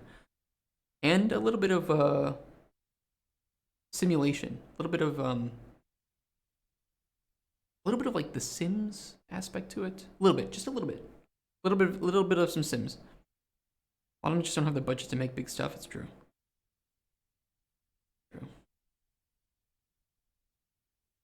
You make a good game. And talking about whatever the outrage of the week is not going to help. You'll play the bad guy? No, you don't. Okay, I will say it's inspired by Majesty. So if you know Majesty, the old RTS game, it's inspired by that. Look, Tim, I get it, Tim, but I like talking about the outrage of the week. Maybe it's because I'm young, but I like talking about like game development drama. I love it. I inhale it. It is my copium. Okay? You breathe oxygen, I breathe drama. Talking about whatever the outrage of the week is not going to help. Some trailer came out that wasn't perfect or made you think the game was going to have a feature it didn't have. Okay, I mean, trailers not being perfect, that's whatever. I don't really care about that. Differing player expectations between trailers and the game, I do think is important. And I think it's important to know if it's done legitimately, like accidentally, or if it's done maliciously. And that's just because my values are like ethics, right? I want to be ethical. I want to make sure that players aren't being scammed. So I guess that's like, I don't know Majesty, but there were quite a few good looking games that came out a while ago, but they all forced you to play a bad guy, and I was like, thanks. Majesty is a kingdom simulator where, and this is the toughest sell to people to tell the game, you don't control your heroes.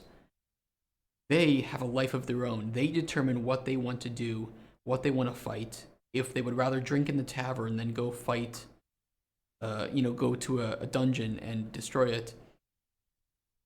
You have to incentivize them with rewards, with bounties, and just they live their life, and you build up the kingdom and provide them with amenities and influence them through these bounties.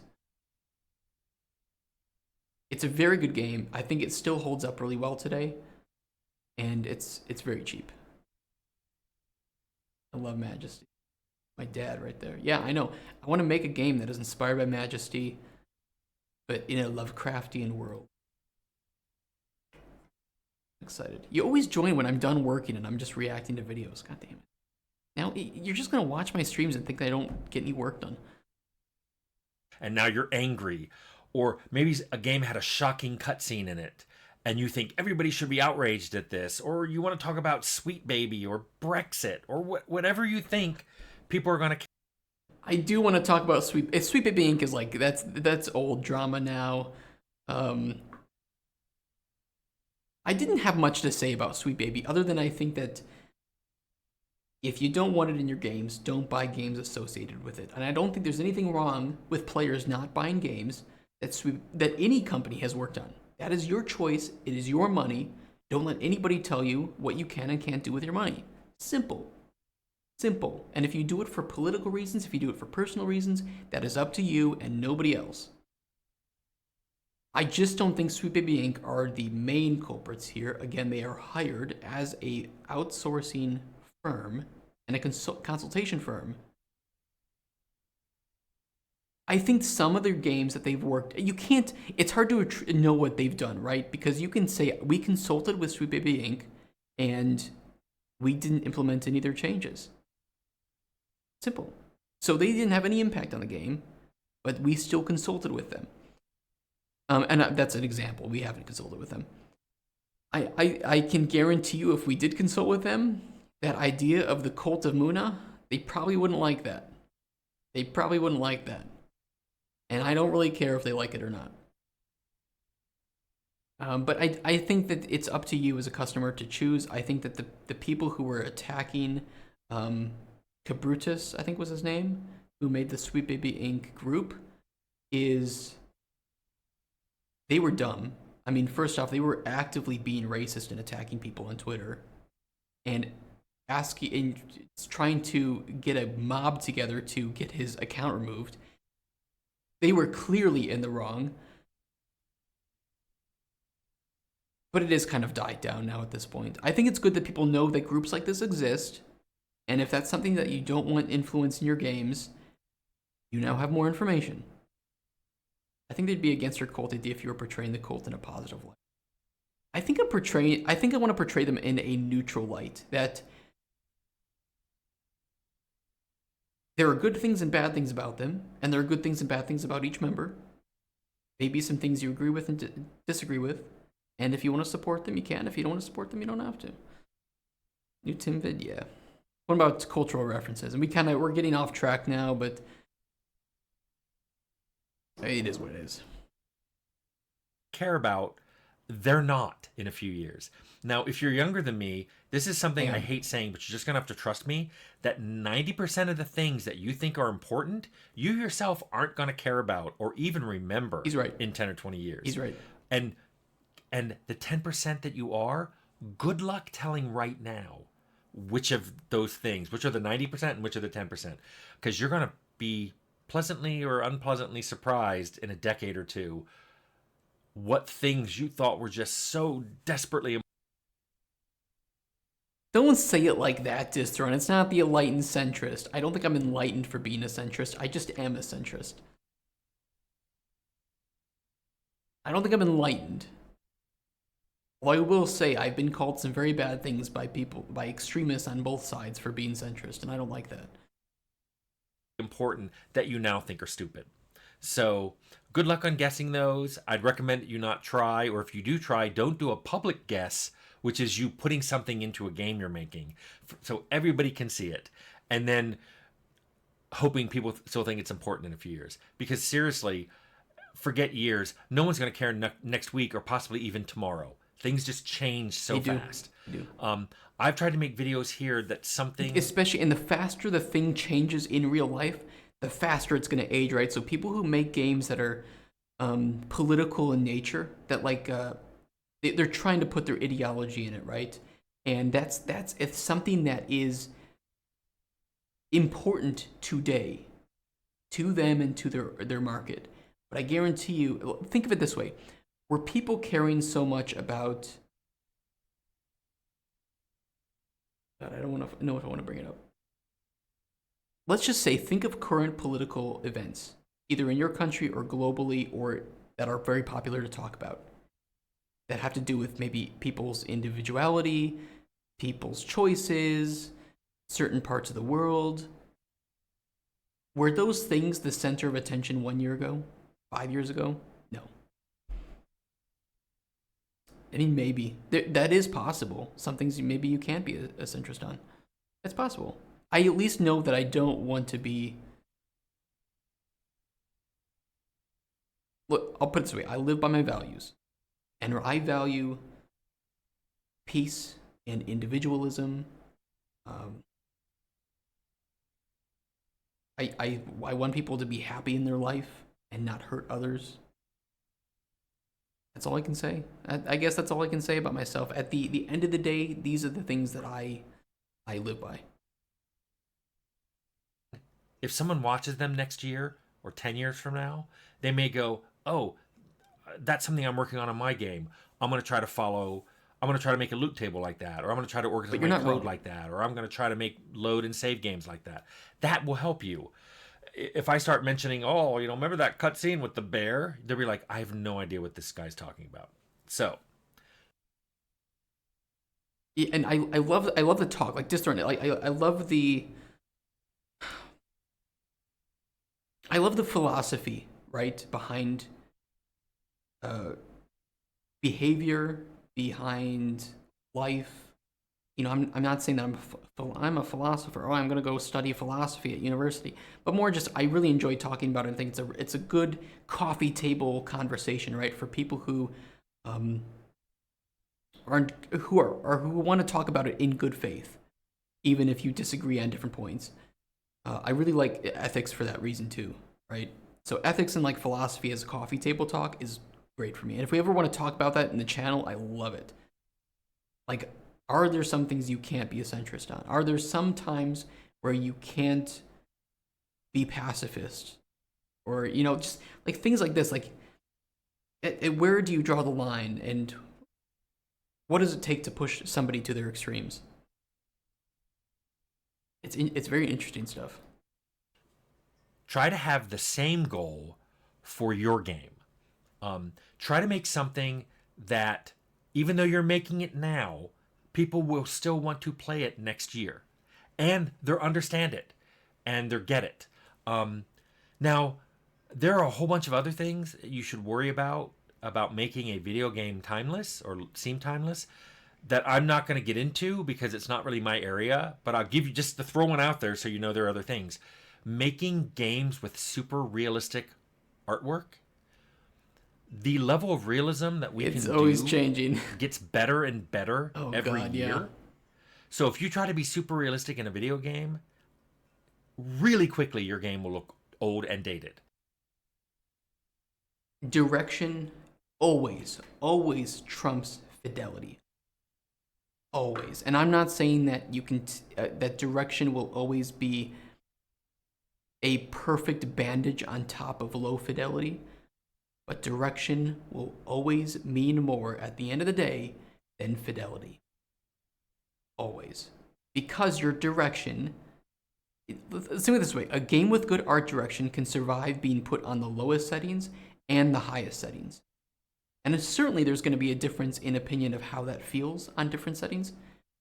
But that can just show you the importance of just good art direction. And take a look at the people who attacked Elden Ring on launch for having some textures that were a bit low res, or not having all the modern features that modern engines can handle. Take a look at who those people were, and just enjoy the fact that they are wrong. Sometimes you want to say things that are meant to resonate with people in the here and now, true? Like sometimes you talk about how you couldn't make Blazing Saddles today, but the point of Blazing Saddles is to kill the milquetoast cowboys and Indians, films that were so popular at the time. Yeah, that's true. 100% true. Why pixel art games will always be a thing, yep. I would point at Realms of the Haunting in this regard. The game is about almost 30 years old and still looks awesome today because of the art direction. Realms of the Haunting. Let me see that. Oh god, this gives me vibes of something. This gives me Might and Magic vibes.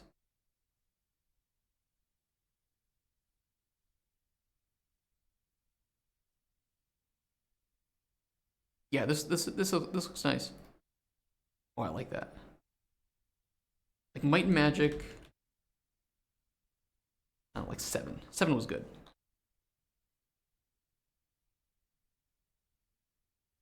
Good direction.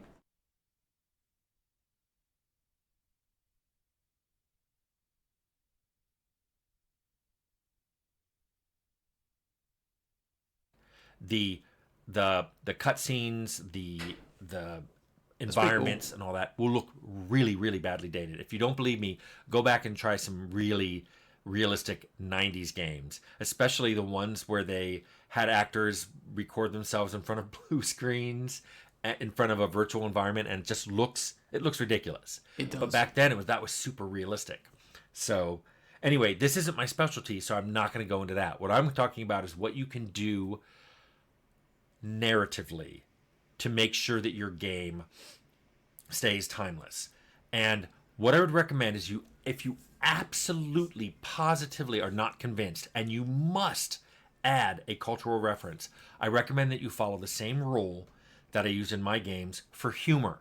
And that is, add the reference in such a way that if the person reading or hearing or whatever, however you put it in there, if they don't get the reference, they don't even notice that a reference was made. Exactly, Tim. Holy shit, that's exactly what I was saying, right? Like, it was exactly the Robin Hood reference, where if you make a band of merry men in your game that steal from the rich and give to the poor, even if somebody doesn't get Robin Hood, they can still appreciate the point of this group existing. But if they know that it's an analogy to Robin Hood, it means more to them. It has no negative impact if they don't get it, because you're writing it from the perspective of, this is interesting, and it's an analogy to this. But it's still interesting even if you don't understand the analogy part. Yeah, I 100% agree with him. 100%. So that way they don't feel left out. They don't feel like suddenly they missed something, which, by the way, they won't blame themselves. They'll blame your game. And that's the big problem with all this, is if you give someone a reason to think that the game is doing something that's leaving them out, rather than feel left out, they just think your game is dumb and move on. And you can't explain, oh, you didn't get what I was saying. They're gone. You've already lost their attention. They're out of here. Okay, I can give you a good example of one of my favorite TV shows, The Sopranos. Do you guys, if you've watched The Sopranos, let's just say there's a point where a character is shot, and he's shot while holding a bag of oranges, right? I don't know why I have such a problem saying oranges. And that is a reference, I think, to Godfather. Don't remember which one, where a character is shot while he's holding a glass of orange juice, right, from the store. It's a reference, but if you don't get it, it's not like it changes the scene in any way. It's just it's a nod, right? It's we're also doing a mob thing. This is a similar situation as to a classic mob film, and interesting reference. But it doesn't change your enjoyment of the scene in any way. If you understand it, you'll enjoy it more. If you don't understand it, no problem. So the TLDW of this video is, if you have to add a cultural reference to a person, an event, anything, do it like I recommend humor being done, and put it in a way that someone watching it who knows the reference will go, oh, there's another meaning here. And everyone else will just get whatever it is that person is saying or that scene is showing. They'll get the surface part of it. They'll understand what they were supposed to get, and they'll move on. Yep. So if you do that, I think your games will last longer and be talked about longer than as opposed to being the outrage of the week. So that's my recommendation on how to make a more timeless game. Hope it helps. I agree. He's right. Oh. Okay, I might have to get going, guys. It's 4:47 p.m. Another 7.5 hour stream, but it was fun. I mean, we kind of fucked up updating our engine to 5.4. Not the smartest move, but we got it fixed. We fixed some bugs. We finalized that altar. And yeah, I need to think about what we want to even try to accomplish tomorrow, because I really can't think of anything that we can dive into that isn't big. So maybe we'll keep it casual. Play some games, maybe. I want to play Hades 2. I want to play No Rest for the Wicked. I'd like to play some more Balatro. Maybe we can just play some games and chill before next week when I'm preparing for pitching. We'll see. We'll see. Either way, thank you so much, guys, for coming out today. I'm gonna get heading home. Have a wonderful rest of your day and night or evening. Be kind to people. Keep, like yesterday, persevere. Keep pushing through. Life is really tough. I don't know if you're around my age. I'm a millennial, late millennial. It's tough. Prices are on the rise. It's hard to make money, but keep pushing through. About developing the level. I don't know if there's anything else that we can really do to it. I want to be very careful about adding more parts because it's going to require me to add in. Yeah, we'll see. Either way, I'll think about it tonight. Have a great rest of your day, guys, and yeah, cheers. Thanks for coming out. Thank you so much, by the way, to Travis Bragg for the raid, PJE Run for the subscription, Anonymous Gifter for gifting I'm Just a Person a sub, and all of you lovely people for following today. You guys are great. Long time no see. I'm just about to leave. Wake up. True. Bye-bye, guys. Bye-bye. I think I'm an early millennial. I love you. We'll talk later. Hopefully I'll see you tomorrow. It's 7 a.m. Oh my god. Damn, yeah, it's terrible. You're whatever time zone you're in, it's terrible for you to watch me. It sucks, but either way, I'll see you guys later. Bye-bye.